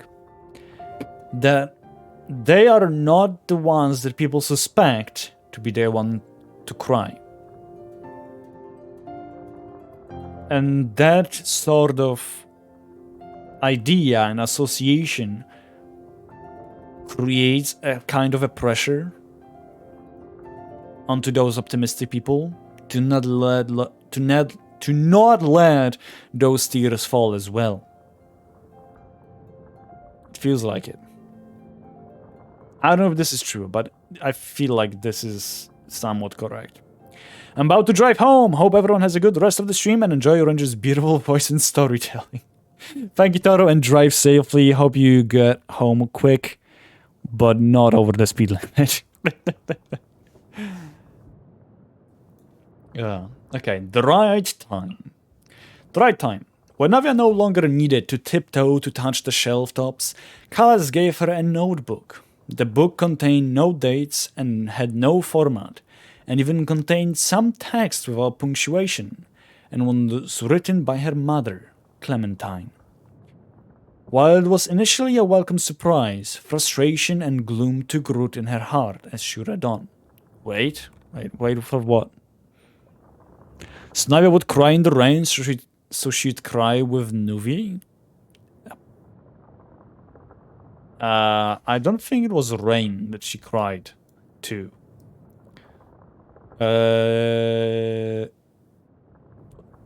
And she seldom cried, but thus did the unshed tears swollen with the river of the years at last find. Those tears were blown dry by the wind and did not fall into the waters.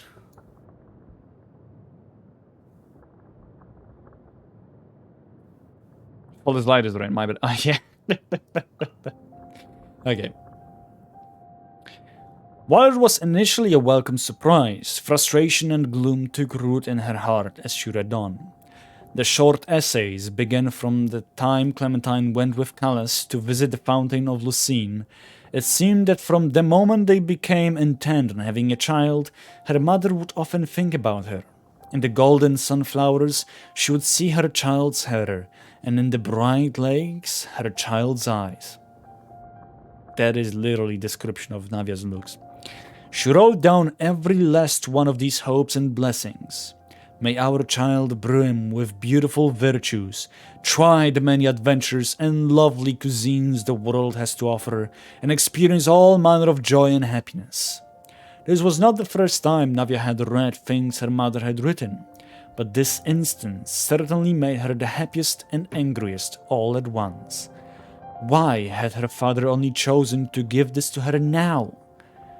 But her fury was not to last.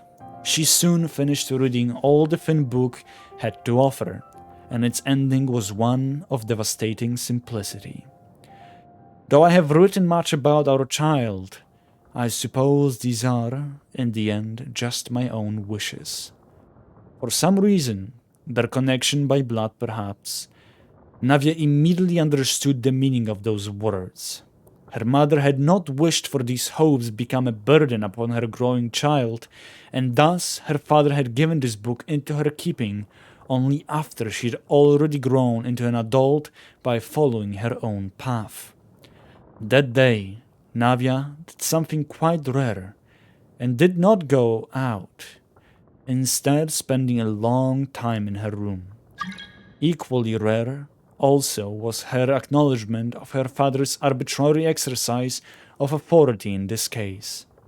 Perhaps her mother had once intended to give her this notebook herself, once she was grown, when the time was right. God damn. Also, Morak showed up right before we were going to talk about Vision. Okay, let's see. Vision. At a birthday party many years ago, Navia took her favorite tabletop game out. Perhaps it was because this was also her coming of age, but the participants playing that day were especially numerous. Coming of age, would it be 18 in that case? Most likely, wouldn't it? Zhongli wanted to join your world because you're talking too much. Time focus on Navia, not him.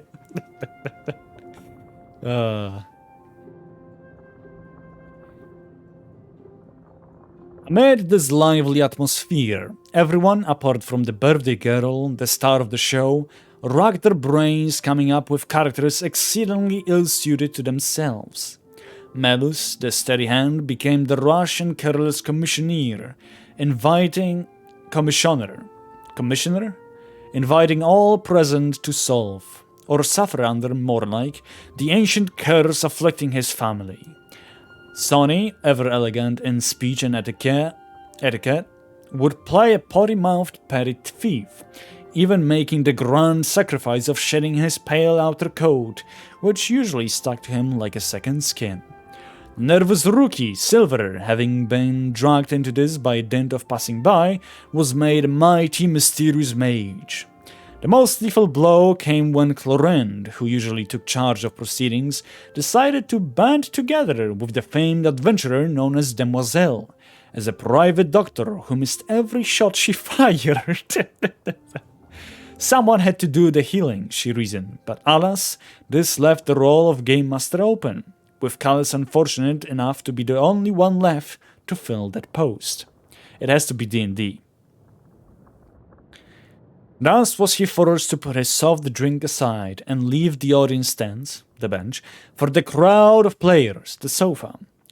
Navia was most pleased with this start. The game, however, got off to a bumpy beginning, with the strange commissioner bursting his way into Demoiselle's residence during her birthday party, only to misjudge and crash head first into a triple-layered cake, nearly drowning himself in dessert and ending the millennia-spanning family curse by his own hand within the first 5 minutes. Demoiselle would quickly get the good-hearted doctor to save the man, with the doctor musing if letting him live on. Apologies. Demoiselle would quickly get the good-hearted doctor to save the man, with the doctor musing if letting him live on was tantamount to helping their enemies as she rolled the dice. The game master's expression did not change as he went faithfully about his duty in a low voice. The young man, having braved the rain, was soaked to the bone, and both his hands were set a-trembling.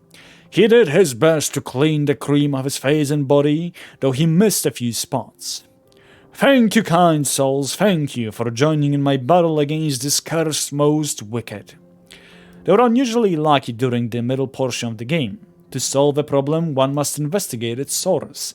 According to the mage's hypothesis, and Commissioner's ancestor must have made a contract with a demon for some reason. Jesus Christ.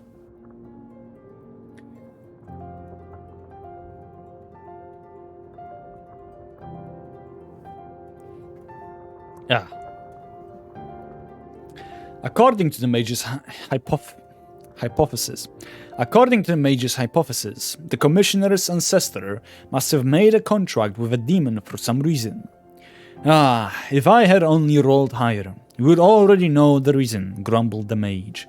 Bloody signed a high-interest contract without a care for his descendants, didn't he, the blithering idiot? The thief blurted out. Well then, can we steal the document and destroy it? Demoiselle asked offhandedly. The inexperienced game master would regret allowing their actions for all time, for the thief's slag was truly ludicrous. Demoiselle was clever indeed, and the thief just as profoundly skilled. No one thought that the contract would fall into their hands so easily, and yet the words written upon it were nigh indecipherable. The ending, too, was unusually happy. Thanks to the hard-working and kind, and also sufficiently rusty, game master, Demoiselle would finally drag the rest of the party, riddled as they were with status effect, into a confrontation with the ancient demon. The battle was as chaotic as ever, with the mage losing his sanity first, and the doctor not landing a single shot. But just as everyone's hit points were about to bottom out, the adventurer Demoiselle would hazard a venture, using up a turn to move beside the demon, and tanking a full round of its attacks head-on. She knowingly gave the doctor a desperate order as everything was going to hell. Shoot me instead!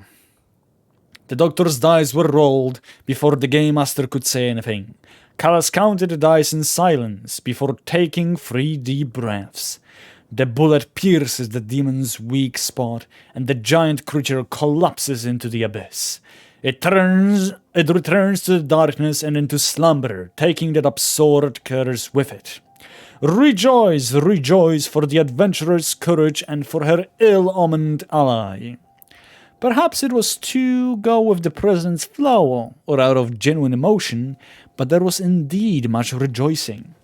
Amidst the din, only Callas, who had begun to sort out the various items used for play, was stunned. He retrieved a golden yellow jewel from within the dice box. Navia, I think this is yours. There were many people present, but this vision did indeed belong to Navia, for it was with a flash of her thought that the great blade of Geo would slice her birthday cake in two, along with the table.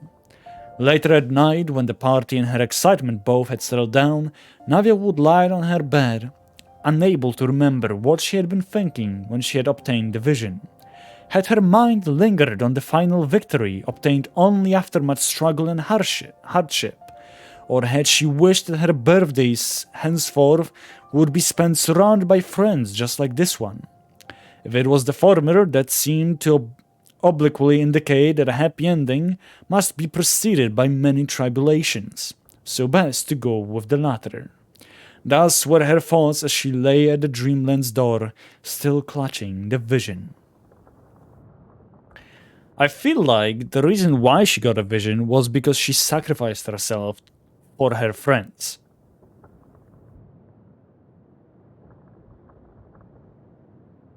Like, yes, it was in-game during D&D and stuff, but still. It feels like because she put herself out front to be the one to actually, you know, help everyone. Despite sacrificing herself a little bit. That's when she got it. And it could also be because she wanted to spend time with her friends. Could be that. I think it showed her courage and what she'd do in a situation in the future. Yeah, perhaps. Well, that was great. I loved Navia's story. That really was something good. But yeah, this will be it for today. One last look on beautiful Shenhe. And Ganyu. And off we go to say our goodbyes. Right, let me just there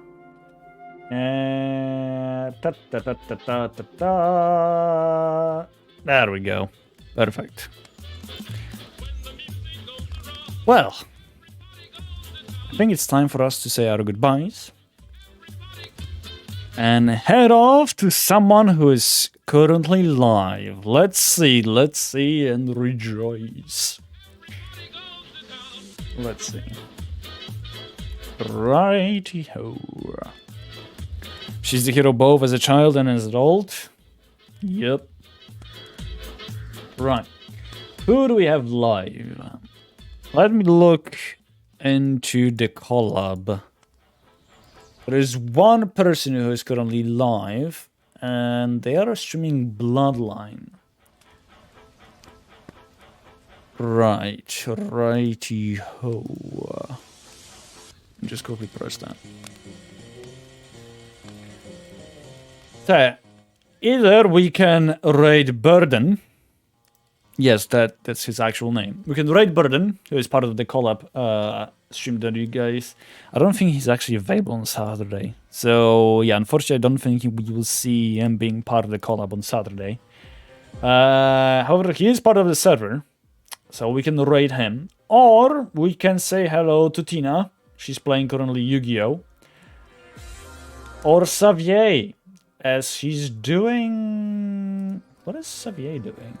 He's doing some art. Sword Girl Art Special, sorry.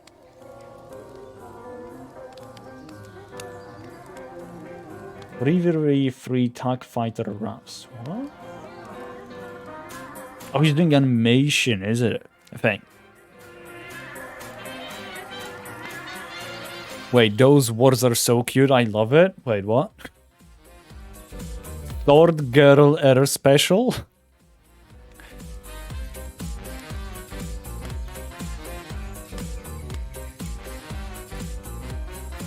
Oh, stream is that? Oh, yeah.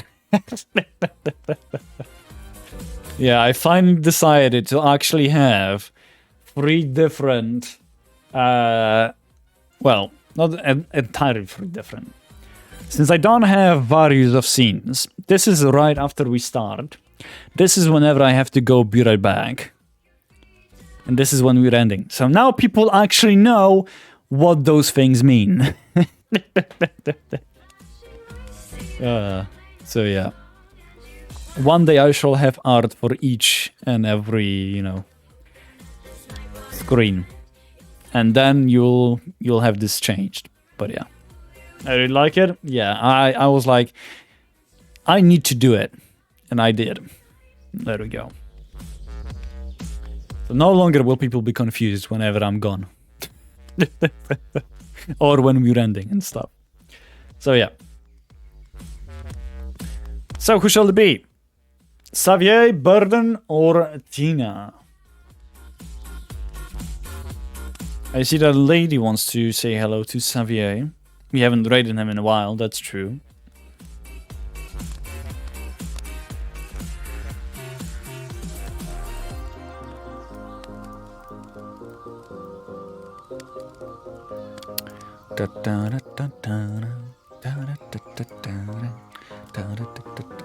Doesn't seem like anyone else is saying anything, so I guess we're going to say hello to Xavier. It's been a while since we said hello to him. So yeah, copy the raid call. If you don't have emotes, use the second one. We will see each other tomorrow with more Genshin. I think, even if Lantern Rite shows up tomorrow, we will focus on continuing the story so we get to Raiden Shogun. And then we will do the Lantern Rite. I think. Reason behind it, there are two reasons behind it. One of them is because I know there is a lot of people in here in my chat that would prefer to do the Lantern Rite by themselves, or rather than see it with me, or before seeing it with me.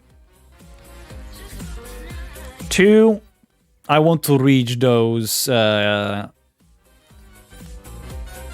like keys so I can actually use them whenever it comes on. But yeah, we'll see. It's not burden, it's burden. Is it like that spelled? Give me a second. It is like that spelled. It's not exactly burden. It's burden, I guess. I should pronounce it, sorry. But yeah. We're going to say hi to Sevier. Thank you all so much for coming. It was a pleasure to have you all here with me. Like I said, we see each other tomorrow. Have a wonderful rest of your day. Bye-byes! Ranger out, and see ya! Have a good one.